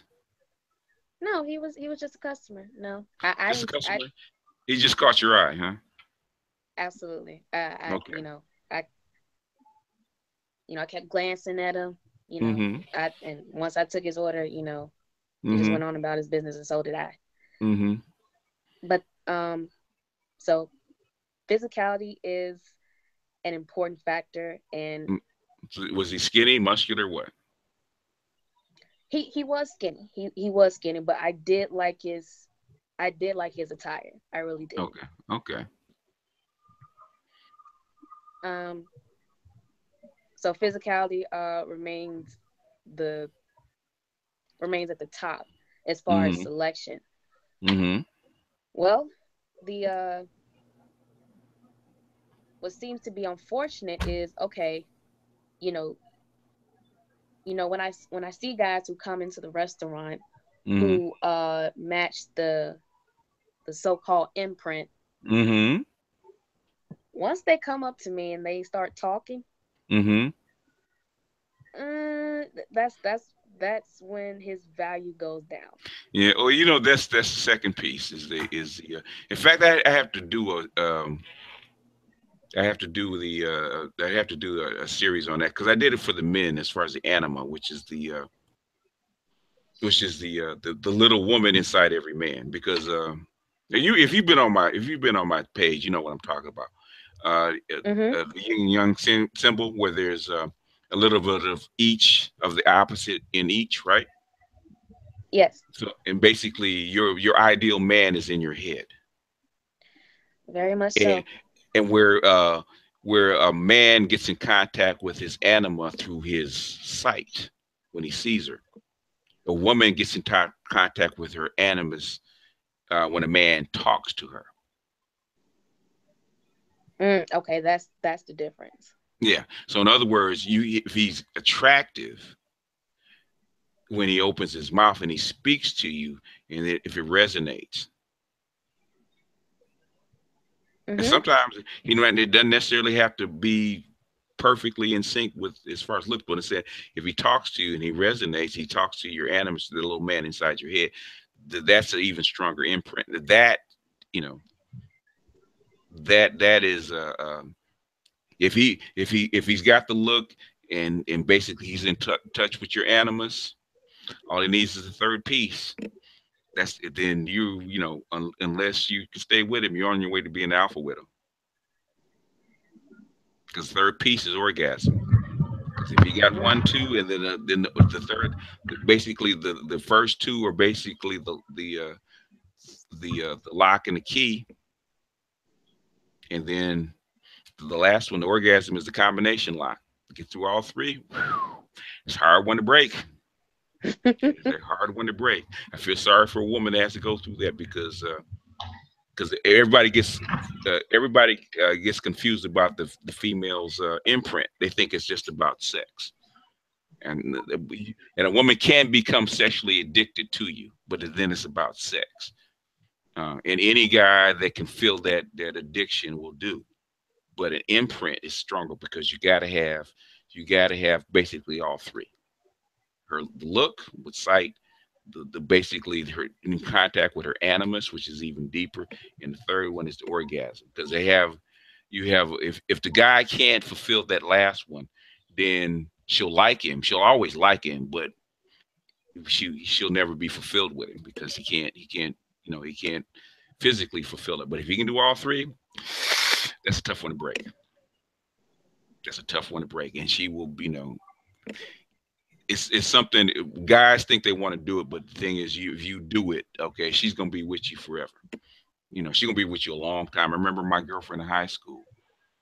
She was 16 when I got her, and the last time I heard from her, because she had been married like 15, almost 20 years. She was 45, and she called me, and she said, she always called me on my birthday, and she called me on my birthday. And I said, where are you doing? She says, well, I just want to talk to you. I said, why? I said, well, my husband's getting ready to come home in a few minutes. I said, okay, so why are you calling? She said, it's your birthday. I always call you on your birthday. And she said, I wanted to still see if I still felt the same way. I always have. And I said, well, do you? She said, no. And after that, she never called me again. Wow. Miss Shar, would you like to give your answer? Yeah, go ahead, Miss Shar. Yeah, sure. What was the question again?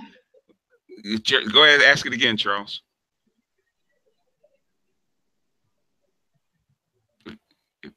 Unmute yourself.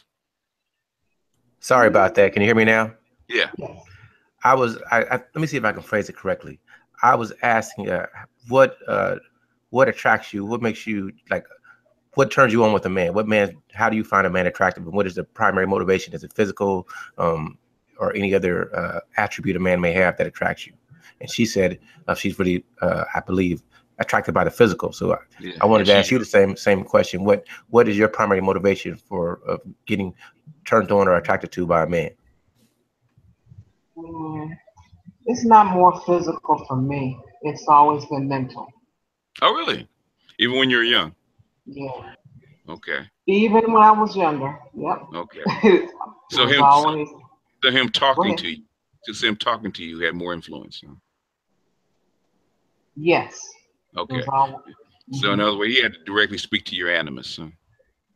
Yeah. Yeah.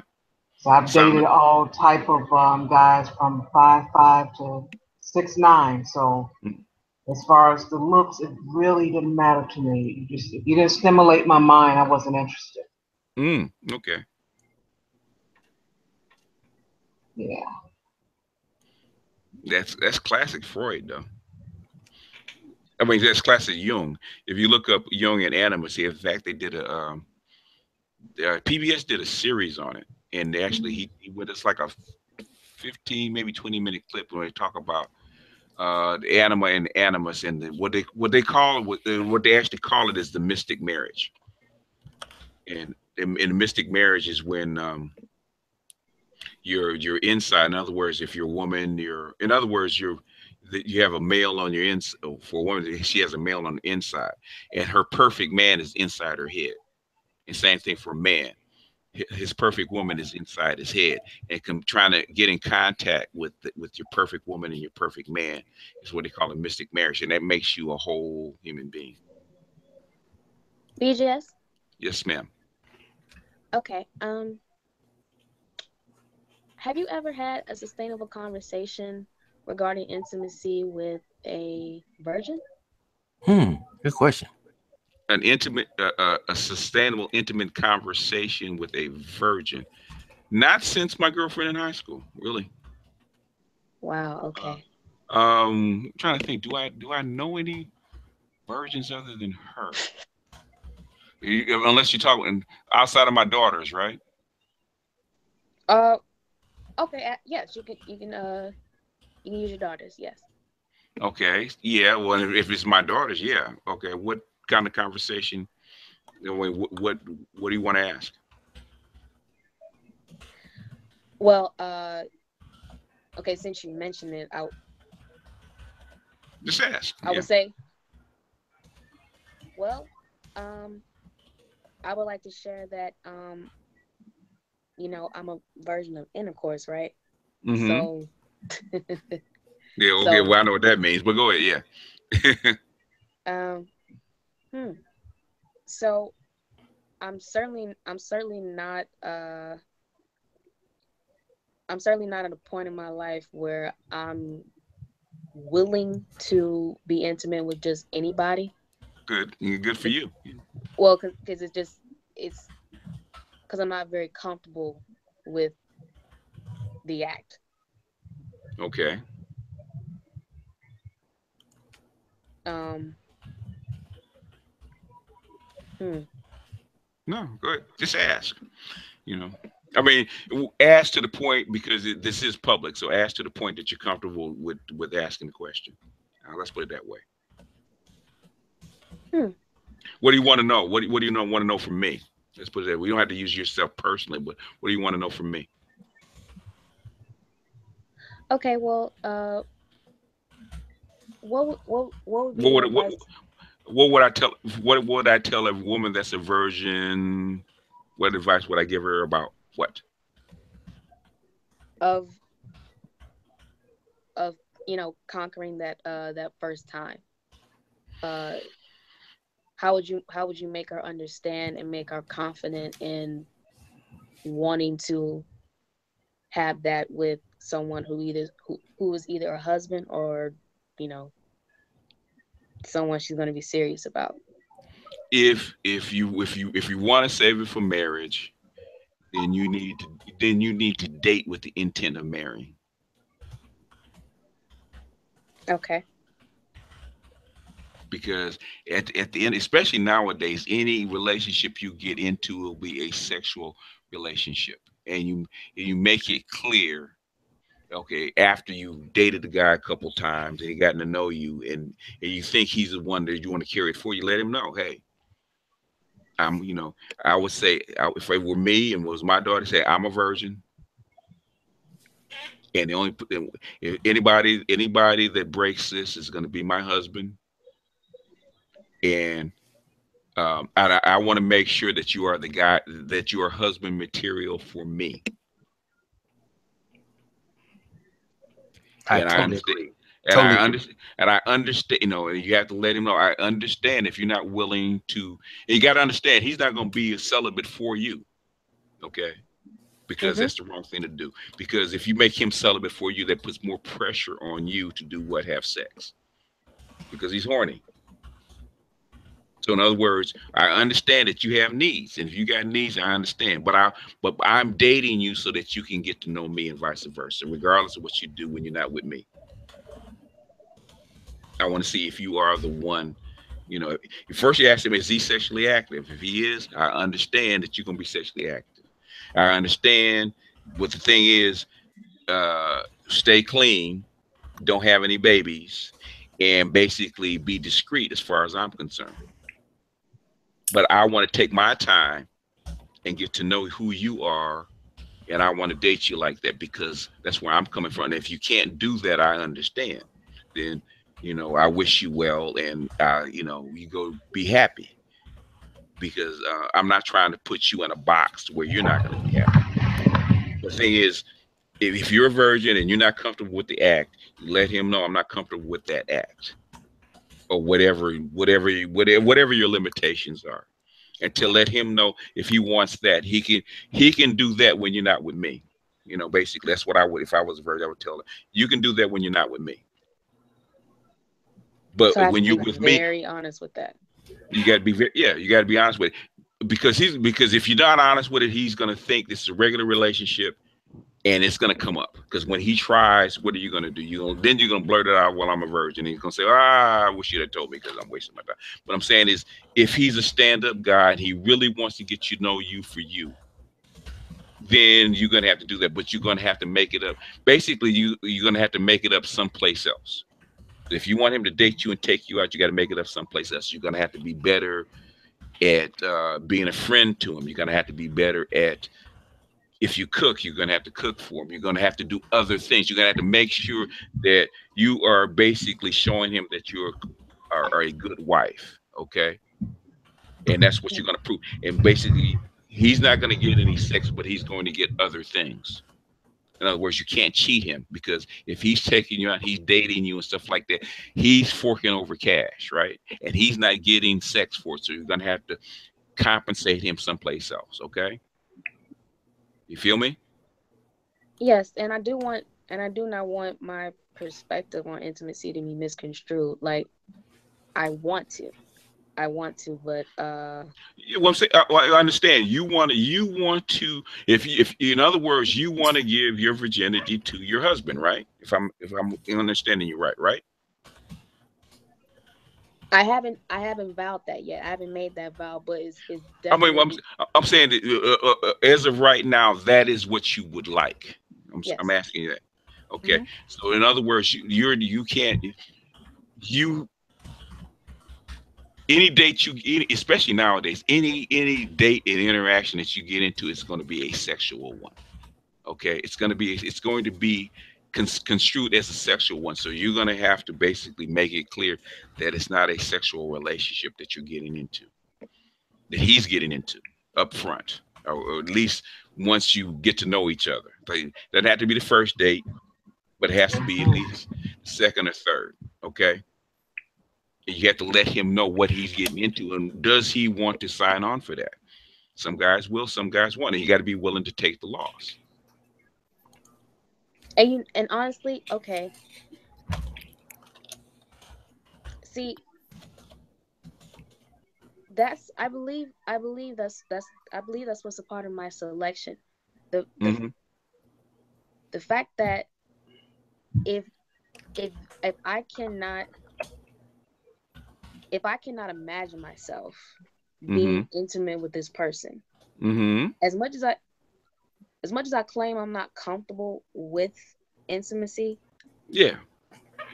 Well, would you have to have sexual attraction towards him? You're just not acting upon it, right? Exactly. Yeah, I was just saying. I'm not saying that you pick a guy that you're not sexually attracted to. I'm not saying that. What I'm saying is that there's going to have to be some kind of sexual component with the relationship as far as going forward, or whenever it's consummated. Otherwise, it's not going to work. But what I'm saying is, when I say it's a sexual relationship, when it means that, okay, after the third date, especially nowadays, it used to be after the fifth date. After the third date, okay, I'm expecting you to come across, because I'm forking over whatever time and money. And now everything's like microwave. It ain't no 90 days. Okay. It's like, okay, or 2 weeks and I'm out. So, and basically he's going to be pressuring you for sex after 2 or 3 dates. Okay. And if you don't kind of make it clear what your intentions are, well then, this is the game that you're going to have to play. You're going to have to tell him at some point. Do you want to tell him, you want to wait 6 months with him, and all of a sudden you tell him that I'm a virgin and I'm not having sex, and he walks after you invested 6 months into it? BGS. Yes, Can ma'am. Can I ask her a question? Go ahead. What are you looking for in a relationship? What is your ultimate purpose? Well,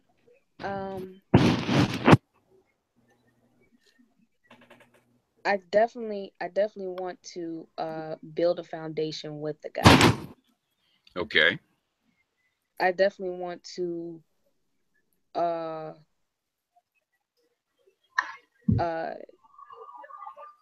I definitely want to mature myself in a relationship by learning how to be a feminine woman in a relationship, if that makes sense. Okay. First of all, you have to start at the top. What a life with a man and kids, what does it look like to you? In your dreams, what does it look like to you? You're going to go all I would out. I would like to be a stay-at-home mom. Okay, stay-at-home mom. So you had to make a certain amount of money. Okay, so stay at home where? What kind of house you gonna live in?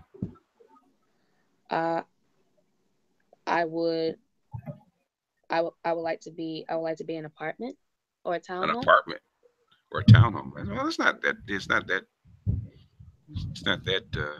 that big a deal. Okay, it's a little less. I imagine myself cleaning every day. Doing more cleaning than I actually do, living with my parent. Are you in the church by any chance? I'm not involved in the church. I'm not. Okay. You're not. Okay. Well, okay. We do not go to church on Sundays. Because even though I have time before my shift begins, I just take the time to rest.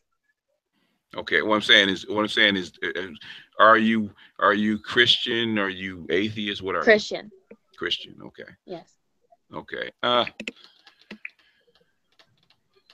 it should be. You're in the South. It shouldn't be that hard to find. Okay, your guy, should he be corporate? Should he be educated? Should he be corporate? What? I would take corporate. Okay. I would definitely. We know ultimately what you like. What I'm saying is downscaling. If your proclivities are what you are, you being a baller chick, if you didn't get him in high school, you know, then you've taken yourself almost out the game. But I'm saying if you get a corporate guy,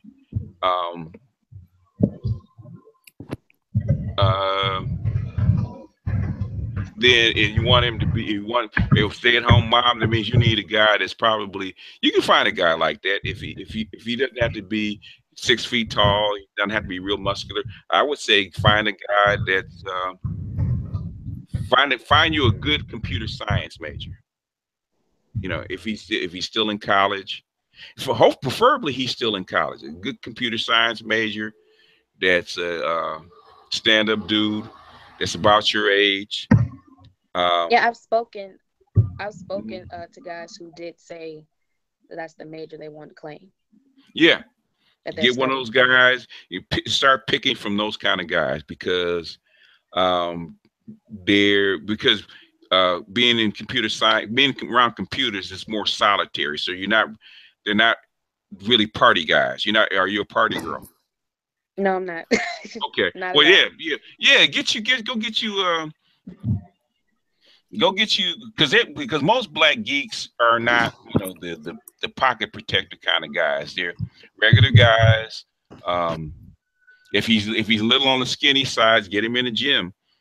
But if you're not going for a party guy, then get you a computer science guy because they're more solitary. They're a little bit on the loner side because they don't have a whole bunch of people around them. That's exactly what I am, a loner. Yeah, go when you go to the community college. In fact, do what most white girls do: take up computer science. BGS. because they're gonna be in your class. Go ahead. Bronze Beauty wanted to speak. Thank you. And post the link, please. Well, she could have just spoke up.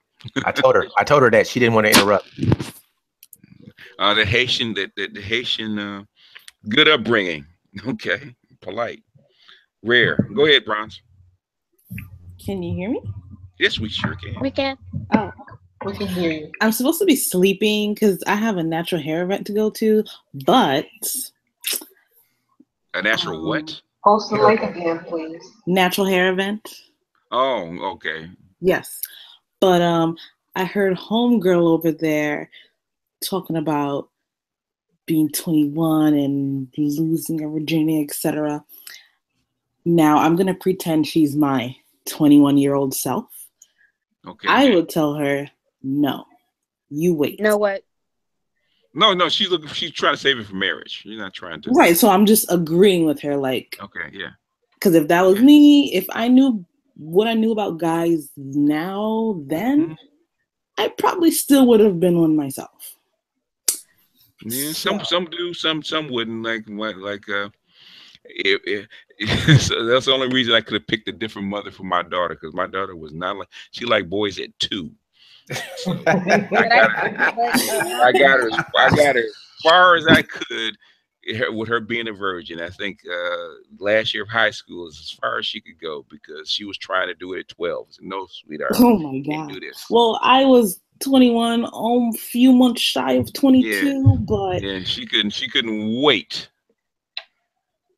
To pop that cork. There's no difference with the guys back when I was 21 and now, and I'm about to be 28 in October. It's like, I should have waited. Part of me, it's not a regret. I don't regret it, but I wish I did wait. Why? Why do you regret it? No, I said it's not, but I I should have. Why do you wish you had waited? Because they're not worth it. It wasn't. I mean, it is what it is. Again, it's not a. Okay, let's put it this. Let's get this straight. Okay, let me tell. Drop the link again, please. Oh boy. This is what I would tell my daughter.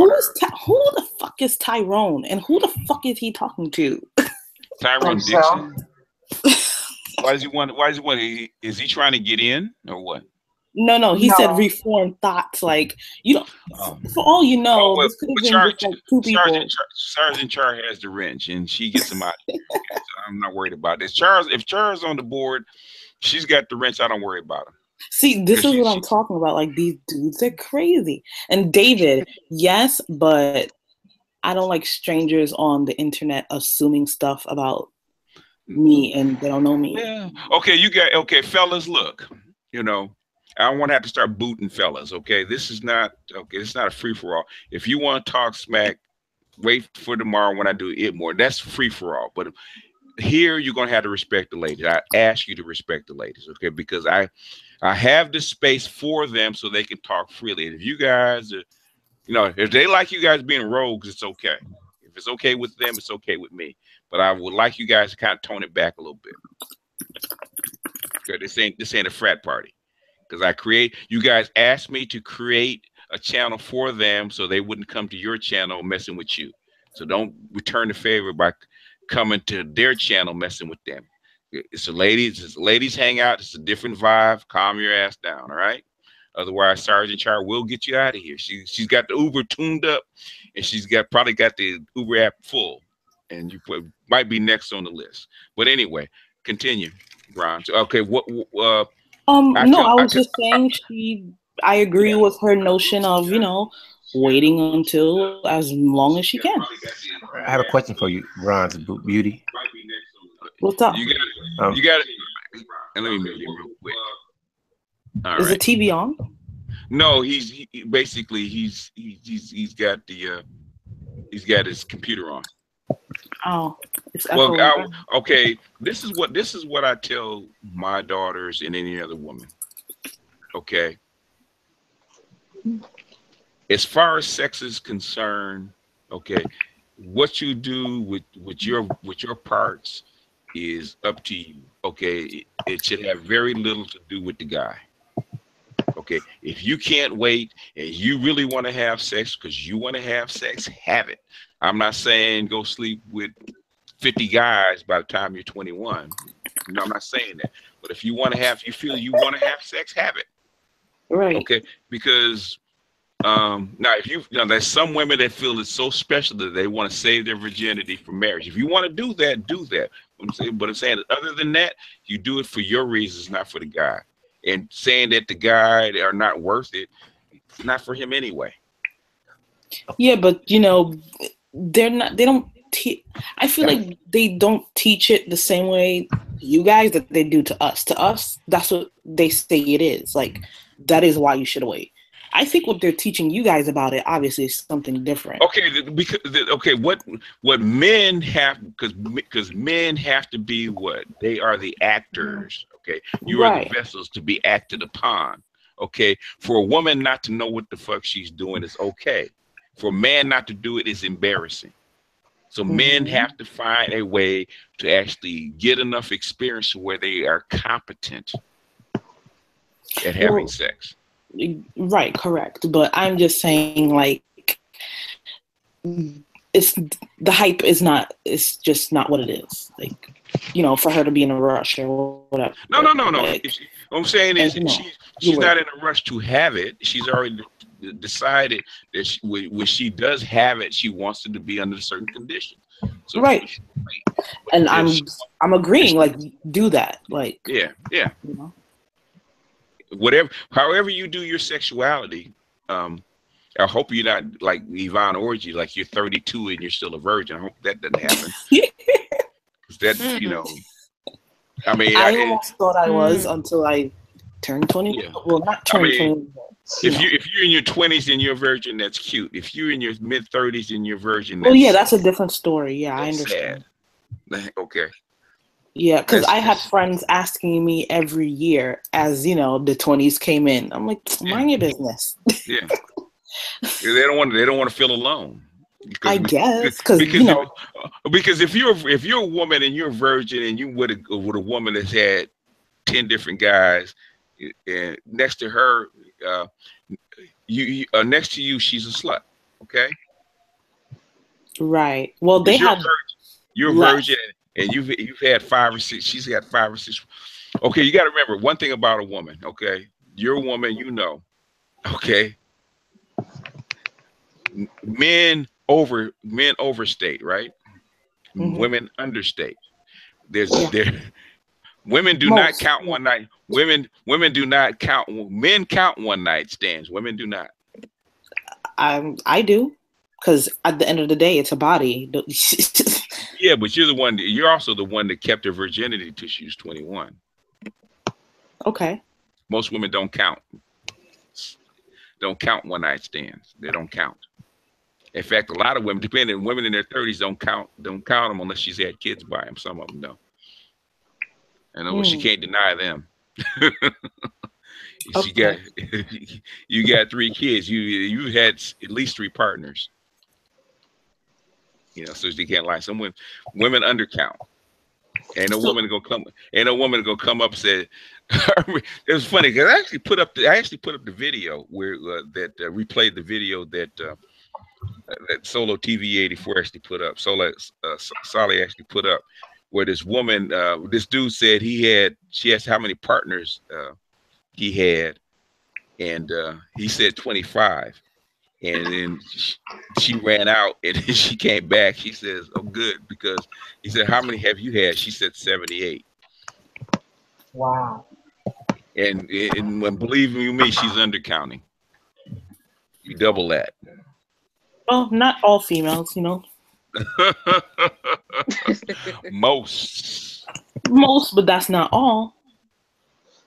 Okay, here we go with that. Not all. I'm just saying, well, because I don't lie, but then again, you know what percentage you are. You know how many women girls make it to 21 being a virgin? Less than 10%. You're in a rare territory. Yeah. I think it was just me wanting to get it out the way and get it over with. Well, that's okay. Well, you Hello? Did. Yes, we can hear you. Hi. I just wanted to comment on My name is Monica, by the way. I just was about to say, who is this? Yeah, with this, we coming in with the computer speaker on. But go ahead, jump in. I'm sorry. Oh, we got a full board of women. I'm happy now. We got 1, 2, 3, 4. Yeah, we got 4 women. I'm good, man. This is Wait, Charles had we got to mark this down. Huh? Charles had a question for me. I don't know what it was. Oh, he remembers. Go ahead, Charles. Unmute yourself. You'll hear me in a second. Oh, okay. Unmute yourself, Charles. You got a question? He'll jump in a second. Go ahead, Monica. Yeah, I was the one who had the ceiling fan. I apologize for that. No. Yeah, go ahead. But on the comment regarding women who are virgins up until the age of 21, I was one of those women. Mm-hmm. And I didn't start dating until I was 21. Okay. And I can count on one hand, I've only been with 5 men. And, you know, it's just something that I understand that not all women are the same, but sometimes I feel like we get put into a bubble sometimes that we're all women are the same. They do the same thing, whatever. No. But there's it's, to me, I just don't see it as being like that sometimes, you know. Well, I mean, okay. What I'm saying is, okay, if she sounds like me. In other words, if I were telling you about guys and I told you about the exceptions in the rule, would that help you? Go ahead and tell me real quick. In other words, if because there are guys that make it to sometimes even 30 as virgins. Yeah. Okay, I see what you're saying. There is an exception to the rule. I see. I got you. Yeah. I got you. So we're not talking about all, because there's always exceptions to the rule, right? Right. There are. That's true. In other words, all swans aren't white. There are such things as black swans. They're rare. Right. But if I told you, okay, if I use black swans, and what color is a swan? I said they're black, and you probably go 20 years and say, wait a minute, this brother told me swans are black, and every swan I've seen, you know, for 20 years is white. And then one day you walk in the zoo, oh, a black swan.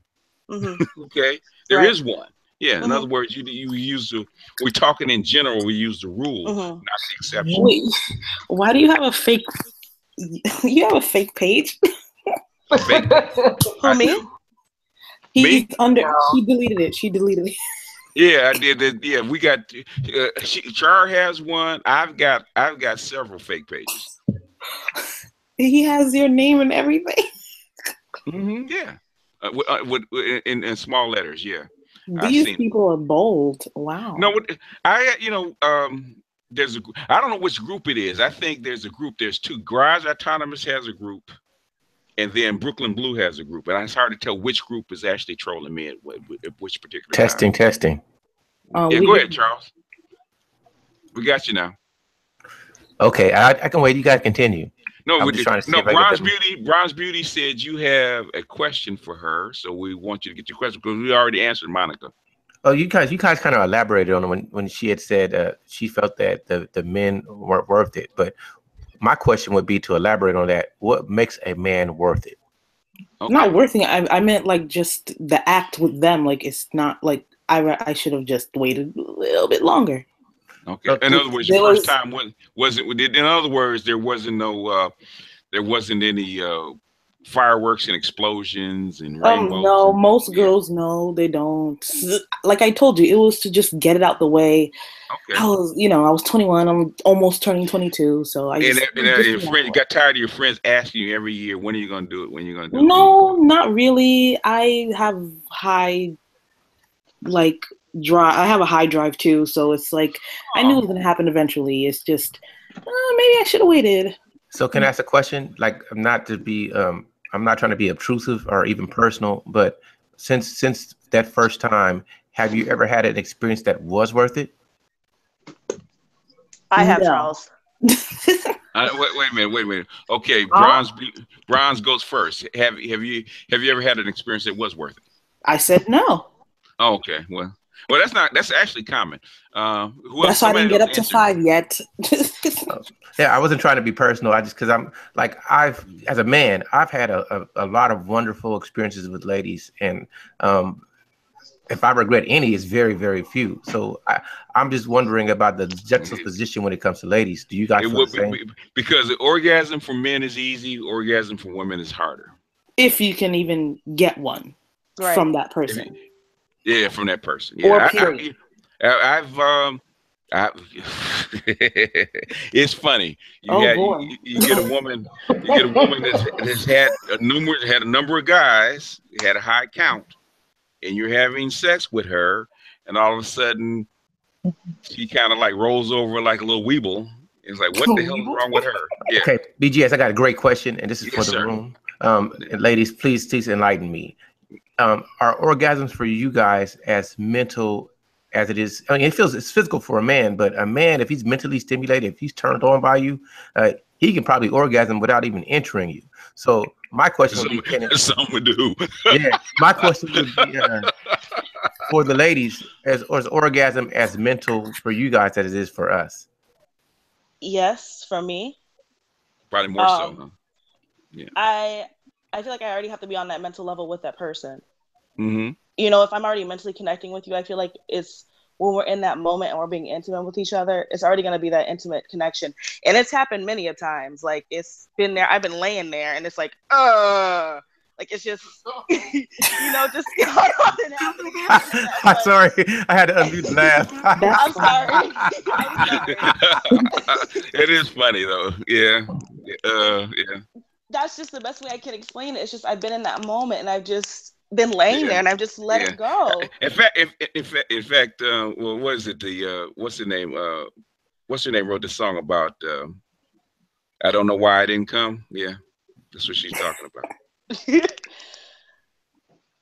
Well, exactly. I can't answer. So next. It's funny to actually. It said, well, he asked her, well, how many men you been with? And she started naming out the guys she went with. I said, you never done it that way? And it's like, no. I said, okay. And sometimes it's the guy, and sometimes it's the skill of the guy. It just depends, you know. Does that answer your question, Charles? May I ask a question? You guys gave me a fabulous answer. It's a learning experience. So I thank you, ladies, for your candor with me. Okay, some women have, they just do it for themselves. But go ahead. Hi. Sorry. Sorry. I just wanted to ask quickly because I'm actually getting ready for work and I didn't want to miss asking this. Okay. Two things actually. First one is I actually don't know what my imprint is. And it's kind of to do with the fact that I'm really sorry. How is your name pronounced? Is it Tyrea? Or was it Tyrea or? The girl that starts with T. Yeah. Tyrea, okay. I call her Ty. I don't even know. Yeah. Oh, it's okay. Tyrea. Tired. Tongue tired. It's Tyrea, yeah. Okay. Yeah, I haven't been with anybody to have that kind of physical one. And I don't know, from the people that I'm interested in, they're quite varied. So I just can't really tell. Sorry if my voice is hoarse, by the way. And she's gone now, I think. But I wanted to ask her about behavioral traits, because when she was talking about what she's interested in terms of looks, I was hearing nothing about his character and that kind of, I don't know. That's when the voice comes in. That's when the voice comes in, because she says it's a visual imprint. Okay, it's like a baby bird. Mm-hmm. The vision. In other words, a guy basically has one step. If he sees her, okay, he can capture it. That's how come a guy can imprint on an Instagram model. Okay. Because it's visual. It's in it, completely in his head. A woman, it's visual, it's auditory, and it's orgasmic. So in other words, it's 1, 2, 3. Okay. Okay. Now she said that that she physically sees the guy, that her imprint is visually matches, but once she talks to the guy, then it's like she loses interest because the auditory or the personality or what she thinks is a personality doesn't match, and basically that kind of nullifies it. Doesn't go to the third step. Mm-hmm. Because if you look at Jung, in fact, it's on there. If you look at Carl Jung talk about the animus, and basically animus is the imprint. Talk about the animus. He will tell you that for man it's visual, for a woman it's auditory. Like Char said, it's not visual for her, but it is auditory is a component. Right. When a man sees his imprint or is captured by his anima, it's visual. He'll see her, she'll turn around, and she'll capture him because she will match his imprint, and that's what he's looking for. And then the rest, as long as it's within range, it's nothing too goofy, he'll be captured by her. But a woman, their imprint is more complex because they're more inside in their body than outside their body. So basically, it's visual, it's auditory, and then it's orgasmic or sexual. And like Grimes says, there's always a sexual component.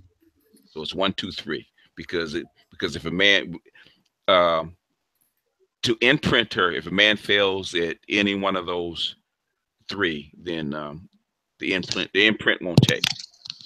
I see. Now she can be attracted to him. Mm-hmm. She can even become sexually addicted to him, but he will not imprint her. Like there's guys that are good at sex, and if she has a sexual appetite, okay, she doesn't love him. She can't stand him.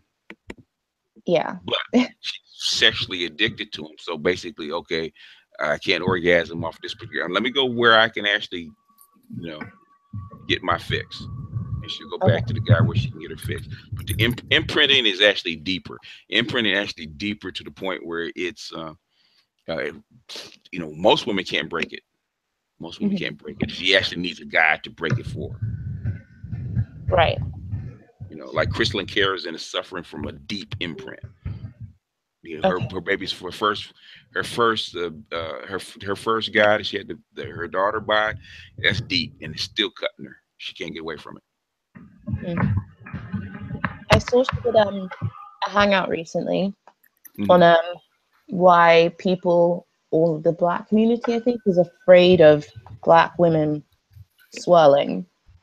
And I didn't really think it was much of a case of Black women dating out, but I don't know why she seems to think people are afraid of it. Women, people are afraid of it. They're not. What they're afraid of, really, what they're afraid of is not women dating white men. Okay. It's always been there from the time that you hit the shores. What most people are afraid of is Black men, getting it loose. Okay. The white society and Black women do not want Black men to get loose. And if you're dating white men, you're saying that it's okay for Black men to do what? Date white women. Date white women. And it's hard enough to keep them in bounds as it is, right? Yeah. There's no restriction on white women. Before there was a restriction on white women, so Black men could not get to them under the fear of death. Okay.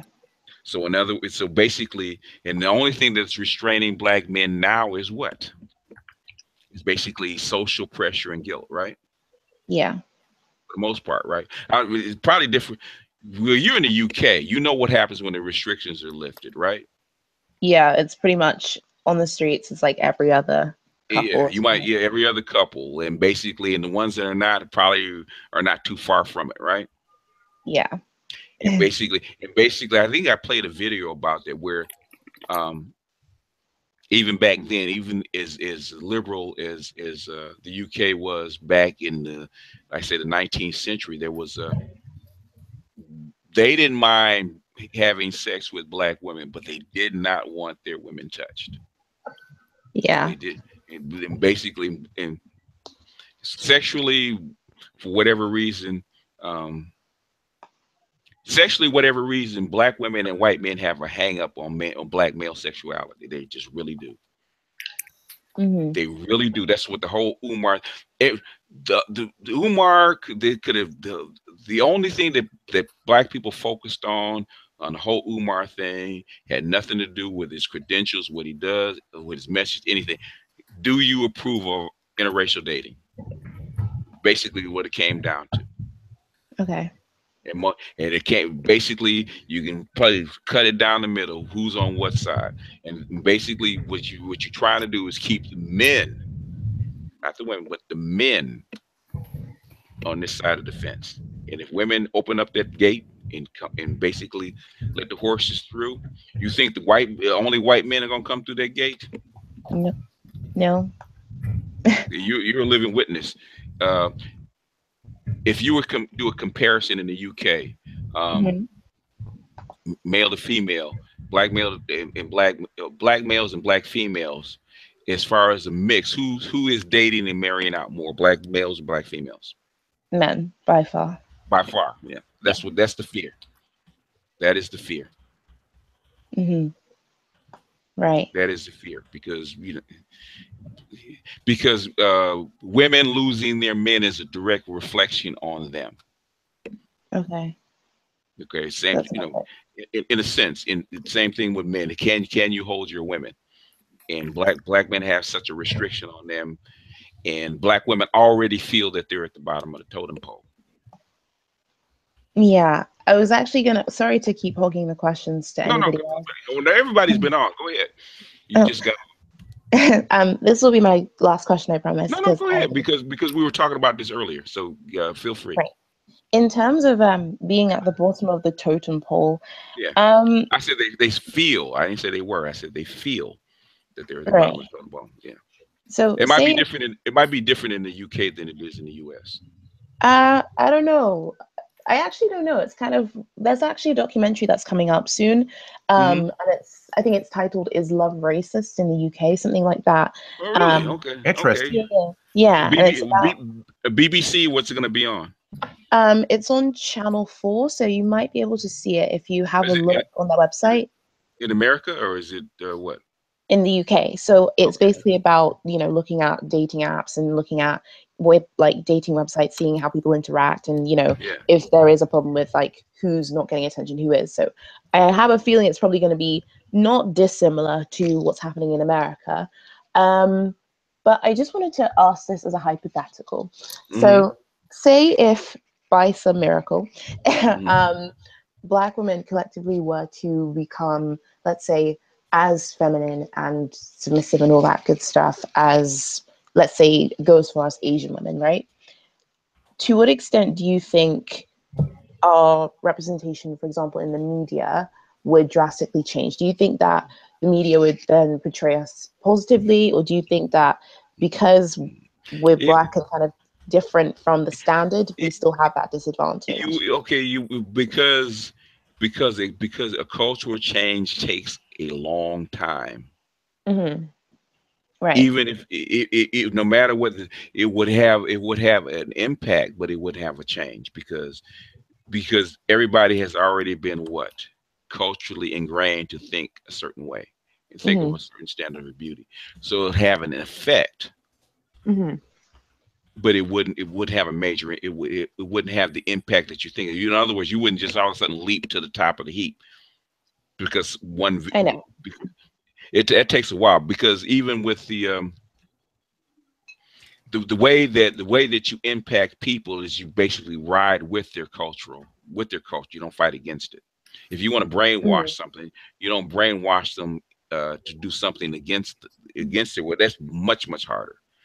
But what you try to do is seduce them with something that they want anyway, or you try to tie it to something that they want anyway. Like the car might be ugly, so what you try to do is attach it to something that they want. In other words, you put a pretty girl next to it, so that you basically attaching the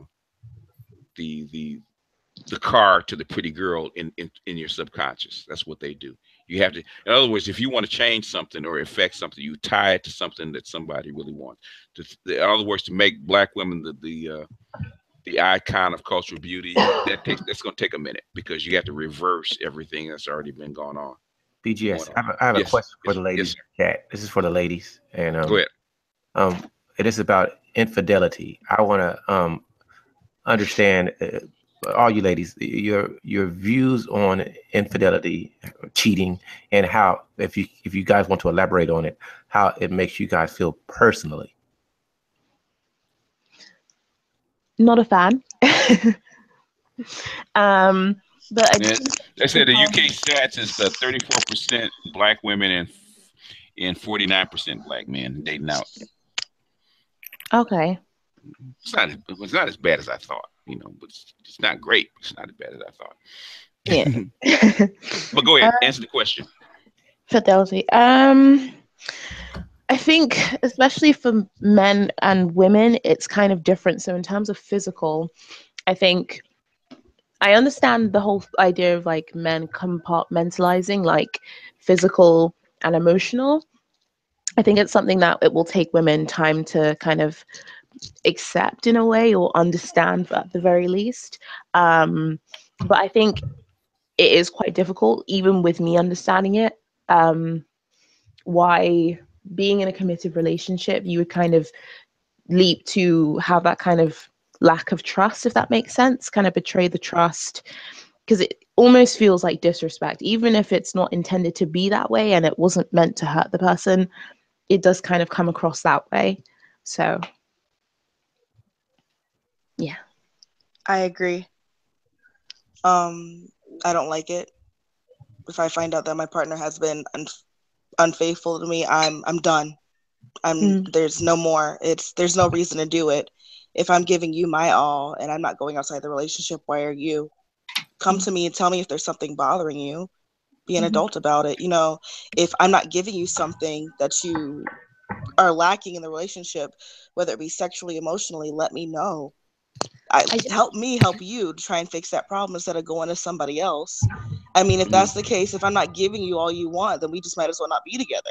There's no point for that in my eyes. I don't see a reason for it at all. I just wanted to quickly say, I have to go now, but it was nice speaking to you all. Thank you for coming. Thank you for dropping in. Thank you. Thank you. See you guys soon. Bye-bye. All righty. Yeah, I think Garage Autonomous Boys are actually coming in because they're banned on my Idmore channel. So the only way in is here. So, but I got Sergeant Char on the board. So I just made Bronze Beauty, gave her the wrench too. So we got 2 drivers. Vroom, vroom. I need to go to bed. It's almost 4 o'clock. Okay. All right. Okay. What is that time anyway, huh? Oh, okay. Even better. Good night. Oh, that's right. Good night. Good night, Bronze. Night. Okay, my turn to ask the question. I understand. I don't have an issue if you're dating. Because you're not married. Okay. But once you marry, now I have a problem with you sleeping with someone else. I heard that. So that's my take on it. And can't argue with that. That's why they call it cheating. It's against the rules. Yeah, that answer your question, Charles. Oh, there you go. Yes. I agree with you. Okay. But so few people are getting married now that they reduce what cheating was to down to boyfriend and girlfriend. That's my argument is that so many people take dating as marriage, and you're not married. And but I do understand and respect women's feelings. I totally do. I just like BGS, you said it earlier. I think a lot of women, they don't to me establish what they want in the relationship, what the purpose is. If you want to get married, then you should state that, and then you should show all the attributes of a woman that will make a man want to marry you. A lot of you ladies can address it and check me how you want. You know what it is, Charles, and this is something that this discussion that I had with some of the elders, back 25 years ago, right? That something I was noticing is that a lot of women were using sex to gain intimacy instead of doing it the hard way, which is getting to know the person, doing other things for a person, right? When I was coming up as a younger person, okay, it was very seldom that you would sleep with a woman within a couple of weeks. You know, when in my 20s, it just wasn't done. But she would do things like I said. I've had girlfriends clean my apartment. I've had girlfriends wash my clothes. Had girlfriends cook for me. I wasn't even sleeping with them, but they would do that because I was their boyfriend. I wasn't sleeping with them, but they would make up for the lack of sexual intimacy by doing other things for me, which is what courting is supposed to be. Courting is not supposed to be that you're having sex. You're actually I'm proving that I can be a husband and a father for you, you know, and you're proving the same thing on the opposite end. That's what the courting process is actually for. It's not for you to go ahead and get your jollies as far as sex is concerned. And basically, women found out it was easier to get intimacy and dating and commitment, all that stuff out of a guy, but just giving him what he wanted right away. In other words, let's skip all the other stuff in the middle. Let's get right to it. Here's what you want. Here it is. Okay, now give me what I want. Okay, we didn't have to work that hard. I don't have to go through all this, you know, whatever it is. You want sex, I want intimacy and commitment. Boom. So I'm going to give you what you want, so you give me what I want. And you skip all this stuff in between. But all this stuff in between is what the relationship is about. Mm-hmm. But the thing is, I don't know. Well, they actually raise women especially young girls, to the point where they can't give the dude anything else. All I have is my body. I haven't developed my personality because I'm not really good at conversation. I can't do anything for him outside of the bedroom. I can't be an interesting person to him outside of the bedroom. So the thing is, you come to that, what do you have left? You strip down, all you strip down to is two things: what's between your legs and what's between your wallet. Because you got nothing else to give him. And women have not developed themselves. And basically, by not doing that, they've reduced the guy, because he doesn't value his non-sexual companionship either. So basically, he's using whatever it is that he can to get sex, because now that's the goal. Now it's not getting to know each other. It's not to have a relationship with the woman. It's to go ahead and can I get between her legs, because that is the end goal now. So I'm going to see what her price is to get between her legs.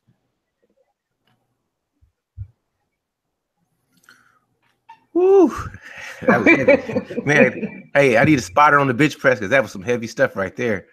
but you know, it's something that I noticed, the change, because there was a changeover. Because I'm older than you guys, so there was a changeover, and I always emphasize to my daughters, you know, you got to develop yourself.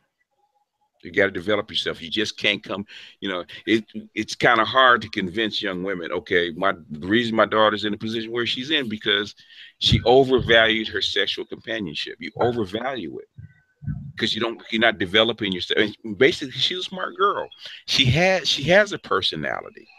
Okay, she can do other things. The thing is, but she didn't value her non-sexual companionship. And if you don't value his, you don't put a premium and value on his, he's not going to put a premium value on yours. And basically, he's not going to emphasize it. You're going to get what you get. I want to say something wrong. It's not wrong, but BGS, everybody, men and women, you guys can all correct me and check me. But this is what I believe. It's a belief. I believe most men that are MGTOW or IBMO or as whatever it is not that they didn't love women. Matter of fact, most of the guys love women, but it's the fact that they felt undervalued about what they got, or they felt cheated.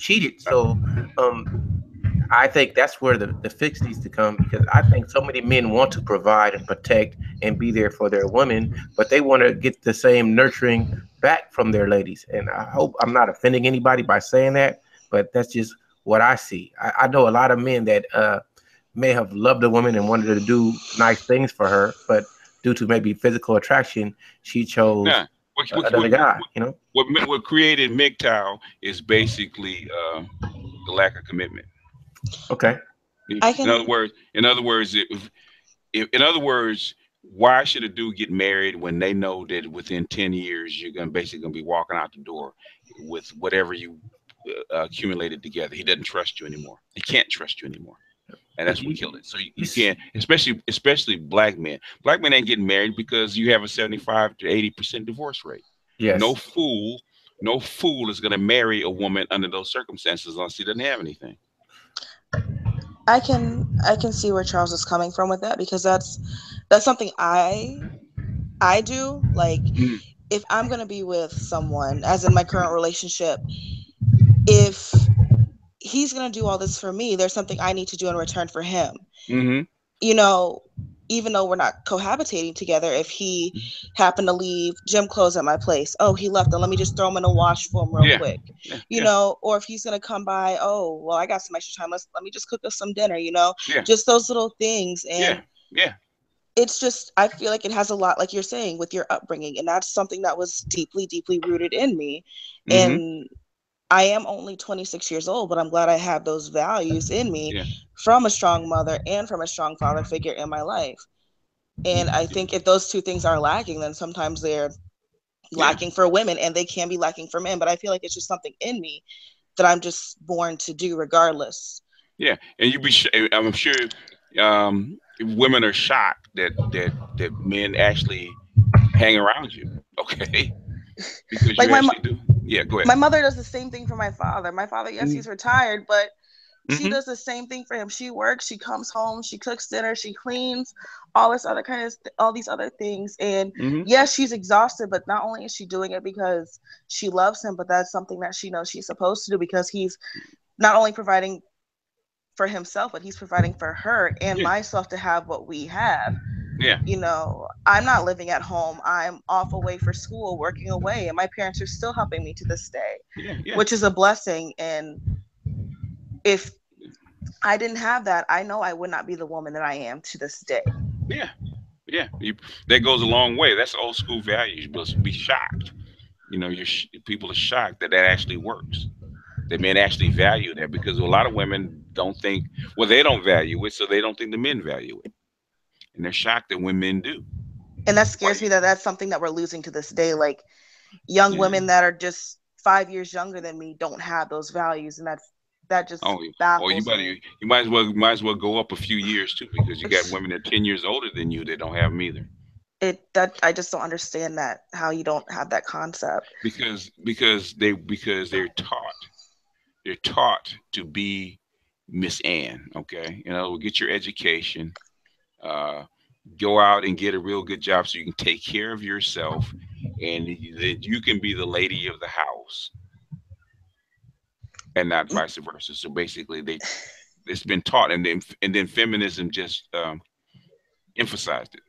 Yeah, and my father has put those ideals in me. He's always told me, Monica, I don't want you to depend on anybody. But he has instilled those values in me. But I still need to know that when I do become a wife, when I do become a mother, there are still duties I need to do.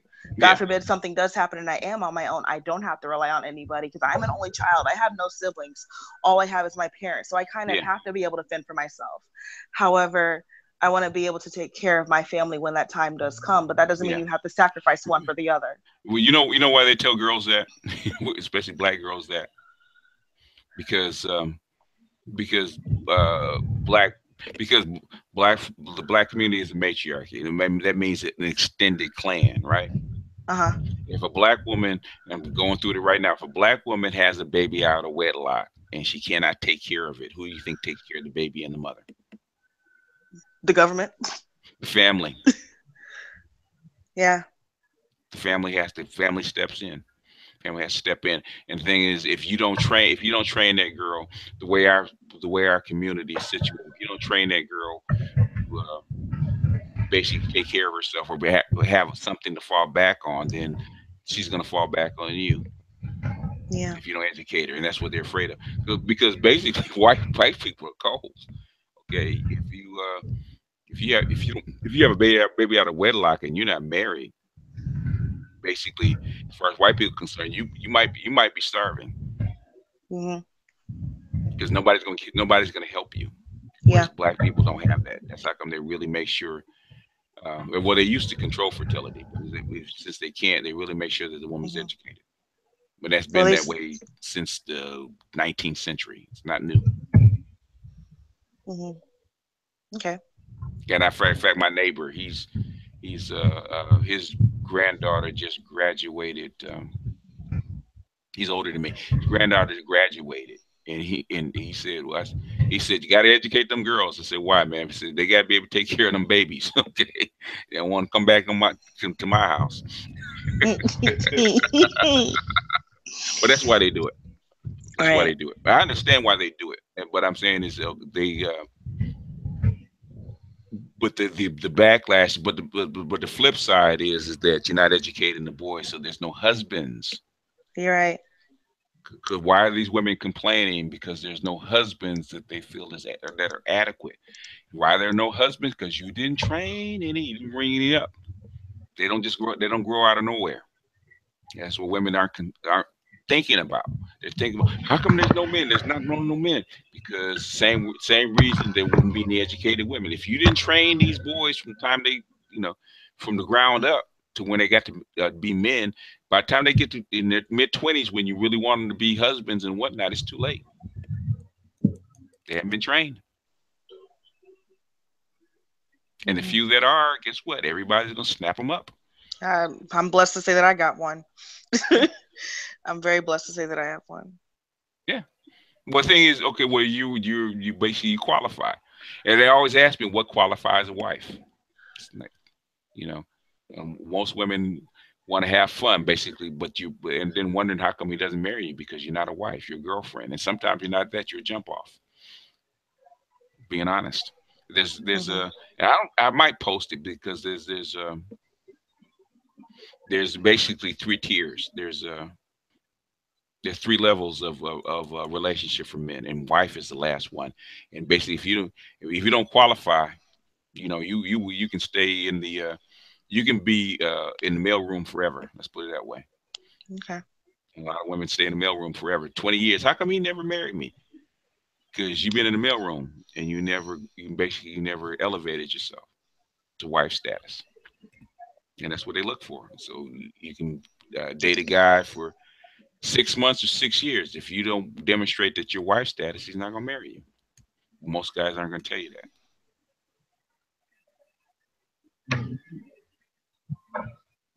And some women don't want to hear it. They think if I put in my time, I should get my punch the clock and put in my time, then I should get the reward. No. Basically, you don't want a guy that's been doing oil changes for 6 years to start working on your engine because you don't know what he's doing. So he's not qualified to work on your engine. Don't care how long he's been changing oils, doing oil changes. It's not qualified. Same thing with a woman. Women don't understand that. That's women think as far as time and basically punching the clock and putting in time. So in other words, if I put in a year, then they're supposed to elevate me to this status. If I put in another year, nope, they go by skills. Okay, what do I need you for? And what do you qualify for? And if you have jump off skills, you're just good for sex, and that's it. And he's like, okay, first thing he's gonna say, if I married her and I'm with her for 20 years, what am I getting? The same thing I'm getting now. Why should I marry her? Because I don't need her. I don't need her to have kids. I don't need her to run the house. I don't need her to do all this stuff because once she can't, I don't feel like being married and having now I'm sealed in and she can't cook, she can't clean, can't take care of kids. Everybody's gonna wonder what the heck you marry her for, and they'd be right. BGS, I got a question. Go right along with this. A man, okay, and this is for the ladies too. How come it seems like when a man does tell a woman or women this, they don't listen? Like a man can say, hey, I want you to cook for me and do this for me. And if you do that, I'll move you out the mailroom. But it's like they don't even hear you tell them that. And in my opinion. Because women have a predetermined script in their head about their relationship. And it's very hard to break that script. In fact. How would you pose that question, Charles, to the woman? I would say, you know what? if you, let's say I was looking for marriage, I would say, and I was dating a woman and she wasn't showing me the qualities, I would say, listen, this is what I require from you. If you want to be my wife, then you had to show me wifely qualities. And wifely qualities to me would be being a nurturer, being able to cook for me, and just being able to maintain my house so that I can tell you, if you choose to, because I'm not going to force you to do anything, I can tell you to stay home and be the woman of the house while I work more so we can have a better life. That's what I would probably propose a statement. And I can say that to a lady, but I doubt that they would hear what I was saying. I feel like to be a wife, that's a given. If you want to be someone's wife, that's just part of it. That's what you sign up for. If he proposes and you say I do and y'all go through with those vows, that's part of it. So how can you expect to be a wife and not do those wifely duties? But I mean, I don't want to. Can I answer that? Go ahead, answer it. From what I believe, I don't believe in today's society. I can't. BGS has probably done a lot of videos addressing this, but I think a lot of the ladies today don't know how to be wives. You have to something you have to learn. So if you grew up with just a single mom and she didn't really teach you how to cook or show you what a woman should do in a relationship with a man, or you haven't seen a structured, fabulous relationship with a man and a woman, then how can you maintain one, especially if you don't know that you need to learn it? I guess that's why for me it's just a given because I've seen it. So I guess it's just instinctively, if I get proposed to, I say yes, we go through those vows, I know it's going to happen automatically, because I've seen it in my life. Yeah, it's no big deal because you already know what is expected out of you. Yeah. Right. Which back in the old days, every woman was trained like that. So even the laziest woman was trained how to be a wife.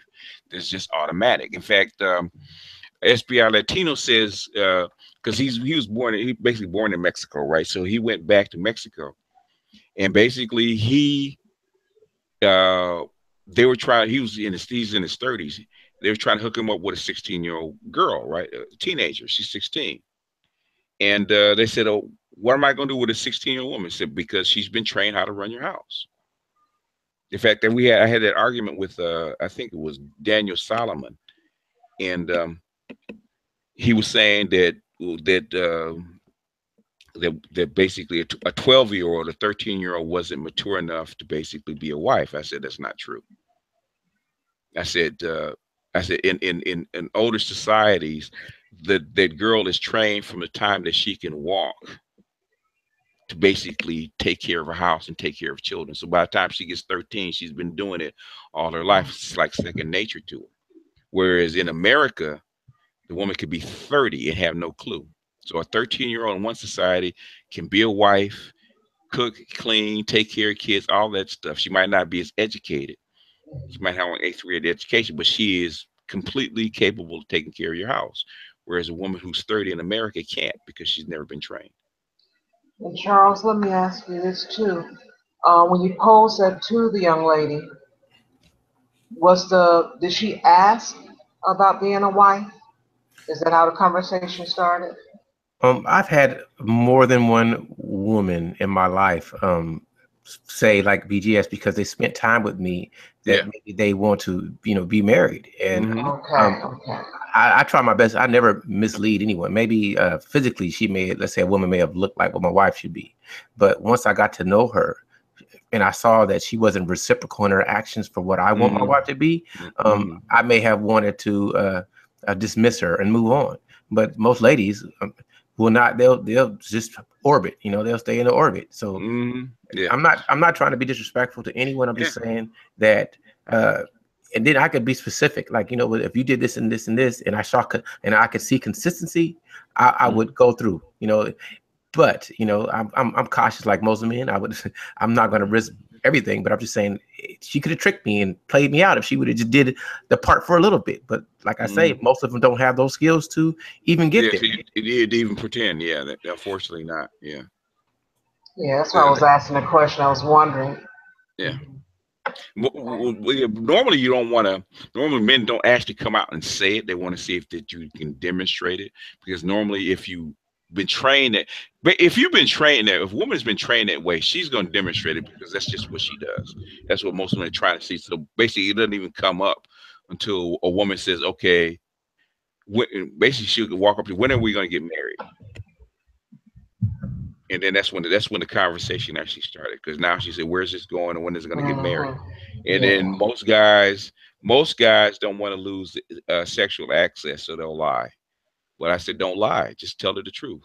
You know, tell her the truth. Tell, you know, don't be mean, don't slice her up, but say, okay, just tell her you're not doing what wives do, and then you explain it to her. So either you're willing to train her if she's willing, or most women don't want to accept that. I put in too much time. It's been 3 years, and well, we should be married by now. And they don't realize it. That doesn't mean anything. I said, no, you have in 3 years. You had 3 years to demonstrate whether you could be a wife or not, and you haven't. I've had women say to me, "Well, I'll do this if we live together." Yeah. Wow. Yeah. In other words, I promises that, okay, I will demonstrate after we're married. Yeah. I'll be faithful to you after you're married. Yeah, right. It's too late then. It's too late. Yeah, of course. Yeah. Wow. Yeah, that's a story for another day. You know, I said, you see, you don't know me, okay? You're sneaking around, but we're just dating. You know, you don't know me. I said, all them requirements change. If I put a ring on your finger and I sign my name on that line, a whole lot of stuff is going to change, because I'm no longer a boyfriend. I got to start acting like a husband, and you may not like that. Okay. You think you come in at 2 in the morning and I'm married to you? Are you kidding me? You think the house is disheveled a little bit and I'm married to you?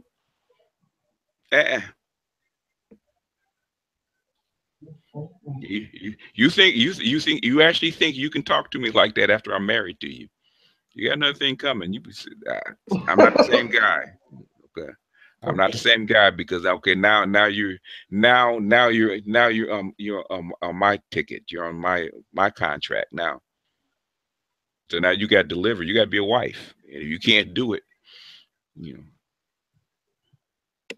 I'll be calling a lawyer. Like I remember these guys said they have all this sex, and after 6 months after they get married, she ain't having sex.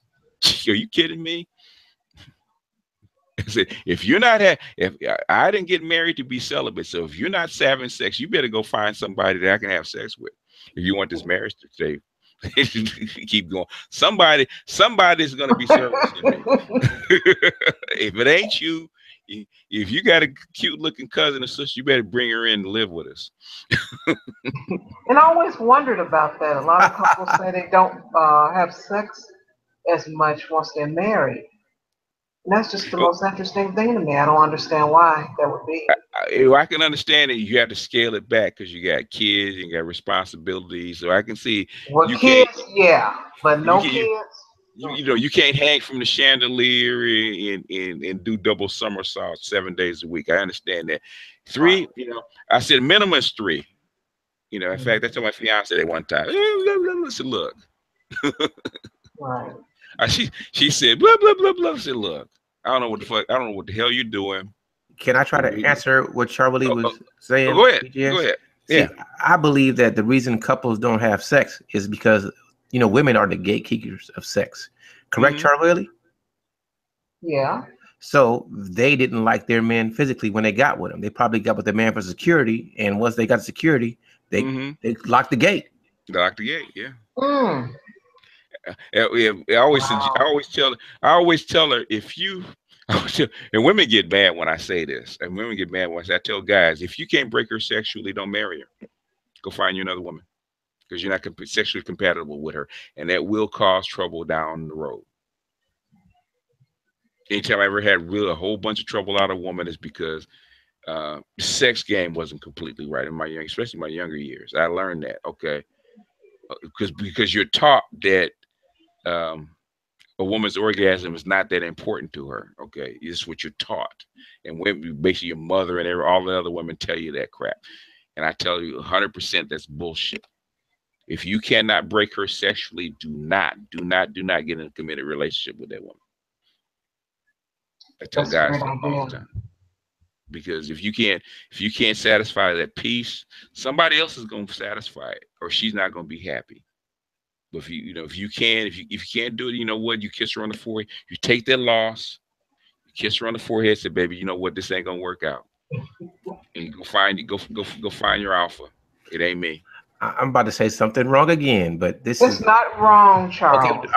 Okay, The perfect, don't make it triple X. Just make it 1X. No, okay. Well, the perfect example of a woman being with a man but not really enjoying him sexually, I would say, would be the Blac Chyna Rob Kardashian thing. Oh yeah, he knew that.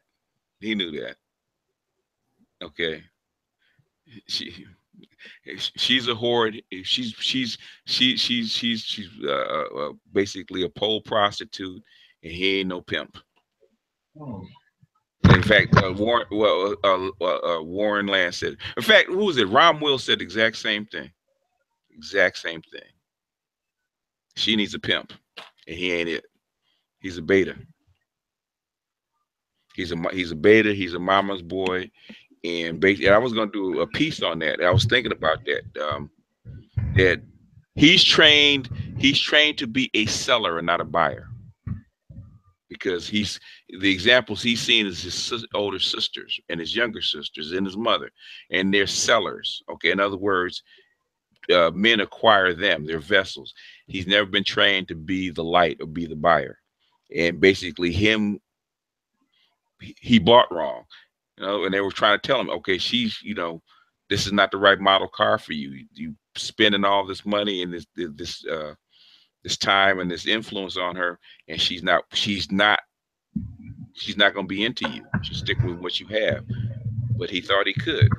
And the price he had, basically, she was never going to be there for him, no matter how much money he spent. Because her imprint, her mother's a stripper.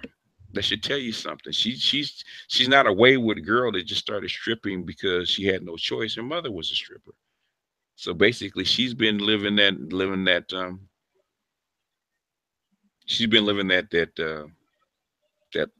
she's had that imprint ever since she was a child, probably before she can remember. In fact, her mother said exactly the same thing, that her alpha was Tiger,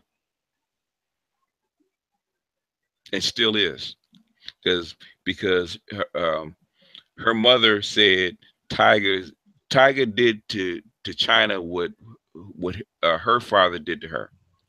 Exact same thing. So basically, that's a generational imprint, and she's just living it out. She just bit off more than she could chew, because she's in Hollywood. She's in his town. And basically, he's got however many lawyers she can pull out. He can pull out 10, because all those lawyers knew his father.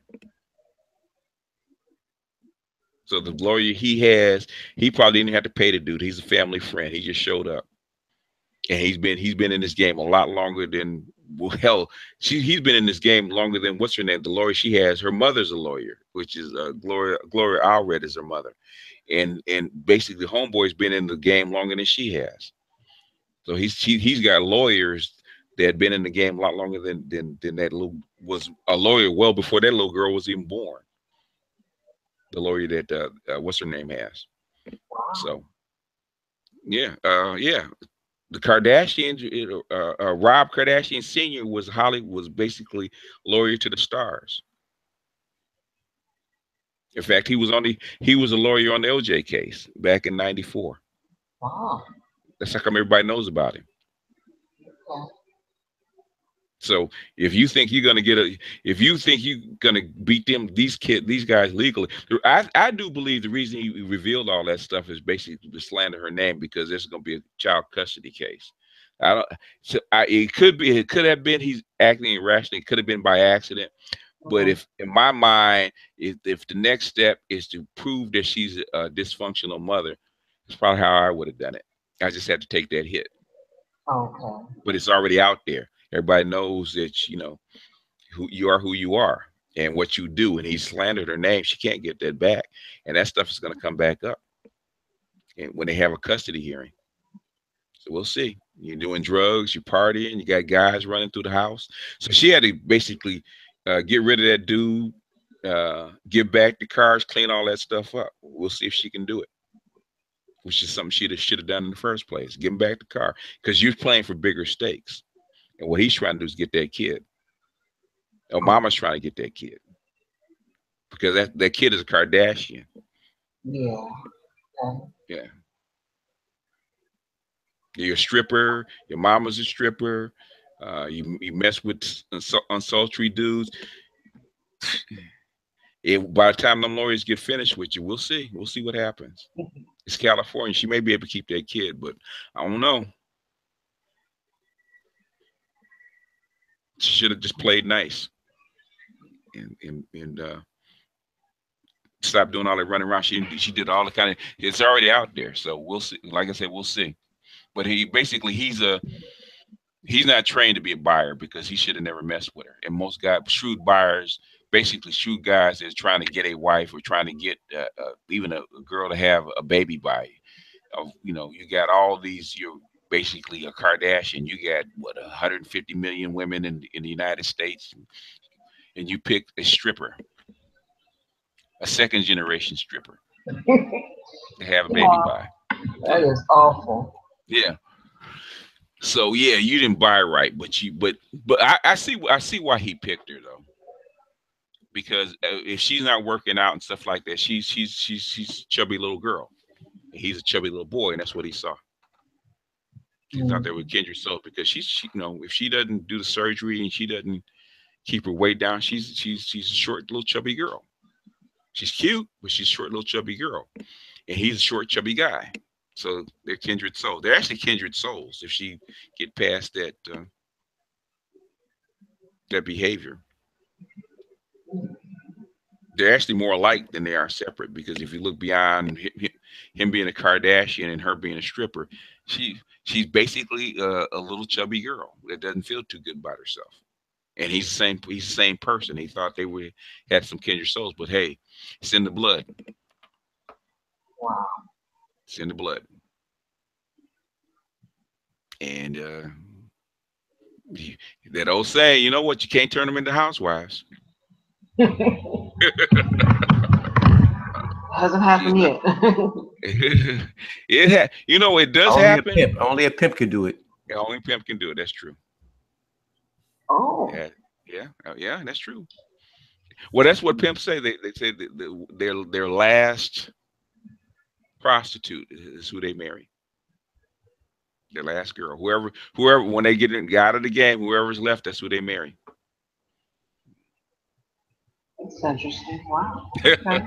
Yeah, that's what they say when they get out of the game, because they're done with it. So whoever's stuck by him the longest, or the last one that stuck by him, that's who he hooks up with. Wow. Okay, pimp culture. All right.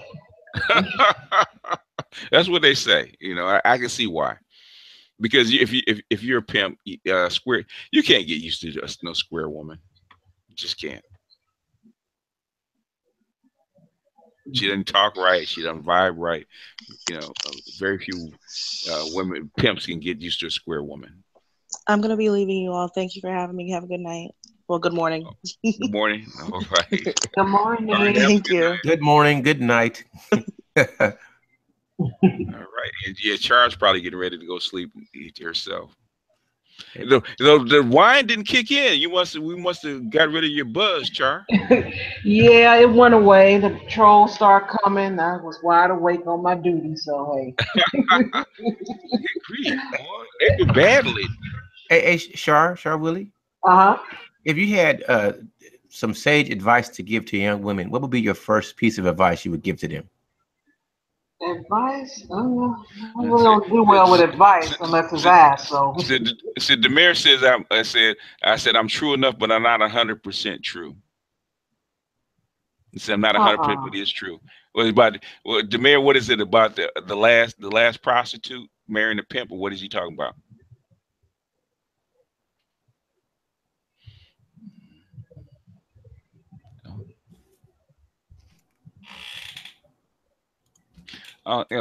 She's Faria's in the in the she's in the comments. Now I'll drop the link, see if she wants to jump in. If not, we will run another 10-15 minutes so everybody can actually. Yeah, I think everybody this has been a pretty good hangout, though. We have more women than I actually thought. For a woman's hangout, this is actually pretty good participation. Yeah. Yeah, Charles, I don't if it's not asked, I don't give it. Yeah, it's not warranted, so hey. Okay. Yeah, it ain't none of your business, son. I understand. Chicago girls mind their own business, son. Well, I do because it's not accepted. Yeah, no, it's not. The neck gonna get the roll. Who you think you are? You just saying that because of such and such, blah blah blah, and all the rest. Oh yeah. Oh yes, yeah. Bronze Beauty talk about she turned around to the guy behind her. Yes, it's how come he introduced me? Now he don't want the feathers to fly. You're already on thin ice as it is. Grinning in that dude's face, he gets his girl right next to him. It had a young lady. The mayor said my father married one of his hoes. She stayed with him till he died. Yeah. Wow. Yeah. Oh, the mayor telling his business. Okay. Did the mayor? Did you follow in the trade?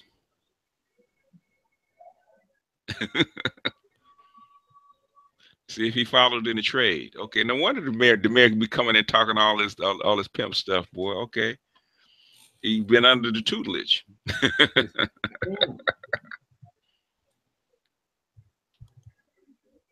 There was a young lady. She I was sitting on the bench waiting on the bus going to work, and she had. The mayor said no, he didn't follow. He didn't follow in the trade. How come you didn't follow in the trade, Jameer? Well, go ahead, Char. I was sitting waiting for the bus on my way to work one day on the bench, and the young lady, she comes in there, and so I guess it was a little too quiet for her, and she says, "Let me ask you something." And as soon as she said that, I said, "Oh Lord, here we go." What do it mean if?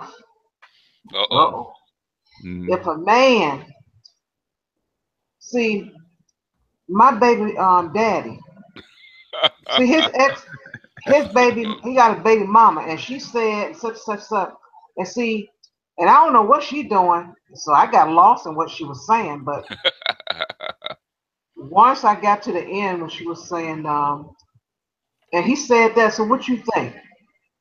So I asked her, I said, so he told you that? So she waited for a second. Well, in so many words. I said, okay. I said, well, sounds like he's still dealing with her. Yeah. And that was the end of the conversation. She didn't say nothing else to me. Yeah. Oh, okay. That's what she was wondering about. Okay. Yeah, she wanted somebody to be with her, high five. Yeah, girl, my baby dad. I'm like, I don't know nothing about that, so I couldn't join in on her pain. No, you sharing a man. It is what it is. But you knew that when it happened. Okay. It seems to me that a lot of women undercover do not mind sharing men. I do hear a lot of outrage about people saying, I don't want infidelity that hurts, but a lot of them deal with it. And they don't want it to be obvious. They're still going to deal with the guy. They just don't want him to put it in her face. Lie to me so I want to be with you. I'm going to be with you, but I don't want it to be painful. So I'd rather, they'd rather accept a sweet lie than a cold hard truth. Okay. Well, this is for Char Willie. Do you believe, Char Willie, that most women want to be lied to? They want to? Is that the question? They want to be lied to, or do you? Yeah, exactly. Do you believe that most women would rather be lied to than get the cold hard truth? I don't think they want to be lied to, but I think they want you to give them what they want to hear. It sounds like I'm saying yes and no at the same time, but they only want to hear what they want to hear. Yeah, they want to hear what. That's basically it. They want to hear what they want to hear. It doesn't matter whether it's a lie or the truth. They prefer it to be the truth. Well, that's what I found. They prefer it. Yeah, they prefer it to be the truth, but they want the answer that they want. It doesn't matter whether it's a lie or the truth. They prefer to be the truth, but they will accept a lie. Yeah, just remain delusional. Yeah.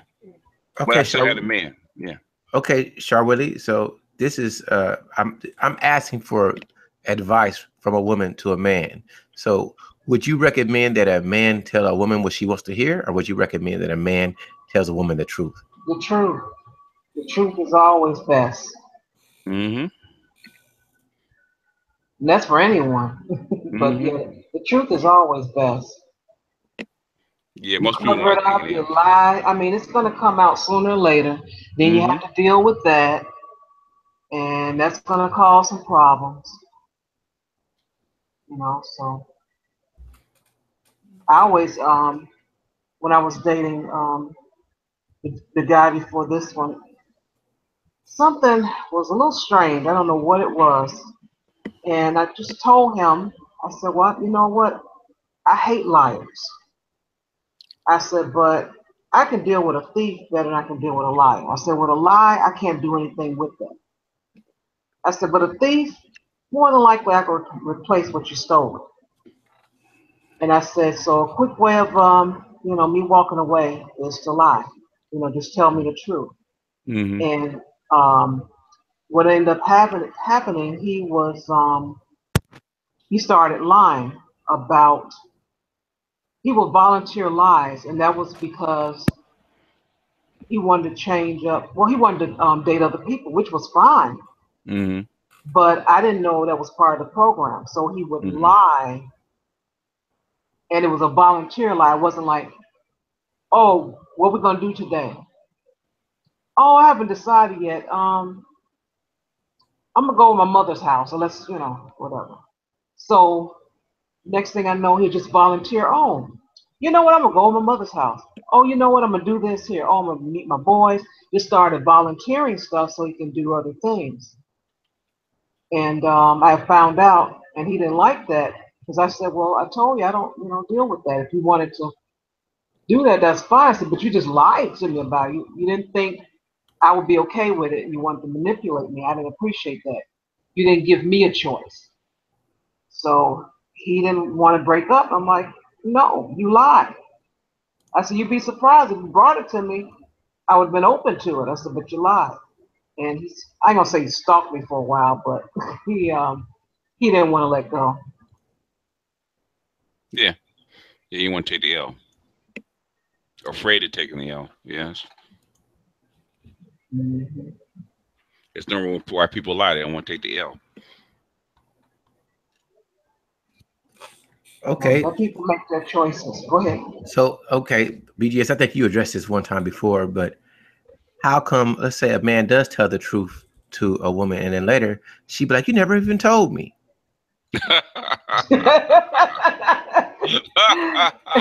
It's called selective memory. And she basically women really do not listen to you as much as you think they do. And I don't think women listen to each other. That's how come they repeat. How women repeat themselves so much when they're talking. They'll say a lot of things over and over and over again. Because women really don't. Women listen for emotion. They don't listen for fact. So she's trying to read your emotion. She don't look through your words and try to get how you feel. And sometimes she'll miss certain things. You try to go from A to B to C to D, and they won't get it unless you actually line it up, and put it in order and say you do this first, you do this first, you do this. In other words, they won't connect the dots. You have to connect the form because they're not listening for that. They're not listening for logic. They're listening for feeling. How do you feel? She can tell you how you felt when you said it, but sometimes she can't even remember what you said. It happens a lot. So a lot of times you have to actually emphasize it. like a lot of times, you know, with the girls, you have to. What I used to do is I would when it's something serious, I really wanted to know. I tell her to repeat it back to me, and believe it or not, I have to do it like 3 or 4 times until she actually got it right. Because she's not listening for fact; she's listening for feeling.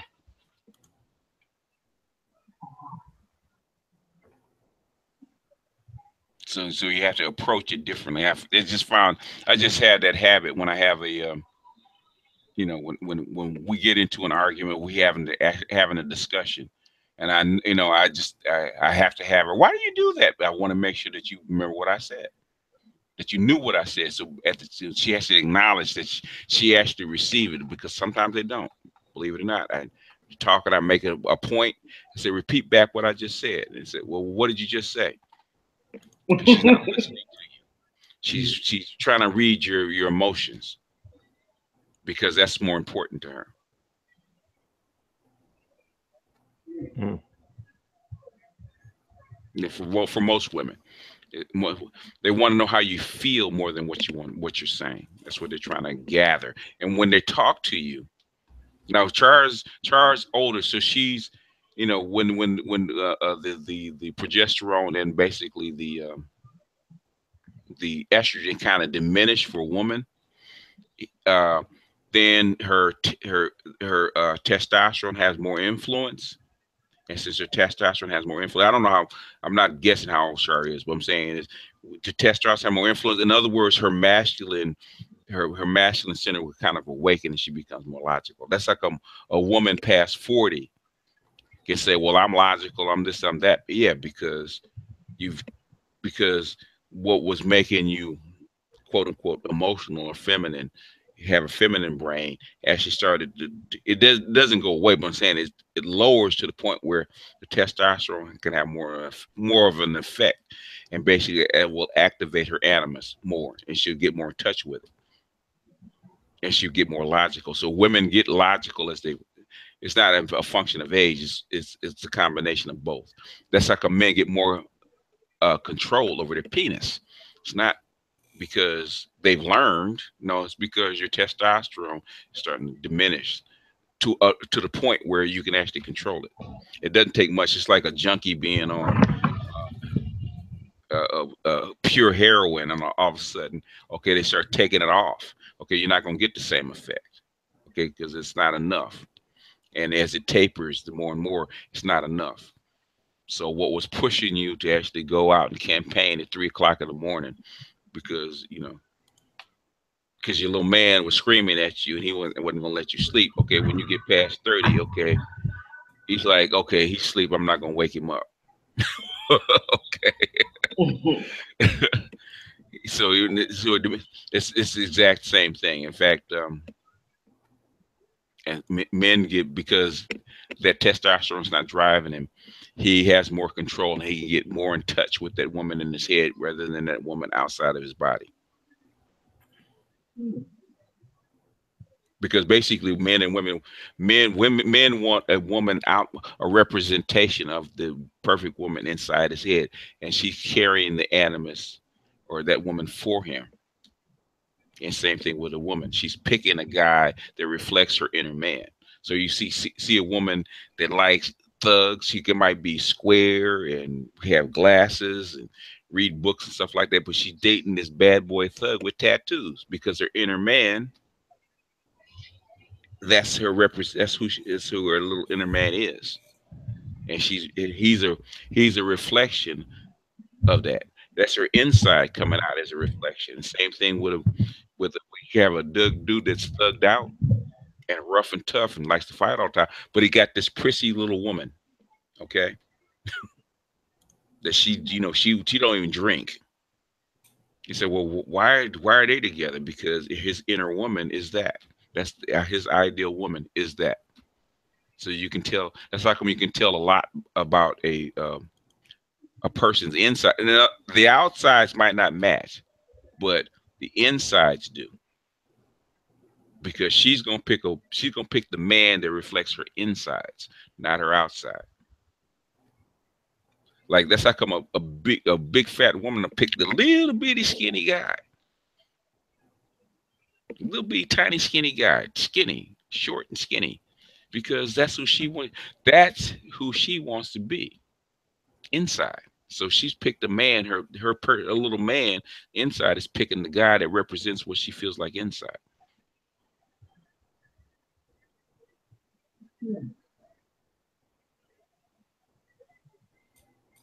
Interesting. That's what I was thinking. I was like, extremely interesting. Yeah, yeah. But if you look back on the guy, if you look back on the women that you picked, okay, then you see how that woman reflects your insides. Just like Ron Wilson said, if you show me the first three guys that you had sex with, I can tell you about yourself, because that's who you are inside. So that's like you know, a woman that goes after bad boys because at the time that reflects her dark side. A lot of people are, you know, especially women are not in touch outwardly with their dark sides. They got to have a man to reflect it. Now, dude, if he wants to get into his dark side, he'll do shit like steal or drive fast or fight or whatever he does to reflect his, you know, for his dark energy to get out. Okay, he'll do that outwardly. But a woman, when she wants to reflect her dark side, she's gonna pick a dude to do it. So why is this chick dating thugs? Because that's what's in her. But she's educated. She's this, she's that, man. But that's not what's in her. She dates a dude that's to reflect her, to carry her animus, her perfect man. That is inside. That's how if she was a man, that's who she would be.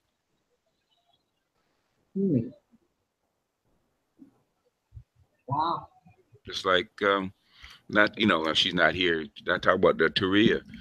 You know, she's 5 foot. She basically she's telling you what her insides are by saying what kind of guy she likes. And she wants to be athletic. That's like she likes football players. Because if she could be a guy, she would be that guy on the football field. So I got a joke, but I'm just curious. So let's say as a guy, if a guy is skinny and he dates nothing but obese women, does he want to be fat? He wants to be bigger. Because he's skinny. He wants to be bigger. And you have to see what a guy, as far as his imprint, his perfect woman, it's visual. If a guy's insides, if he wants to express himself, it will be actually he'll project it outward. Women don't project their insides outward because of restrictions. In other words, it's bad form for a woman to ride a motorcycle and have tattoos and cuss and spit and fight and all that kind of stuff. That's bad form.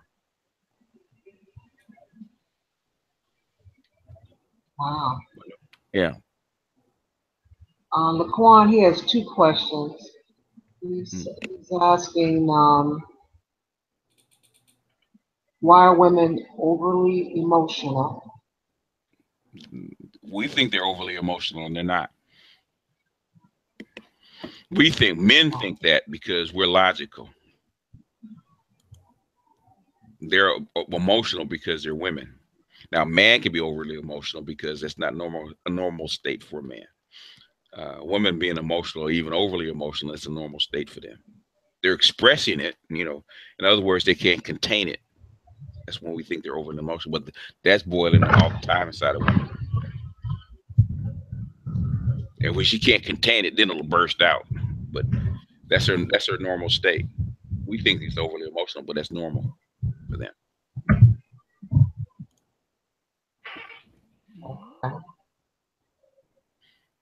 Because a lot of women say, how come men aren't emotional enough? They're not in touch with their emotions or how they feel. Women say that all the time. I don't understand him.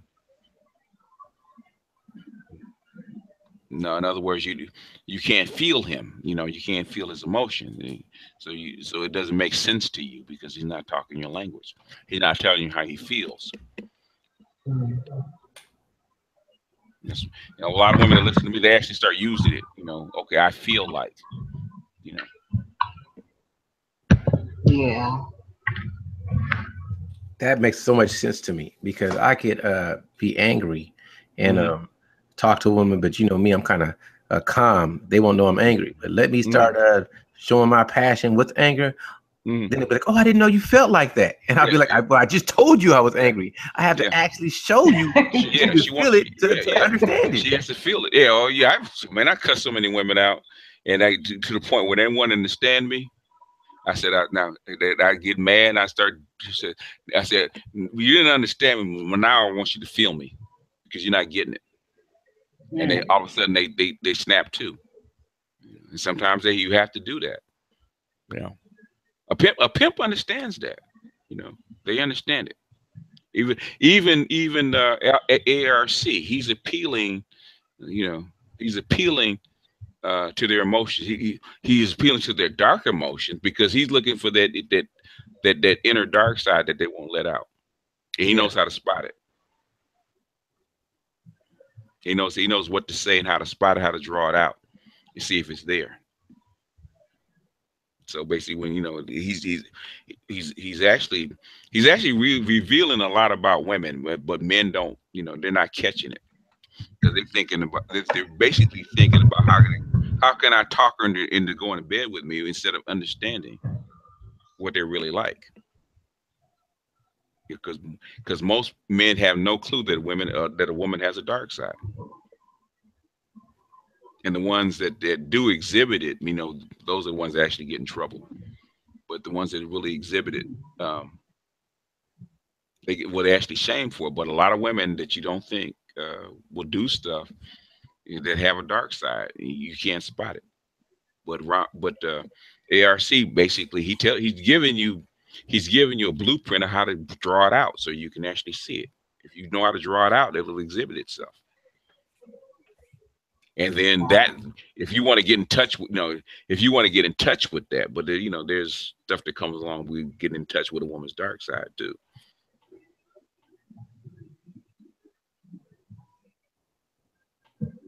Most men are afraid of their own dark, but to get in touch with her dark side, you got to get in touch with yours. And you got to get comfortable with it, and there's not too many guys that are comfortable with their dark side. Like ARC, he's comfortable with his dark side, so he knows how to keep it in line. Most people don't. Like I don't like to get in touch with mine. keep him in the closet where he belongs.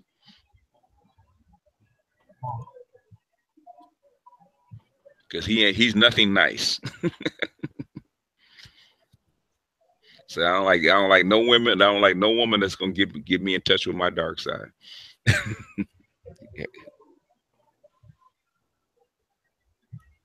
Keep him in the closet, all right. Oh yeah, he gotta stay in there. No, he tries to get he comes out when necessary. Oh, good. You're on a leash, but I'm out. Okay, this is what you asked for. Cold piece of work. One thing that I've really learned from you, BGS, is that men and women, we communicate so differently. And whenever I get into dialogue with ladies, I try to explain to them that it's a difference in the way we think in our brain. So for you to connect with me, I'm always trying to express, I got to get you to feel it. But with me, you don't have to do that. You could just go straight to the point. And then when I need elaboration, I will ask for it. However, it's hard for a man to express to a woman how he hears. So I always say, hey, you should check out BGS's communications. Check out his page. BGS is for women. He got a great thing so you can understand how you as a lady can talk to a man and get him to understand where you're coming from. And it's a learned skill because they have to they almost have to rewire their brain. I always find myself telling people, or let's say ladies, just tell me what you want to talk about, and then you can elaborate on it, because that way I can follow you. Because a lot of times you're just going all over the place trying to get me to feel it, and then at the end I'm like, what was the premise? What were you talking about? Yeah, if you just tell me the point, then you can tell me the story, and I will listen. At least I know how to follow you. Yeah. Yeah. In fact, you sometimes have to guide them. Okay. Okay. I'm gonna have to guide them through it and said, okay, so she felt this way, or you don't like her and she doesn't like you. Okay. And I said, this is how you guys felt about each other. Then go on with the story. And then there's how it plays. Basically, how it's playing out. It's feelings that are playing out. It's not really, there's really no point. You know, like if two women don't like each other, they'll go for years going back and forth, expressing their feeling toward each other. Where two guys don't like each other, look, logic says we're never going to come to an agreement because I don't like you and you don't like me. So guess what? This is how we're going to work this out, bro. You're going to stay over there on your side. I'm going to stay on this side. We ain't got to even talk to each other. And men said, a guy said, well, that sounds logical. And that's the way it is. But women will go years going back and forth. And it comes down to the point, I just don't like you. Okay, you don't like me. But I have to let you know how I feel about you. And I want you to let me know how you feel about me. And that keeps the stuff going back and forth. And the bottom line is a man will come in and say, well, this whole man, blah, blah, blah, blah, blah, blah, says, and the man said, well, you don't like her. And she said, no, I can't stand her. I said, okay, what she feel about you? And he said, blah, blah, blah, blah, blah, blah, blah, blah, blah, blah. And she don't like you either. Now I know, but I want her to know that I don't like her. Well, I think she knows that you don't like her because you tell her all the time. So why do you keep it going? And then she's baffled because it doesn't make sense. I'm getting my feeling out towards you and back, and I want you to do the same towards me. So it keeps going back and forth. Okay, Char Willie, I got a question as a woman. Can you tell me? Okay, you find a man attractive. Do you expect the man to catch on to your signals like instantly? When you were young, Charlie Willie, let's go back to when you were young. I was extremely shy. Okay. Before 30. It's just after I broke up with my fiance at 30. When I started dating again, then I let it be known I had interest. I didn't. I wasn't not sad. Just burst out, wasn't shy anymore. It's just I understood that. Yeah, you're more direct. How did you let the man know that you had interest? May touch his shoulder, touch his hand, his arm. Mm-hmm. Give him my number. Okay. Yes. Okay. Yeah. More direct. I have some cards. That's direct. That's direct. That's more direct. Yeah. That's more direct. Yeah. I'm saying younger says. That's what I was saying. What would you do when you were younger? In your 20s, how would you let him know you were interested? If he approached me, correct? No, I'm saying if he didn't approach you, how would you let him know it was okay to approach you? I don't remember. It seemed like I was always approachable. I don't remember. Okay. So in other words, you take the guys that approach you that are interested in you, and that's what you pick from them, right? I would say yes. Okay. So did you ever find a man when you were younger that you found attractive that didn't notice you, but you wanted his attention? And if you did, how did you go about getting him to notice you? Stop at the first question. Okay. That's too much for me. Say it again. Okay. When you were younger, did you ever want a man like a man who didn't pay you attention? Did you ever want his attention? I'm sure I did. And did you ever do something to obtain that man's attention? No, that wasn't my character. No. The reason I asked, because I remember the young lady that was on here earlier, she was talking about working in a burger spot, and her alpha type physically walked up, but she said she didn't initiate anything. She was like, he just got his food and left. And I'm thinking, if that was your type, did you not want to at least let him like show him like flattering attention, like, hey, how you doing? You know, I'm just curious. She may have. Yeah. Because I think about like the ladies that like so many women that I never knew, like maybe they have noticed me and I didn't even notice them. Somehow, some way they would give me their number or they will be around a lot, and then I start noticing, oh, this, or she'll ask me a question like, what type of food do you like? I'm about to go to the restaurant. You want some? And then I kind of caught it. But I don't think the average women do that. No, not unless they've been around you for a minute and they've had a chance to observe you. But you know, you've missed all the other smoke signals that went up, so they had to come direct. I think I missed a lot of signals. Well, because women hover.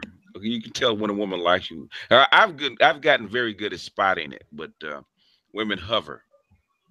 And I could tell the way I notice it, there's a look in her eyes that she got a kind of like a glassy look in her eyes when she's looking at you. That means she's interested.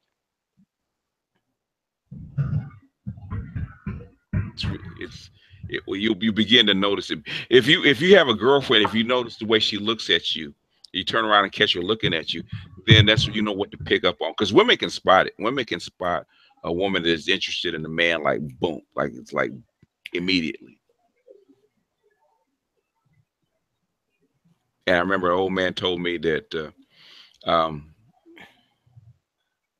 his wife always spotted every woman that liked him in a room because he wasn't paying attention, but she spotted everyone. It's like I'm Bronze Beauty. I knew she was BSing me, okay, but she said, you know, she knew that girl was his woman. Because she had an RB, or they call it RBS, resting bitch face. When she turned around talking to that dude, she didn't care. he said RBF. Yeah, resting bitch face. Yeah. Don't tell me that. Don't get me beat up by some woman. One day I'm gonna mess up and say, you know what? You got an RBF. She'll be like, what you mean? I said, you really being friendly.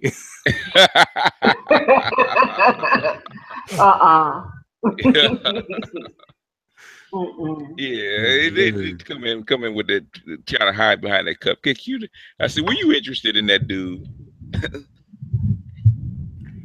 Because when she told me they were in line, she turned around. So you like this dude, did you? Yeah, okay.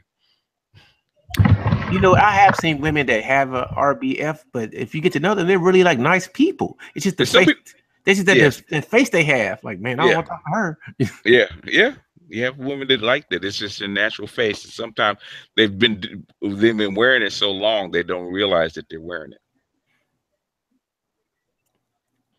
And then that might not be wearing it for you, but if you talk to them, they'll break out because, okay, it's not for you. Just keep all the other guys away. Okay, this is another question, Char Willie, maybe you can answer. But I've noticed this. Like, I've noticed a lot of ladies that like they look away or they're not looking at you, but as soon as you talk to them, they stop. Hey, how you doing? So I don't understand. That's one thing I've never understood. Like, normally people would say when somebody's like staring at you, you know that they want to interact. But I've seen like ladies, I could walk past them, they looking the other way, but I'll say hello, they stop and they're ready to talk. Why did women do that? I think that might be the chase. I'm not for certain. It could be she just wants you to chase her. Mm-hmm. The person that approaches is always what? One down, right? You got to prove that. Mm-hmm. Yeah. And she doesn't want to. She doesn't want to be one down. So she wants you to initiate because she wants to remain in control. So she wants you to initiate. So whoever initiates is the one that's not in control. That's good. She responded that way. It's so much psychology to this. Like, it's just amazing to me. Because I don't ever, like, you know, me, I'm just naturally who I am. And if I find a woman attractive, I'll talk in a minute. But like sometimes you're a man though. You're a man though, so that you're expected. That's your role, is to approach. Yeah, but I think sometimes it's like I could just be walking, and I'm a person who just normally says hello if I see somebody. If they look at me, I say hello, and like I see if somebody walks past me and it's just her and I see her look, but she look away, I still say hello. But as soon like to me, I would think that this lady has no interest. She just looked away because she don't want me to speak, and I just speak anyway because I always think, what does a hello cost you? But as soon as I say hello, the whole thing changed. Oh, hi, how you doing? I'm like, what? A second ago, you didn't want to be talked to. I don't get this. And yeah, because sometimes they'll sit there and they'll hover, expect you to turn around, and if you don't turn around, they'll walk in front of you, trying to get you to notice them. I'll tell you some other crazy stuff I've seen. I've seen a woman hug and kiss a guy, and I saw it, right? But maybe she probably saw that I saw it. Then later she'd come and approach me like, "Hey, how you doing? What's up? What's your name?" I'm like, "Was he just kissing this dude over there?" Well, that's what it could be. Well, a few things, including that. Wow. Could be a few things. I can imagine what those few things are. Yeah, it could be. She could be trying to demonstrate that she's wanted. For you know, in other words, a woman will talk to guys in front of you or hug a guy in front of. In other words, I have other offers. So, in other words, she's setting herself up for negotiations. You know, but she's actually interested in you, but she's trying to do pre-negotiations by saying that I am valuable. She's setting her price. I'll wait till you to go on sale, baby. No, I'm joking. I'm joking. Yeah, well, hey, sometimes you have to tell her that. I'll wait till you go on sale. A discount, huh? And yeah, hey, I shop in the bargain bin too. I've shopped there. Had to throw a couple back, but yeah, I've shopped there. I ain't no saint. Let's put it that way.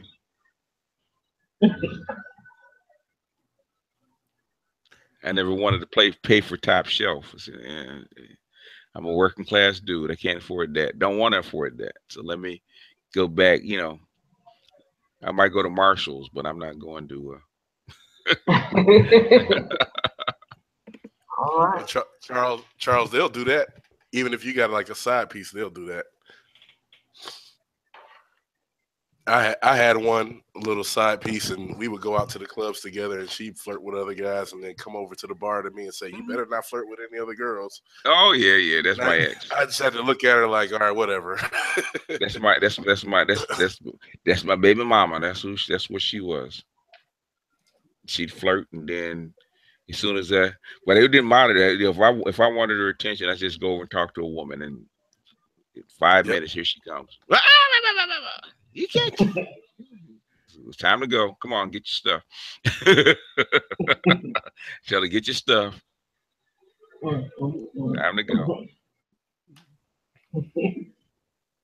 You know, one thing earlier on the hangout, you had a lot of women, and I was really enjoyable. I can't wait to more women start coming because that's where I can really learn the way that women think. You know, I think that's why I'm trying to get guys not to.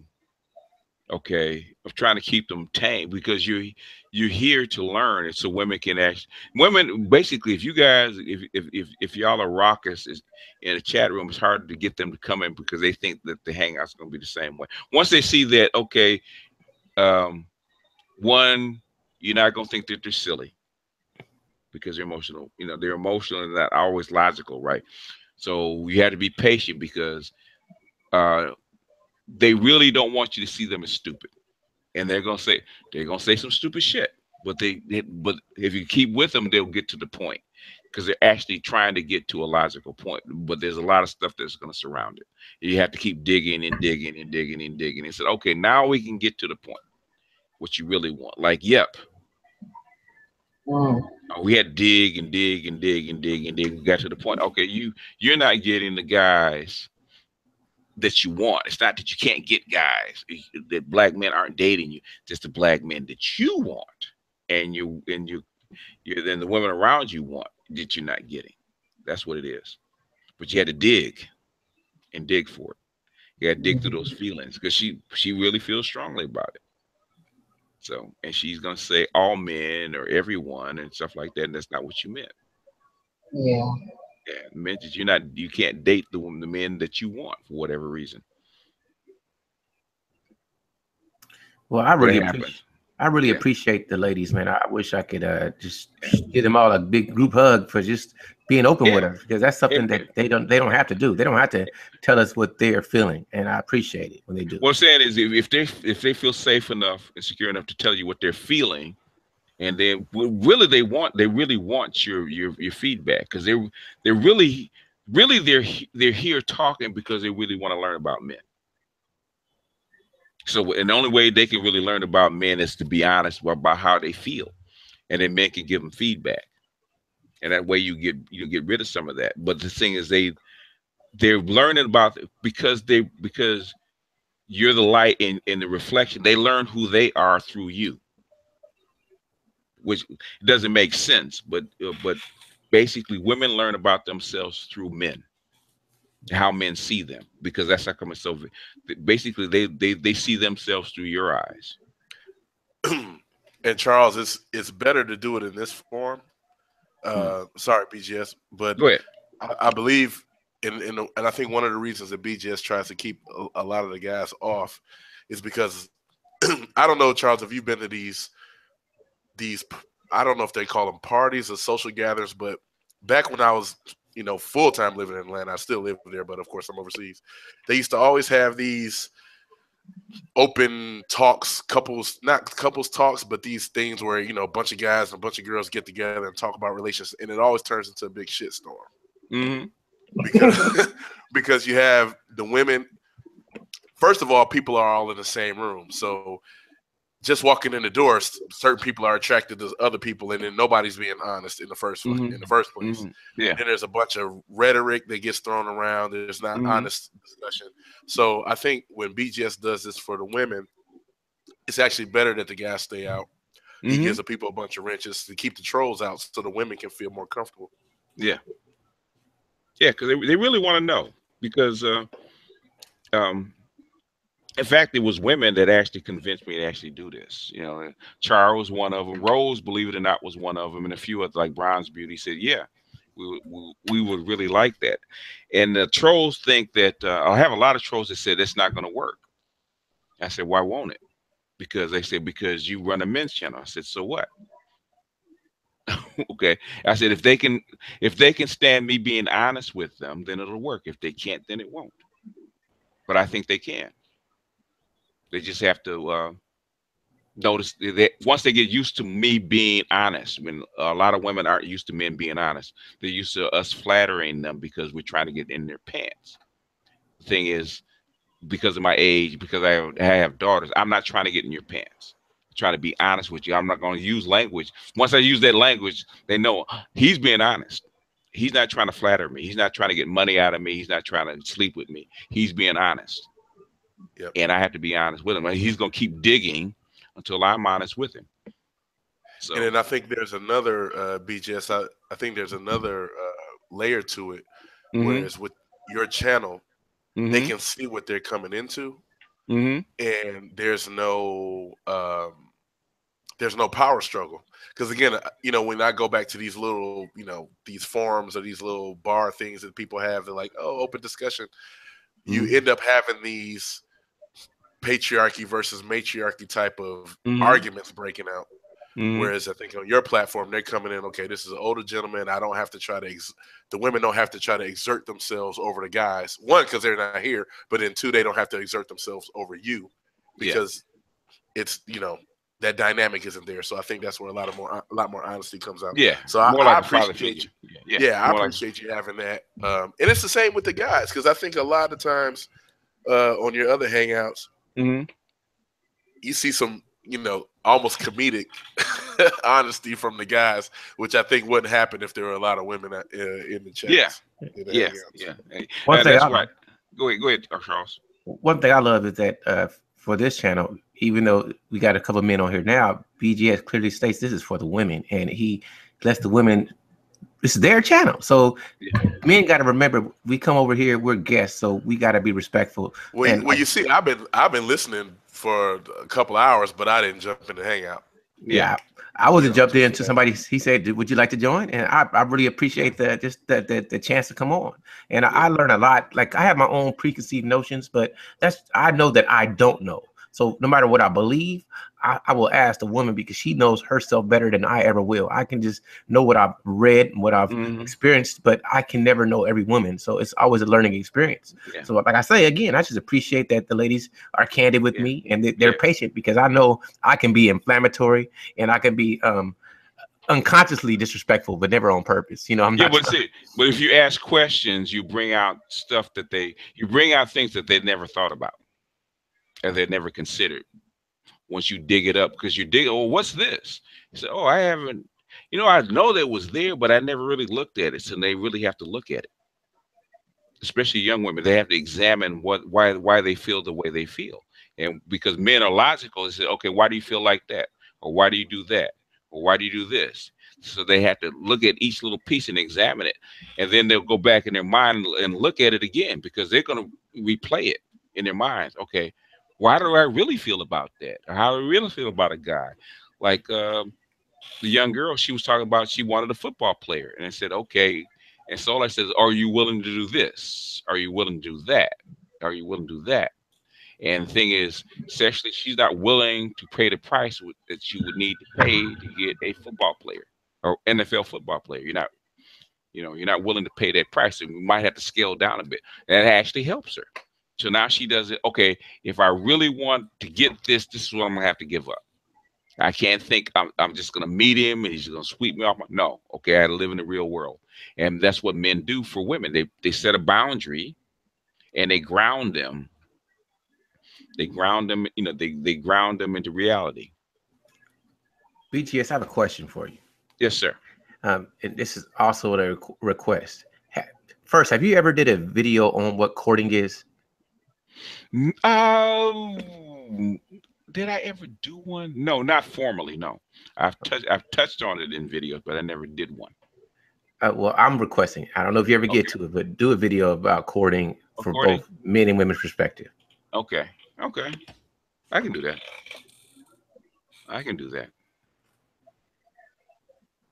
And the reason why is because I think a lot of people don't really understand it. Like you said it in this hangout, like you said, I think a woman said, I spend so much time, now we should be married. And oh yeah. I did one about the 3 stages of relationships, because it was years ago I did that. Because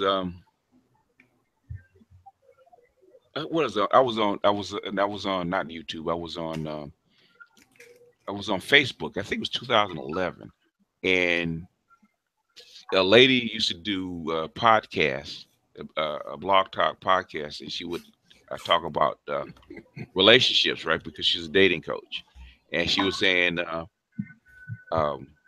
he asked the question, how can a man date a woman for 5, 6, 7, 8 years and never marry her, but they'll break up and then he'll get married 6 months later? And then right after that, my sister had a friend, right, that the same thing. She had dated him when he was married, and then dated him when he wasn't married, but he never married her. And after he got divorced, he dated her for a couple of years, and then a couple of years later, he found another woman and married her. And said, "Wait a minute, I've been with him through his first marriage, like 4 or 5 years, and then dated him for another 2 years, and then he turns around and marries some other chick that he just met 6 months later." And she asked me, said, "Okay, why is that?" And I had to think about it. I said, "Well, because she didn't qualify to be a wife."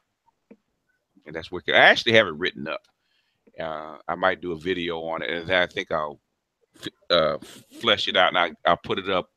I'll give it to O'Shea. He can put it up on the Negro Manosphere, because it actually explains a lot about 2 women, and sometimes the men don't realize that's what they're doing. They think they just can't put their finger on it. But the thing is that if the men are really honest, what's happening is that men will always use whatever instrument or tool, as long as that tool, he'll never throw it away as long as it works, right? True. So if a woman is friends with benefits and she's cool as friends with benefits, as long as she will be friends with benefits and whatever schedule they've been on for the last 20 years, he'll keep that schedule for 20 years. And he might even get married 2 or 3 times in between that. But as long as she's good friends with benefits, he'll keep her around. Now, when she wants to elevate herself to the next level, so, whoa, wait a minute, sister. Okay. you get drunk and you cut up. Okay. And you embarrass me. So you can't be my girlfriend because you know how you are. And as long as you're my friends with benefits, and then you get high, you get drunk, you cut up, I say, I can say, okay, you're not ready for me to talk to you today. I'll talk to you next month. And I'm cool. He's cool with that. But a girlfriend, he got to talk to every day, and if he has that woman, he's subject to get cussed out. You subject to cuss me out on one of your bad days, and I'm not feeling that, so you can't be my girlfriend. And he will never accept her as his girlfriend. And his girlfriend the same way. She's a cool girlfriend and whatnot. They go out and they party, they go to lunch, they go to dinner, whatever they do. But say she's not tidy, he likes a tidy woman. Or say she's got a potty mouth and she's cool, but she's got a potty mouth. Or say she doesn't like children, whatever it is, okay? That will eliminate her from being a wife. So she could be a girlfriend until he's ready to get married. He'd be his girlfriend for 8 years. He said, you know what? I'm ready to get married. Can I marry this woman? And he look at her and said, well, she never qualified. She's not that tidy. She got a potty mouth. She's not good with kids. So basically, she don't qualify for wife. So he'll break up with her. And then 6 months, he said, now I want to go look for a wife. And he'll find a woman. Okay, she can cook. She can clean. She can. She's not as good as my girlfriend in bed, but guess what? She takes care of kids and she can raise kids. Boom. We date her for 6 months. If everything else checks out, guess what? Let me go sign the papers. I'm gonna take this one home. Put a ring on her finger. Boom. Go get married. Because each one qualifies for a different job, and that's what men see. Men see relationships as a function. Women see relationship as a continuum. So in other words, I can have a sports car, I can have a van, and I can have a pickup, and a Cadillac, and I'll keep all 4 of them because they're all different. And men look at that. Men think that way. Women don't. Women say, okay, I have a sports car. Time to get rid of a sports car. I need a Cadillac. That's true. And okay, I don't feel like this Cadillac hanging around in my house. Let me, I need a van, a minivan to get rid of Cadillac, get a minivan. But a man will keep all 4 of them. Why you keep all 4? You don't need 4. You can't drive 4. Well, first thing a woman said, you can't drive 4 cars. I know, but they serve a different function. Because it doesn't make sense to a woman. I want it all in one, but it don't make sense to a woman. But it makes sense to a man. They just taking up space. Yeah, but they're all valuable. They all do something different. I can't put the top down on the Cadillac. With my sports car, I can. I can't haul stuff in my sports car, but I can do it in my pickup or my van. I can only seat 2 people in my sports car, but my van, I can seat 7. So I need all 4. Because they all serve a different function. Same thing with women. Women don't like to think that they serve a function. They just don't.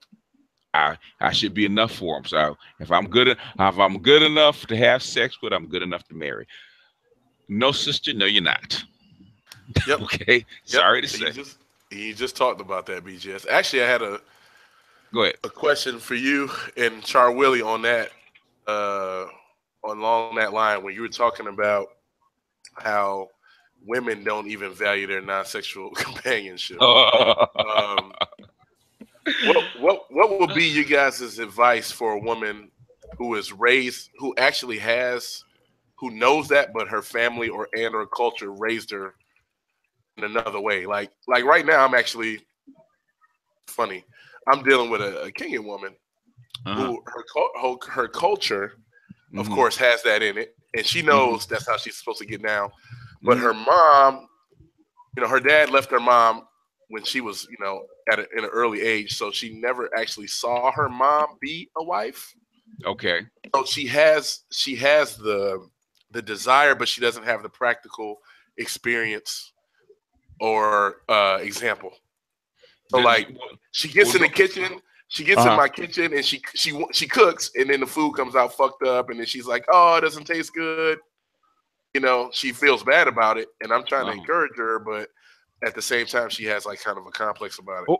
Okay. Well, normally, I don't know exactly how Kenya works because I've never been there, but normally African families have very broad extended families. So in other words, some if it's an aunt, if it's a cousin or somebody that's in their extended family, they know how to be a wife. I'm not sure how, I'm not sure how old she is.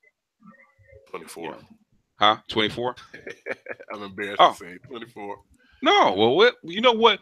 It's embarrassing if you're in the United States. Right. It's not accepted.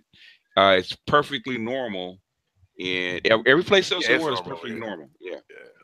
Yeah, perfectly normal every place else. In other words, she has extended family. She can learn from. You have to bring over the in-laws to teach her, or send her to the in-laws to teach her. Well, that's why I've been on that, trying to kind of like send her, like, hey, maybe you need some time, go home. But then she gets offended at that, like, no, I want to be here. I need to be with you, et cetera, et cetera. Well, it's a delicate balance. But the thing is, you can't treat her like an American woman. You have to be firmer. Because like, nah, you are going. Just be like, no, you're going. You're going, yeah. I'm assuming because, like I said, I know even in Africa, in Kenya, even though it's a country, each tribe has a slightly different culture, right? And I don't know what tribe she's from. I'm not familiar with all the tribes. I just know there's different ones. But in other words, for the most part, the man is supposed to dictate what the woman is supposed to do. If she can't cook, if she doesn't know how, it's not coming out right, you need to go spend time with whoever can cook, and go spend time with them and learn, and then come back, or then because you're not married, right? Nope. Okay, that's what she's afraid of. Yep. You're an American man. She's definitely afraid. Well, if she doesn't learn how to cook, you let her know. If you don't know how to be a wife, then you have to let her know. Okay, this is what I require for a wife to do, and let her know. Okay, so you need to go find somebody to learn from, unless you're going to actually teach her. But if you want African cuisine like they cook there, then you have to send her someplace where she can learn. Unless you're going to teach her. Now, if you're going to teach her, you're going to take the time to actually teach her. That's a different story. Then you have to take it's both options. I'm fighting the psychological battle of her thinking I'm sending her away versus, I'm going to find somebody better while she's gone, et cetera, et cetera. Well, because African men do wander. Okay. Just like her, guess what? Because guess who else abandoned her? Her dad. Yep. So she's gonna have to. So basically, and how many Americans is she gonna run across in Kenya? Exactly. Yeah. So yeah, she's definitely holding on with a vice grip. Well, then she's gonna have. You gotta have to convince her that she's gonna have to trust you. And basically, she's got to learn how to cook. She's got to learn how to take care of the house. She's got to be someplace where she's gonna have to learn how to take care of the house. You got to convince her of that. And if that doesn't work, you make her do it. Yeah. Because at the end of the day, she's going to do it because she got to, right? Yep. Yeah. I think that's one of those. I was chuckling when earlier you said some men have to get in touch with their dark side to do certain things, and I just chuckle because it's just like you said. You can't treat them like an American woman, and sometimes I had to say stuff to her, and I'm just like, damn. She's not American. Savage for me to say that, but no, she's not American. She's probably used to. Yeah. Well, the thing is, and you probably have to learn, man. You probably have to observe some Kenyan men, and see how they get down. And I mean, do you have Kenyan men that you talk, that buddies that you talk to? Oh yeah. Talk to them, man. And thing is, I mean, they're savage, man. Sometimes shit they be saying, I'll be like, man, you too nice. They're telling you you're too nice, right? Yeah, pretty much. In other words, you're afraid that she. At the end of the day, man, it's like almost like a drill sergeant, right? Drill sergeant cannot be worried about your feelings, right? Because he has to get you from point A to point B. So he can't be worried about your feelings. You try to get her from point A to point B, so you can't be worried about her feelings. Okay, this is what you got to do. And there's probably a certain way to say it. You got to learn it from whoever is in her tribe or group or something like that. Culturally, how do you get her to do things and put your foot down in a manner that she's gonna react to? And but at the end of the day, if she wants you, she's got to do social proofing, because one, that's the way the society's run, because the head of the household runs the household. That's what you expect. You go do this, and this is who you learn from. Does her mom know how to cook or take care of a house? Questionable. Questionable. Then you ask her, man, do you have a relative that knows how to take care of her house and whatnot? Yeah, her mom is the age of my older sister. She's only a few years older than me, so some of the things her mom does are questionable. So I have a hard time. It's not a disrespectful thing, but I kind of give her the side eye, like, come on, you in your 40s. Yeah. Oh yeah. You ain't got your shit together, Yeah. Well, she's one that got away, huh? Well, she's a rebel. Okay, so you picked an outlier, and somebody's not. What do you mean? In other words, she doesn't act like the rest of the women in her circle, right? You mean my girlfriend or her mom? Her mom. The dynamic with her mom and her dad was kind of crazy. Like, dad was a Muslim. She's super African Christian, which is super Christian. Ooh, okay. And then I think the dad left, I think, when she was 4 and the younger sister was 2. Mm-hmm. So I don't know. There's some psychological shit going on there that I'm trying to that my girl knows is there, that she's trying to escape, like she's trying to not be her mom. Mm-hmm. But at the same time, she's gone the whole other direction where she's gone to college, got her finance degree, she's a CPA. Mm-hmm. She's kind of gone the way of the American black woman. Like, okay, I'm gonna, I'm not gonna be left short if a man leaves me behind. But at the same time, she hasn't gotten the practical, the other stuff that's in her culture that her culture is telling her she needs to do, because she's trying not to end up like her mom did. You know what I mean? So there's a disconnect. Well, yeah, sit down and have a heart to heart. And she's young. I have. It's just that she takes it personally, man. She takes it hard. She got to take it personally. Okay? Because if she doesn't do it, you're gonna wind up leaving her. Yeah, I know, and I think she knows that. Because one of the first things was the fight. I was chuckling again earlier. You were talking about women who want to get married. Mm-hmm. It comes right out. It's you don't have to sit there and wait. They'll come out and be like, "When are we getting married?" Mm-hmm. And that's how my relationship with her was. But then I'm looking at her like, okay, I got to do a lot of teaching and a lot of rearing of you. And then your family is coming at me like, okay, she's like, well, this is going to be the dowry and this is going to be this and this. And I'm like, hold up. That number isn't looking right, because that looks like the number that I'm going to have to spend to get you where I need you. Well, because that's why when I come as an older man, it's strictly to be service. I'm not looking for no relationship, because I'm not going for that. By the time I get there, most chicks will be older, and I don't need the dowry, because I'm not purchasing a young woman. So she's been. Hey, I'm getting a used car if I do decide to go that way. Right. Yeah, but if for a young woman, yeah, they expect a dowry. She's never been married before, so yeah. I don't know, man. I you know, I guess are you gonna stay there? Is that home now? Yeah, yeah. I mean, I'm trying to work it out. I'm just trying to, you know. So what drew you?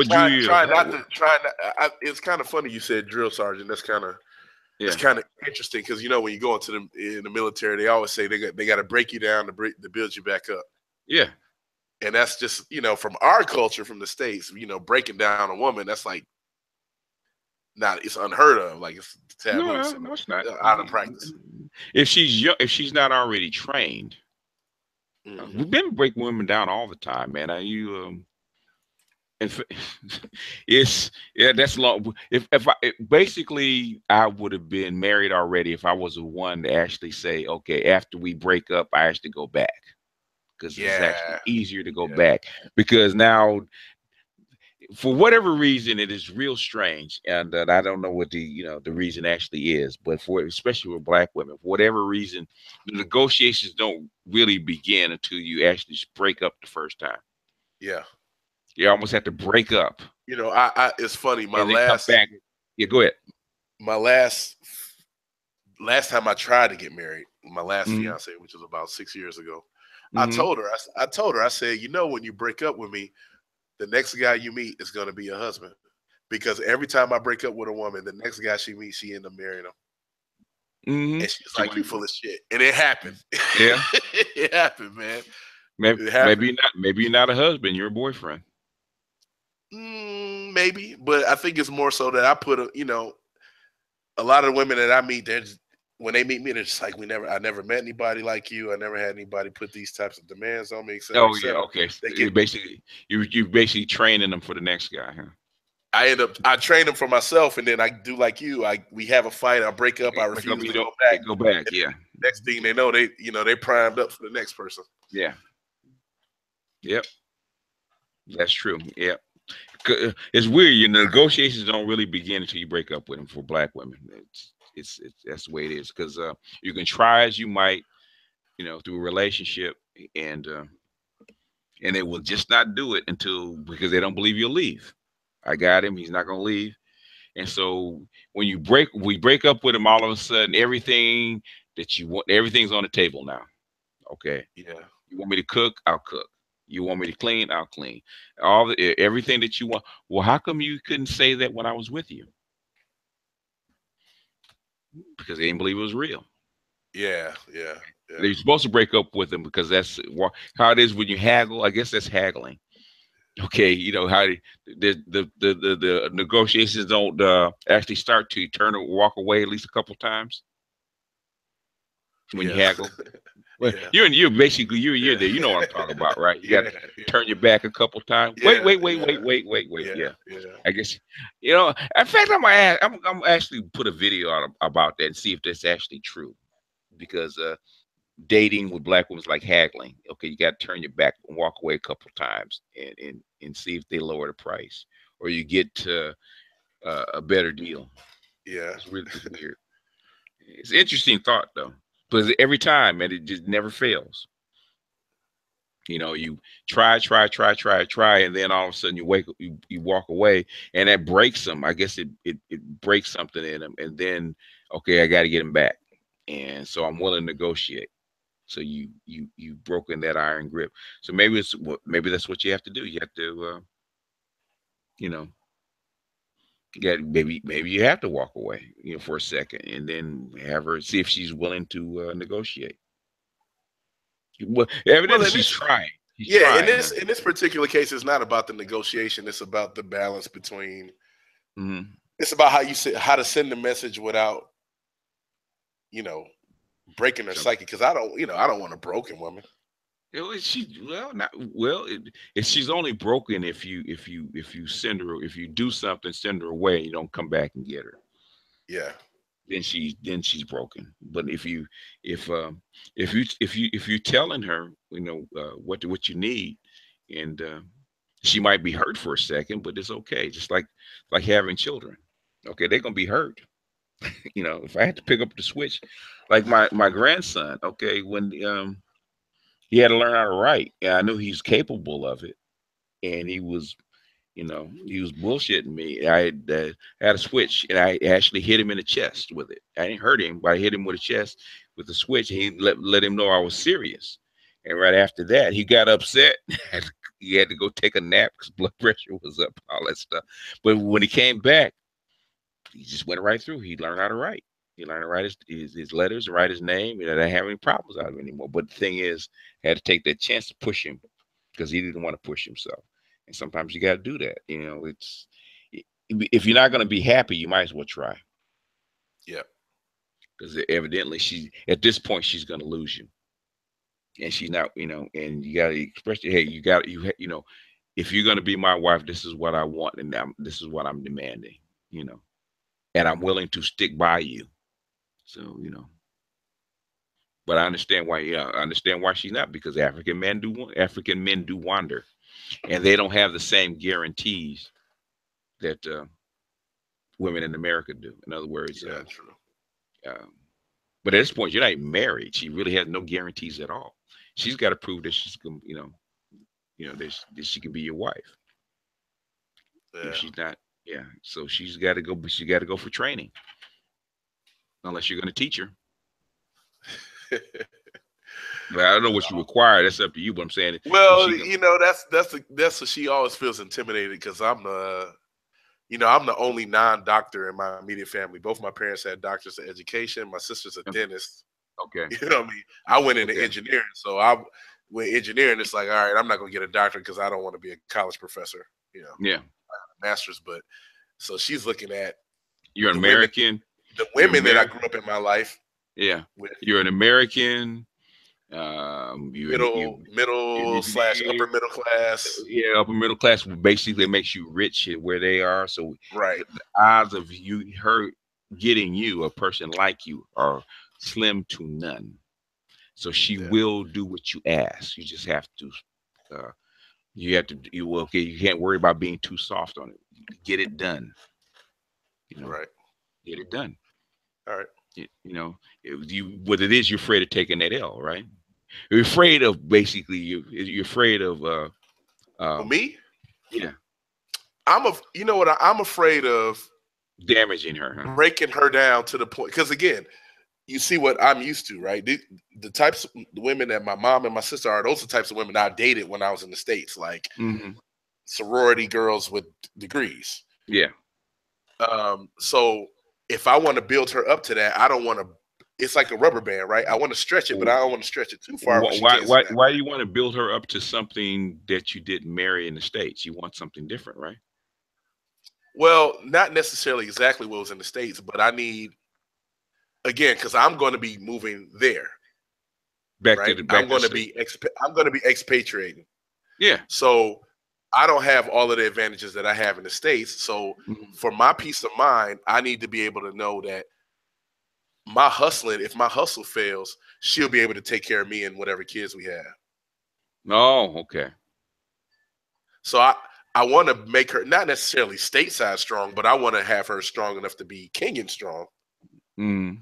But of course, I'm not a Kenyan man, so just like you said, I don't really know exactly how to do that without. Yeah, it might not be in her culture to be that way, because she's been culture to be depend on the guy, right? So you be looking for her to be you're trying to get her to be an American woman, which is basically equal partner almost, right? Because that's what you're used to, right? Right. And that's not in their culture, where the women are supposed to be submissive to their man. And she's having problems translating it because it's not normal to her. So you're trying to smash in 24 years of culture, which you can't rewrite. Once a child grows up, you can't rewrite that. So basically her core culture, you're trying to rewrite, and that's almost impossible to rewrite it that way. So you're going to have to figure out another way around. As far as her actually doing it, you know, unless you're going to set something up for her to where she can just follow it. Yeah, I mean that's kind of how it's going right now. So yeah, you picked a different woman from a different culture so that she will follow you. So now she's following you. That is the downside of it. She can't lead because she doesn't know how, because it's not in her culture to do that. Unless you picked a woman like that to lead that was already that way in the first place, and she's not.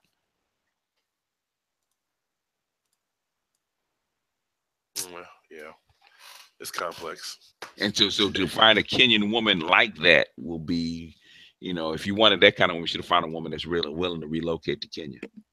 Yeah. Well, there are Kenyan women that are like that too. So I mean, she's got some examples. It's really, again, she's fighting her own battle, trying to separate herself from her immediate family and how they get down. So I'm trying to help her through that, but well, that's very difficult in an extended family like that, especially in Kenya. Because it's actually kind of funny, you know. They see her just because she's college educated and, you know, a professional. Yeah. Now they're just with the dowry thing, they're looking for their return, right? So they're looking at her like, you're going off with this guy. You've run off to Ethiopia and traveled to Djibouti with him and a couple other places. Yeah, he's a rich guy. And so where's our cut? Like, our cut. You're not married yet, but you were running off with the money that you make that you usually give to us. Yeah. Right. Yeah. So this whole, you know, I had a talk with her mom, and she's just like, "Oh yeah, how am I going to feel comfortable if she goes off with you here, there, and there?" Yeah. And I'm like, "She's comfortable. Why are you worried about being comfortable?" It's because she's their breadwinner. Yeah, she's an investment. Yeah, she's an investment. Yeah. So I'm fighting that battle all the time too. In fact, who talked to Yvonne Orji talked about that. That's like they wanted her to be a doctor because she's their retirement. Okay. Right. So they're concerned about who you married and how much money you make because you're their retirement. You're their return on investment. And I'm not, you know, I know that coming in, I'm not against that, but I'm trying to explain to her, like, look, she's telling me she wants the family, she wants the 4 kids, she might want to stay home, and I'm like, look, okay, we can do that, but we have to lay X foundation. And while we're building the foundation of our home, you can't be giving all the bricks to your family who didn't do shit for you in the first place to help build your foundation. Yes. That is black culture, man, extended, because the same way with the running back that you know, all of a sudden he gets the NFL or the NBA contract, the whole family's coming. Yeah. That's an extended clan. Something you're gonna have to do. They don't have an individualist culture. Yeah, but that's the problem, you know, that I fight with her all the time, is she cries to me after getting off the phone with her family. Like she bitches at me like, oh yeah, I got to make sure my family's good. But then when she gets on the phone with them and gets off the phone, she's just like, I wish these people would leave me alone, let me build my own life, because she can see the crabs in the barrel. Of course, trying to pull her back. Of course, trying to drag her back in there, and she's just they're trying to use her to pull them out. Yeah, because the crab, they're not trying to drag you back in. They figure you're at the top of the barrel. They said, okay, if I don't grab onto him, I'm not getting out. So let me hang on him. But the effect is pulling you back because the weight's pulling you back. Yep, right. They're trying to get out. And in her mind, she's not even out yet. So it's like, why are you grabbing onto me? I'm still in here with you guys too. So in other words, she's not out, but she's on the top. She's on the top of the edge of the barrel, trying to climb out. And they see, okay, this crab's almost out. Let me grab onto him. Maybe he can pull me over while he's at it. Yep. Yeah, it's complex, man. Oh yeah, well, yeah, it's a whole new culture, and you didn't, you know, now you have to learn the culture because you didn't. It's not American culture, so it doesn't translate. Even though there's elements, we get sucked in because there's elements. Like when I went to Ghana, There's elements. It's, okay, I can recognize this. I can recognize this. I can recognize that. Okay, so you get the feeling like it's the same. Right. It's particularly in Kenya because it's it's a British colony, so English speaking. Yeah, a lot of a lot of that still here. So it's almost same the thing. same.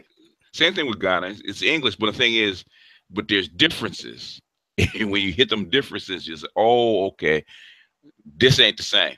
Okay, this is not the same. And the family structure, how they operate with each other, is not the same.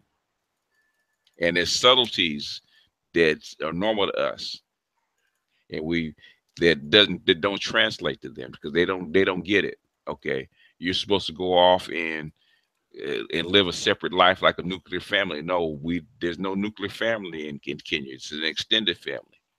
We're all linked. What I was trying to explain it to my mother because my mother was asking about her. Mm-hmm. And my mother kind of said a funny thing. She said, she kind of said the same thing. In our culture, in African American culture, we're set up as in, okay, your children are supposed to have better than you. Mm-hmm. Whereas in their culture, it's just like, no, your kids are supposed to be exactly what you were. Yeah. So they don't grasp the concept with her. She's just like, hey, I'm trying to do this, this, and this, and be better. And they're like, hold up, this is what we've been doing for the last 5 generations. Because it works for us. Yeah. Right. Yeah. And whereas America is always what's new, what's next. Yeah.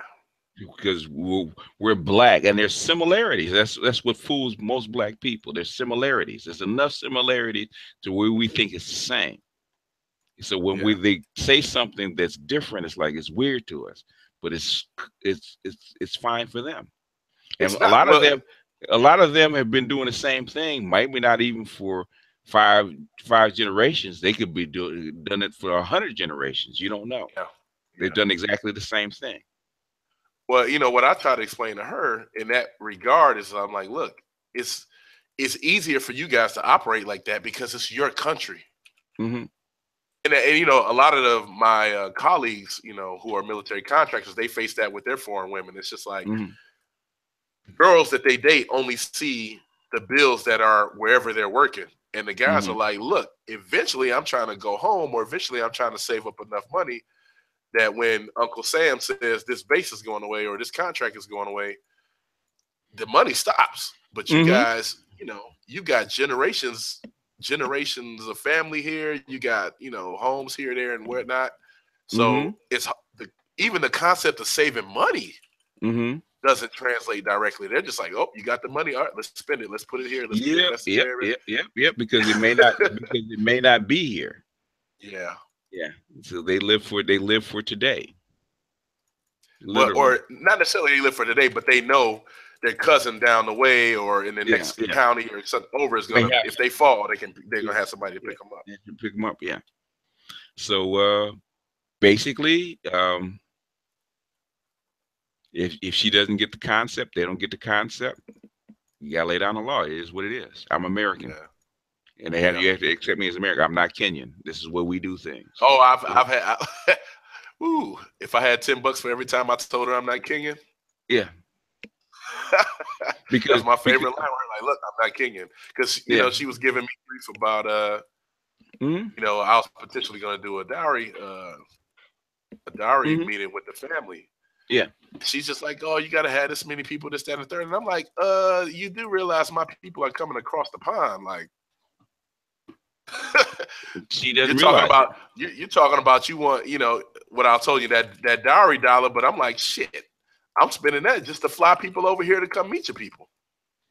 Well, it has to be done, blah blah blah blah, and I'm just like, hey, I'm not Kenyan. My people aren't coming from down the street. No, you tell her, okay, if you want to marry me, and at some point, you're going to have to make a pimp decision. She got to break herself. Yeah.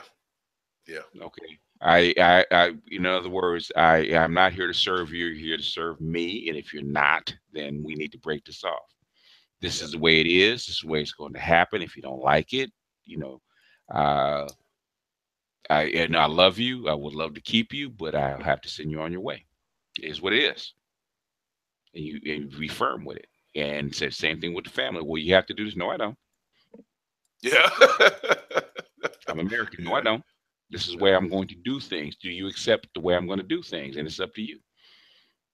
If she's important enough to keep, I don't know. So you have to discern that she's important enough to keep. This is the way it's going to be done. Do you want this to go through or not? Because I am your husband. This is what's going to be done. So it is what it is. Now, if you want to spend your money to fly these people in, because that's what you want to be done, you spend it, and I'll spend the money on whatever dowry is. But other than that, this is the way things are going to work.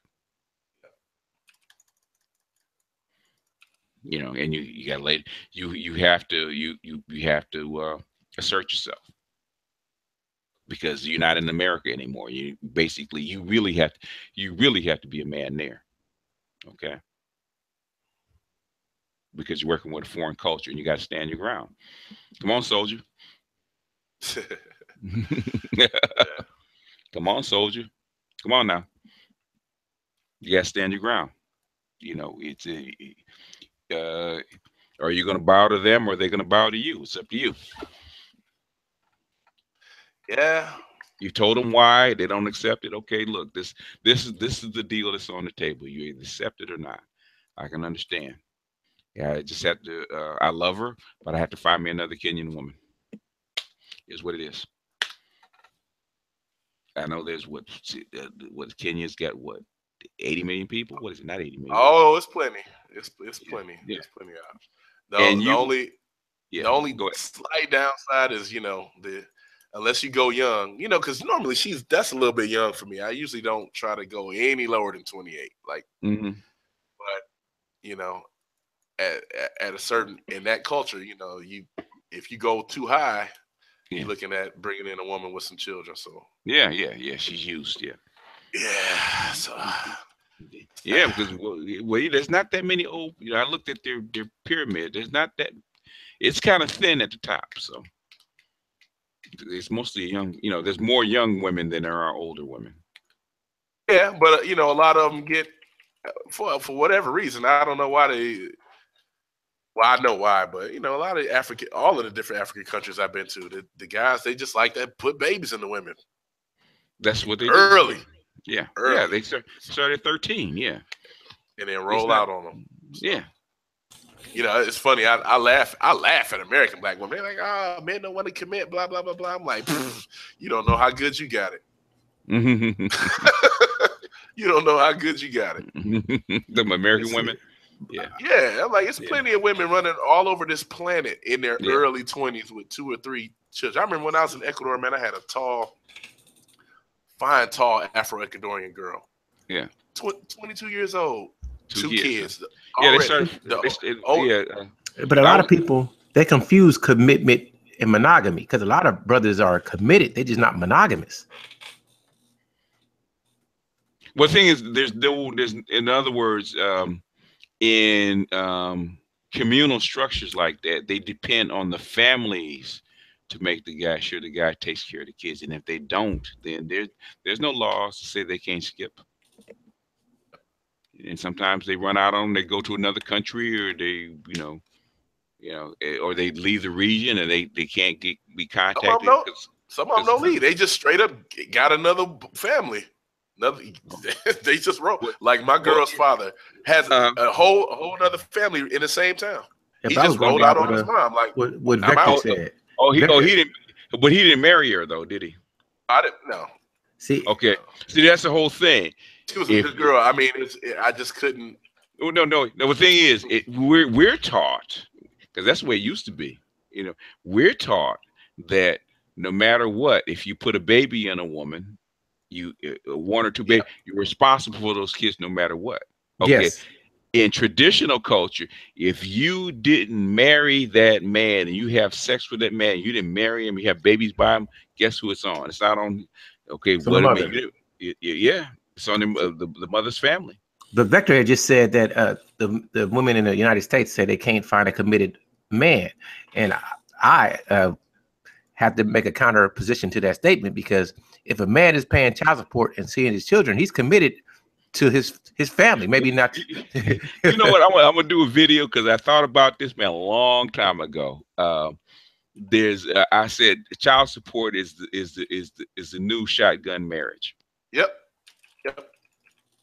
Because basically, back in the day when you had a child out of wedlock, then the man wasn't responsible for it. So it's up to the family to hold that man accountable. And that's when the shotgun came out. Okay. We're going to do this legally and binding. So now legally, that child is yours and it's your legal heir and you're legally bound to take care of it by law. You even have brothers that take care of their kids and still have to pay child support. And they doing everything for their children. Well, because you basically, even though you don't have a paper marriage, the shotgun marriage, which is child support, says you have to. Yeah, the marriage just take care of the children. So in other words, if she had basically, that's how come she's afraid, because she's trying to push you into getting married, because now once you get married, then your family, your family is supposed to make sure that you do right by her, and vice versa. Her family is supposed to make sure that she does right by you. Now you have social pressure from both sides of the family because now you're married. Okay, they've actually done a business and said, okay, we'll keep this union together. That's what the dowry is all about. It's basically that's your what is it? What do they call that? It's a contract. It's a contract, basically. It's a contract. What I'm saying is, it's guaranteed money. It's like a signing bonus. In other words, in the NFL, you know how the NFL is with a signing bonus.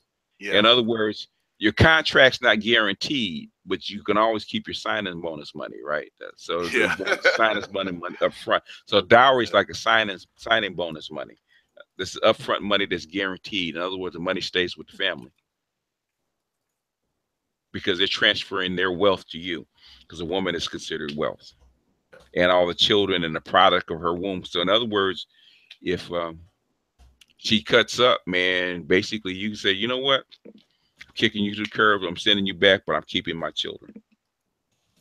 Yeah, but I mean, I know in Ethiopia, you know, it's one of those situations that they were like, hey, if she start acting up, you just call us. We'll get her straight. Yeah. Because you signed a contract. Like, you signed a contract. He belongs to you. Yeah. Yeah. And you know, if she does, you send her back to us. Yeah. And the only thing they won't tolerate, you know, like if you beat her, then they'll be like, all right, you gotta send her back. Yeah. But I know even in Ethiopia, there's some tribes in Ethiopia, part of the dowry also includes the children. They're like, okay, this is the dowry during the marriage, but then for the first son, you need to come back and pay this much. Oh, really? Daughter, you have to come pay this much. Yeah. Oh, really? Okay, you got to pay for the children. Wait a minute. Oh, really? Like you said, the product of her womb. Product of her womb. Okay, you got Because it's almost like how certain women in our culture during slavery were valued for their fertility, right? Yeah. Okay, this woman is more valuable because she produces more slaves.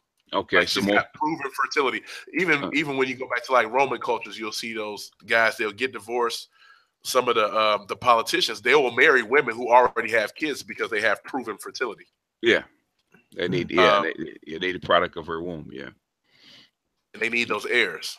Yeah, well, American women complain about nothing, man. If they really knew exactly how it's done, and I think it's probably better done that way because it's a guarantee, and the family actually has to keep these people together. And if they don't, okay, there's a guarantee. You know, you got to go back and talk to your folks so they can get you straight, so you come back acting right. Yep. Because I paid for you. Basically, men pay for women anyway. You know. The thing is, a lot of times, we pay before, we pay during, and we pay at the end under the English system. Because it is actually that you used her up, use the product of her womb up. Right. And now she's old, and now you want to kick her to the curb, so you got to make sure that you pay her in perpetuity. I agree with that. Well, under the old system, that's the way it works. But now when you have no fault divorce, she can just leave. Yeah. You know, it's one thing if if I used her up and she's like 50, 45, 50 years old, she can't produce anymore, and I kick her to the curb after the children are grown, and then go back and get me a younger wife and start all over again. That's, English law, that's not fair.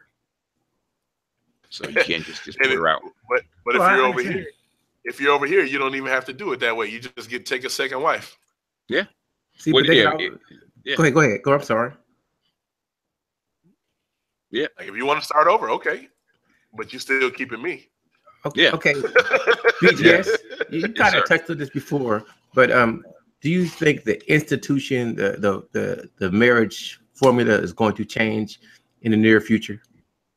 The marriage, yeah, it's got to, because men aren't accepting it anymore. In other words, either you need to get rid of it and figure out another social instrument to take its place, or you need to make it more balanced so that men will actually do it, because men are not going to spend the money for it anymore, and states run out of money to actually pay for children. That's how come they don't want male contraceptive, because they know it's basically fertility is over. Yeah. If you can let men go weapons free, or I ain't got to, or I can go without a condom and not produce no babies. I'll take a chance with a shot and a little disease. Okay, but I don't want no babies. And you go weapons free. I can get wet coochie with without no condom and not have to worry about no kids. Shit. STDs be running rampant, and so would men. I'm sorry. men will take a disease. They'll take an STD, but they don't want a KID. Yeah. I mean, you laughing, but I mean, you can even look at that reflection with some of these homosexual guys. I mean, you go around in Atlanta, man. That's one of the reasons. Shit, man, that's one of the reasons I need to sell my house. You go around I got some guys in the gay community, man. They don't give a shit about catching an STD. No, at all. No, all I care about is whether it feels good or not at the time. And naked coochie, shoot. That's why I had to limit my girlfriends, man. I'd had so many kids. and I didn't like them. I never did like them. Still don't. But it is what it is. Yeah, I remember you said a long time ago, if you had never took one off, keep it on, because once you take it off, oh yes, going back is like the hardest thing on the planet Earth. Man, my son found that out the hard way. He found that out the hard way. That's like we got a kid now. Good. He's got a good one, man. He said he's a womanizer. He's a womanizing alpha male. How old is he? He'll be 31 in September. So BGS. He'll be all right. How does he being a womanizer and an alpha male? How does he control? Because I'm assuming a lot of women pursue him. Mm-hmm. How does he keep the drama away from home? How does he do that? That'd be a question I would want to know. Well, no nonsense. You cut up or you get kicked to the curb. Easy, because he's gonna go out and pick up another one. He plays ball, so it's easy for him to pick up another one. He don't care about a loss. If you don't want to act right, same thing with his wife. His wife is dealing with that now. Yeah, dealing with that now. She made one too many demands.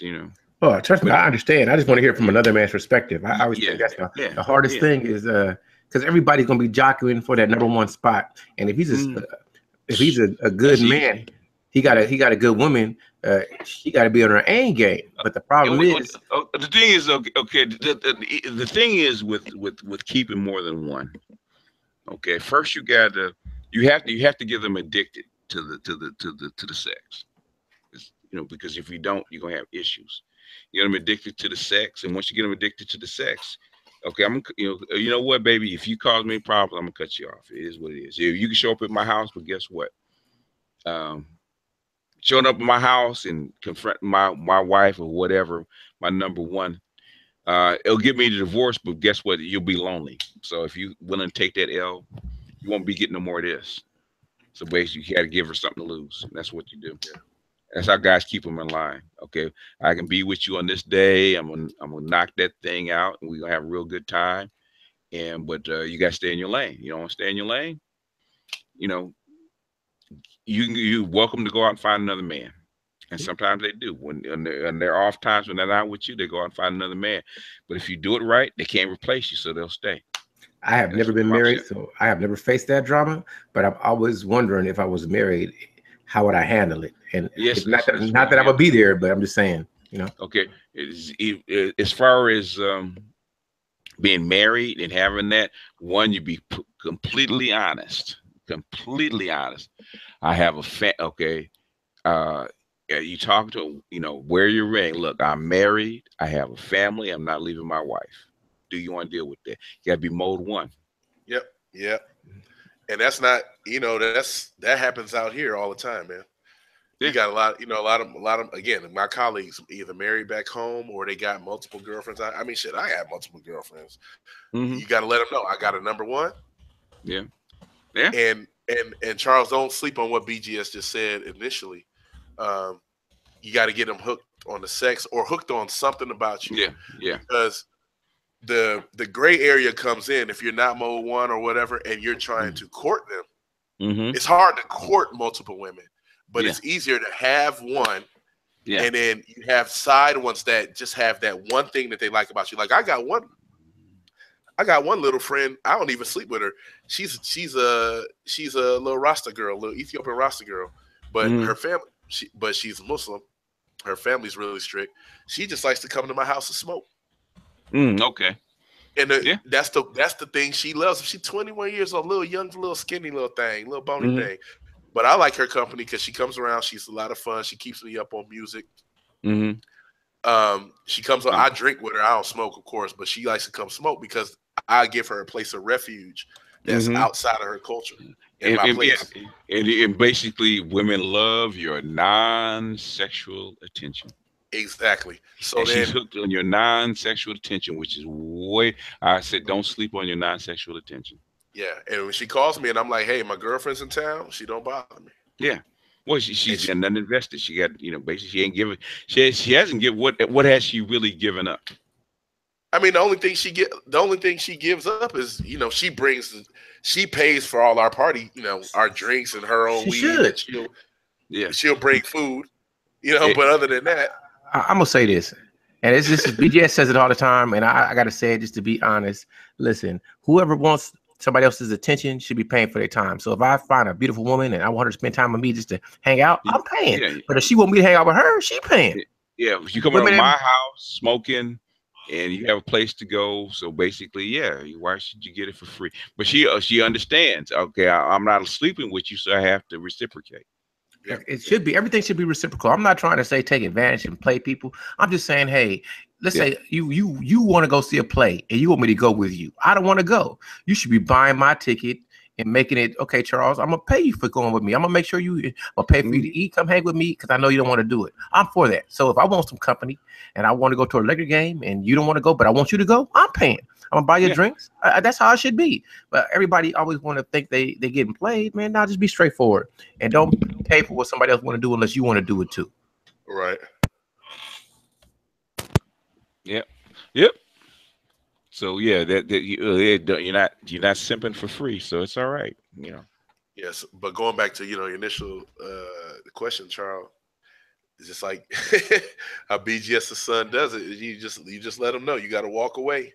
You gotta let them know that you will walk away. You will walk away. Yeah, his wife understands that now all too well. I was trying to tell her.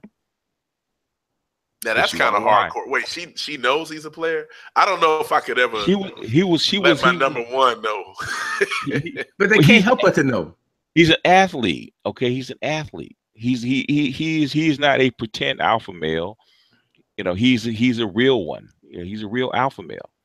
He's an athlete. So yeah. So he's got them hanging all over him. They were hanging all over him when she met him. Is Char Willie still on awake? She might be asleep. Well, I would love to ask her. It's almost time to give about 10 more minutes, fellas. We're gonna let Char go to sleep. She might be asleep. She's just listening. I would love to know if she can answer. If you're awake, Char Willie, what can you tell what a true alpha male? Can you just discern an alpha male when you see one from a lady's perspective? She's on mute though. Yeah, she might be asleep. It's all good. You guys can answer if you want to answer it. A true alpha male is a leader of men. That's a true alpha male. The real one, the old definition, whether it's on the field, whether it's in battle, or whether it's wherever it is. In other words, you're a leader of men. That's a true alpha male. That's the real one, because the alpha male is the one that men follow, not women follow, but men follow. That's the real one. That'd be your, that's how they normally pick leaders in the military. Whoever asserts themselves, whoever the person is that men follow, those are the ones that they try to promote, because that's a natural leader. That's the alpha male of the pack. Now all this science and stuff like that, you can actually fake it to where you can actually appear for a second, appear like you're an alpha male by doing certain things. And a lot of pickup artists said, okay, if I do these things, that makes me an alpha male. I said it's an alpha male until somebody tests you.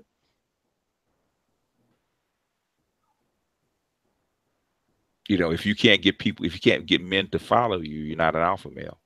Yeah. You can be a brute, you can be a thug, you can be a whole lot of things, but if you can't, like a gang, like if you have a gang, okay, it's not always the biggest guy or the strongest guy that leads the group. Sometimes it's the smartest guy. Sometimes it's the guy that can figure stuff out, and the ones that everybody comes to and they follow. It's like being the chief. The chief is the alpha male of the tribe. It's like The Wire. I always like The Wire. Everybody know that's one of the best TV shows ever created was The Wire. And if you look at the character of Marlo didn't talk a lot. Marlo wasn't big. Marlo wasn't even imposing, but he was a total alpha. And the reason why, because people just gravitated to him, and they once they got to know him, they was like, "You don't mess with Marlo." They don't mess with Marlo. Yeah, he said a whole lot without saying 5 words. That's an alpha male. Whoever people follow, who men follow, is an alpha male. Not who women follow. Who men follow is an alpha male. That's the true meaning of it. But now we have this we have a complex society. So you could be an alpha male in business, an alpha male in the bed. You could be an alpha male on the court, that kind of stuff. But whoever men look up to and who they follow is an alpha male. Well, let me ask your opinion on this, BGS, because I was reading the book, it was the Dr. Helen Smith's book. Yeah. And she was describing alphas, betas, omegas, and another word. That comes from whatchamacallit. That comes from Brave New World, how they divide people up into the different divisions. Yeah. And she was talking about the difference between the alpha and I think it was the omega. Zeta? Omega, I think it was. It was the Zeta or Omega. I can't remember. Yeah, I didn't read all of her book, but yeah. Yeah, but it was basically the same. They were the same, except that the one doesn't actually lead or doesn't have the desire to lead. But it has the qualities to do so. Yeah, qualities, but normally they're the lone wolf. The lone wolf, right? Yeah. You don't consider those to be alphas, because I kind of look at myself like that sometimes. Like I always have people coming to me, I always have people leaning on me. Yeah. But then I don't necessarily have that desire to just grab a bunch of people and be like, all right, let's go do this. Yeah. Normally that's the lone wolf who has the qualities but doesn't have the desire. But I think it depends on the situation, because if the right situation came along and you had a lead and you knew what to do, you're gonna take charge. Well, then you become an alpha. Yeah, I think it is that. It's just a lot of the stuff that I do. I know that come on, I'm an expatriate. A lot of stuff that I do that people will ping me on, I know that a large majority of people just don't want to do, or they never would do in their life. So I'm just like, man, why even try? Why even try to get a bunch of people to do this shit? Yeah. but normally a natural alpha wants to. He lives for leading people. Like most of your generals they live for leading people. That's how come they rose that high. Now whether that's people that just naturally follow them. In fact, I'm trying to find it. The Fletcher Party actually talked about that when he was in officer school, because he said they had to build a bridge, and they would.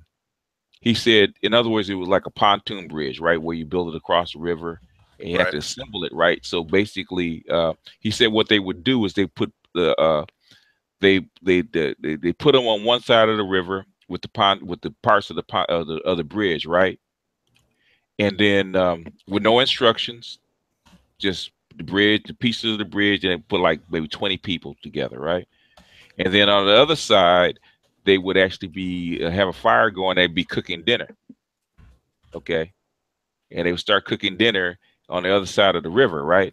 They said the only way you can get your dinner is to get over there. Yeah, is to get on the other side. The only way to do that is build a bridge, right.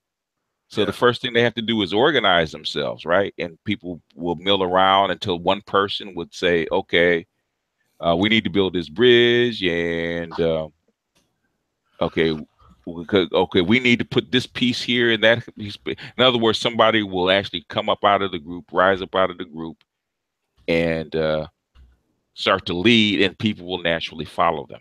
In other words, the alpha male will rise up out of the group, and they will follow him. And he said, then that's the nature of people. People actually look for somebody to follow, which is I was trying to find that, and that's most people do. Most people are followers. Like my son, if he wasn't playing basketball, he would look to follow. He wouldn't look to lead. Well, if in my opinion, I think even most alphas will look to follow another alpha if they can learn from them. I mean, it's kind of one of those things where they say you'll never learn to lead if you don't know how to follow. Yeah, if you're superior. Well, some guys never really follow that well. They're always on the cutting edge. A lot of your great generals were actually cut-ups. Yeah. They actually cut-ups. Because they were always on the edge and not following orders too well. You see that with Patton. You see that with a lot of your great generals. You see that with Mad Dog. Yeah. They were always on. Still can't believe they gave him that waiver. Who, Mad Dog? Yeah. Oh, they needed somebody strong to keep an eye on their investment, which was Trump.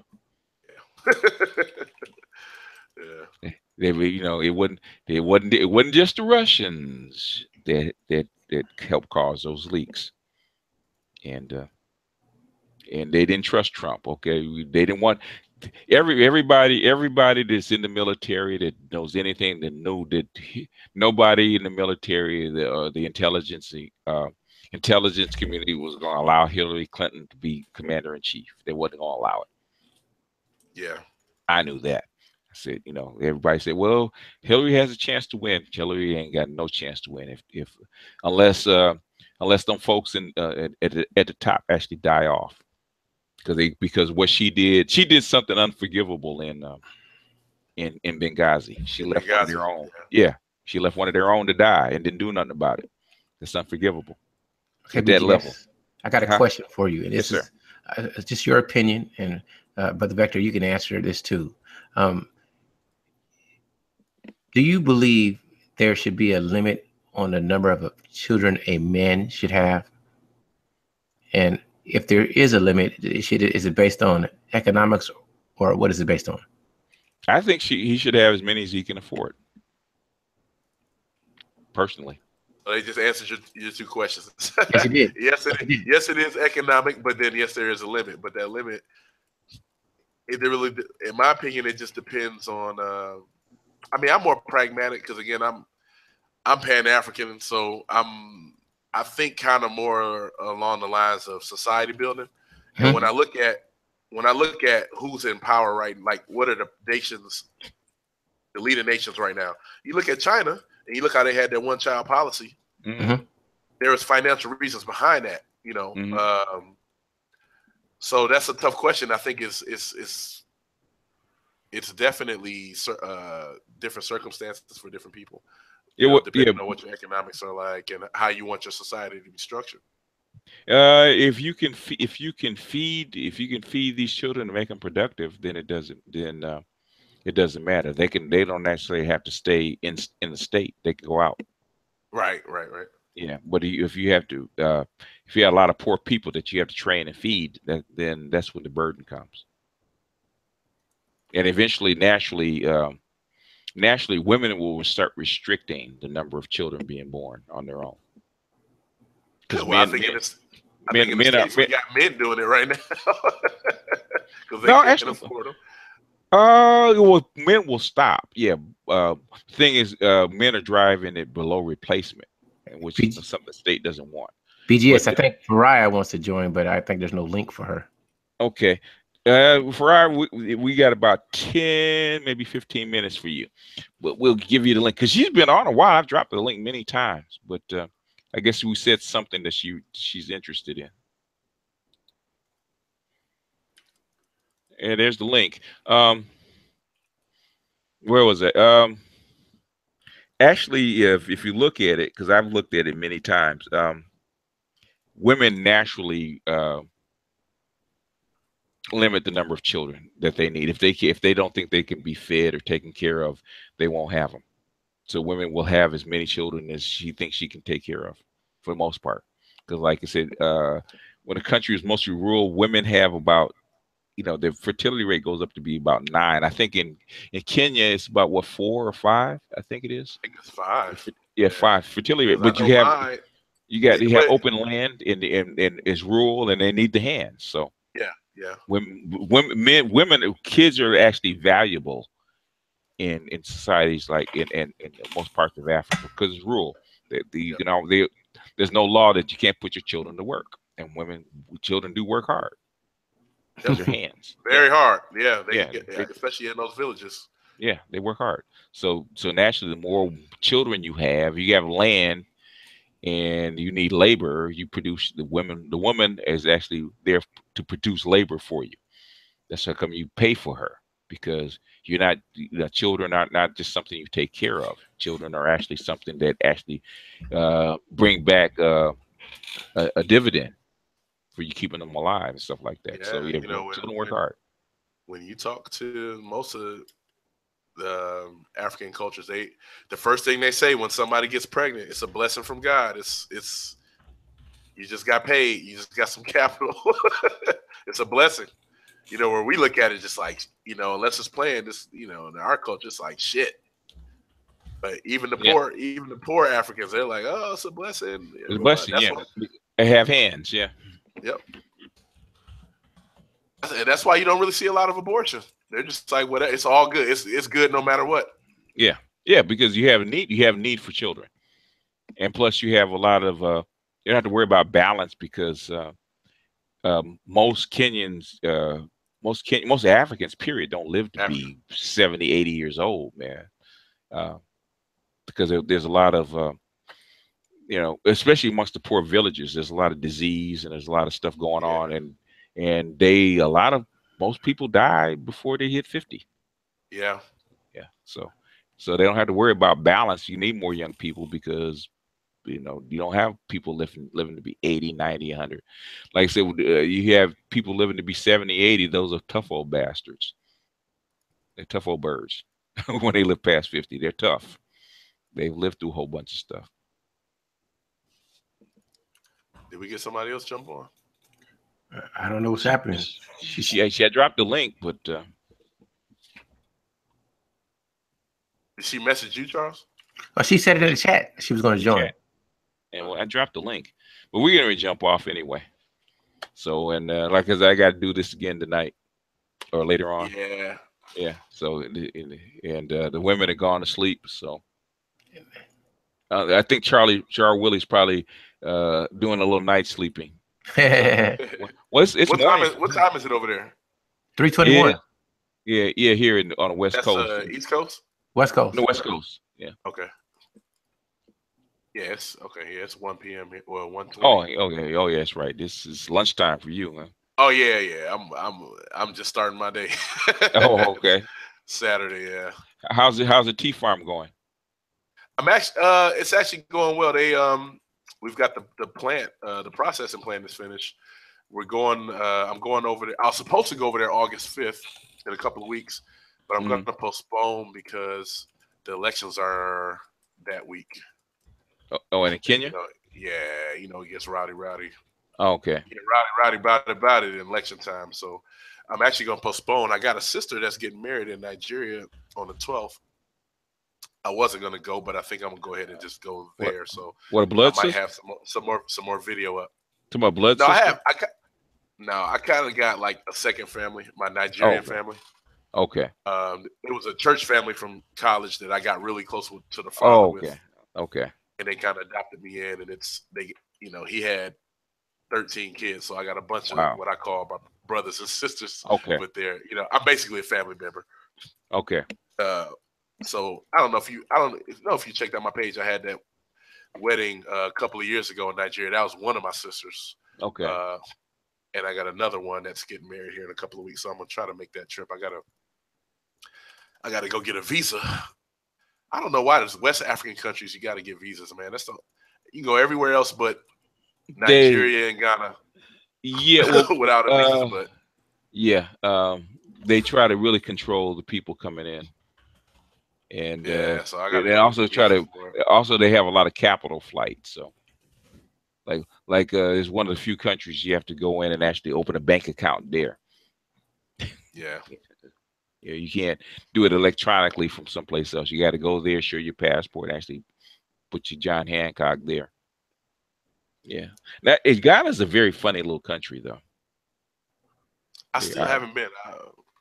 I need to get to Accra and Kumasi. I got some friends from Kumasi. Yeah, I was telling me I should go, but I just haven't found time to get over there. Yeah, I said if guys, which country should I go to in Africa? I said right now, if you want the most, if you're used to the internet and you want the a more modern feel, I would say it'll be. I used to say South Africa, but actually Nairobi's probably better right now because they really upgraded. They were upgraded a lot. Yeah, Nairobi is good, but I mean Johannesburg is not. Yeah, what I'm saying is beautiful, man. And I say that because Kenya has actually done a lot of work on their internet and their internet speed. Oh yeah, whereas South Africa hasn't built out as much. Yeah. Ghana was actually supposed to do that, man, like 10 years ago, and they just never got it done. They never got it done. Whereas Kenya did it, Kenya took the same thing, did in 5, what Ghana was supposed to have done 10 years ago. Yeah, well, but the Kenyans don't control anything. I mean, Safaricom, all of that stuff is but it's built. It's there. They just don't control it. I think Ghana was trying to keep a little bit more control because I know Ghana really got screwed on their electric grid. I know about 10 years ago, they were actually producing more electricity than they produce now because they got privatized, right? Yeah. Their grid kept going down. They were trying to build it up, but it still keeps going down. So, and I think they share a lot of it. They sell a lot of it off to the neighboring states. So they don't always keep enough for themselves. I can't remember exactly where I read it, but I remember them saying that it used to be state-owned electric, and then when they started, letting the foreign investment come in and privatize it, that they actually cut a lot of electricity production. Well, I didn't see that, but I noticed that it wasn't that they cut it. What happens is that they've been selling it off to to the neighboring countries. I see. So in other words, Ghana's right in the middle of, I think it's Burkina Faso's on the other end. Nigeria. Yeah. Well, Nigeria can produce its own electricity, but Ghana has that big dam, and I know there was about 2 or 3 countries that they were feeding off their grid. Gotcha. Yeah, that's when I was when I was there. That's what they were telling me. I don't know what they've done since. Have you been to Kumasi? Ghana? Yeah. How was it? I don't have any friends from Accra. All my friends are from Kumasi for some reason. Well, that's where the Kumasi's where the Akan villages are. A lot of your Akans are in Kumasi. So your traditional villages and stuff like that, where you get all the print and the and all that kind of work is actually done in Kumasi. Accra is Accra is just wild. It's just like a big sprawl. So if you got a lot of really old-fashioned Akan friends, you're gonna find them in Kumasi. Oh, I see. Yeah, Kumasi is more laid back than Accra is. Okay, so it's kind of like the difference between going to Lagos and going up to Abuja. Yeah, yeah. Well, people like Accra because it's a big city, but it's also by the shores. You got the beach and all that other stuff. So it's more like a tourist town than Kumasi is. Kumasi is more like a regular city.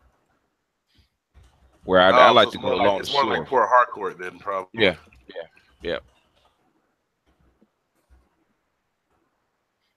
Yeah, across kind of. A lot of people have, in Kenya, they tell people to go to Mombasa, go down to the coast because Nairobi is just, Yeah, the only thing is that Nairobi's at altitude, so it's a lot cooler. Whereas in Mombasa, you get that heat. Yeah, it's hot. That's where my girl's from. She's from Mombasa. Yeah, Mombasa. So I go down there, it would be killing me. Yeah. It's the only thing is hot. Whereas Nairobi's at altitude, and it's like 70, 80 degrees in Nairobi. Yep. Yeah. Year round. Yeah. Eternal spring when you're at altitude. Because when I was in Central America, well, you're in Ecuador, so you know what I'm talking about. Eternal spring. Where it's hot. If you go down to the coast, you're gonna burn. Well, yeah, it was you go up to Quito, and Quito was always cool, but then you came down to the base in Manta on the coast. Mm-hmm. Yeah, it's incredibly hot. I mean, same. Even in Ethiopia, it's Addis is at altitude. It's always cold, but if you go down to like Hawassa, some of the other places that are kind of nicer, but it's a lot warmer, a lot warmer. Yeah, it's hot. Whereas South Africa is further away from the equator, so it's cooler. That's how come a lot of Americans used to like South Africa, because it's more temperate and further away from the equator. Well, it's a lot more European influenced. Why you think it's a lot more European? Okay, because it's cooler. It's temperate. It's cooler down there. Whereas the further you go up toward that equator, the less Europeans you're gonna see. In fact, that's what they were talking about the Gold Coast. How come the Africans actually had to go in and catch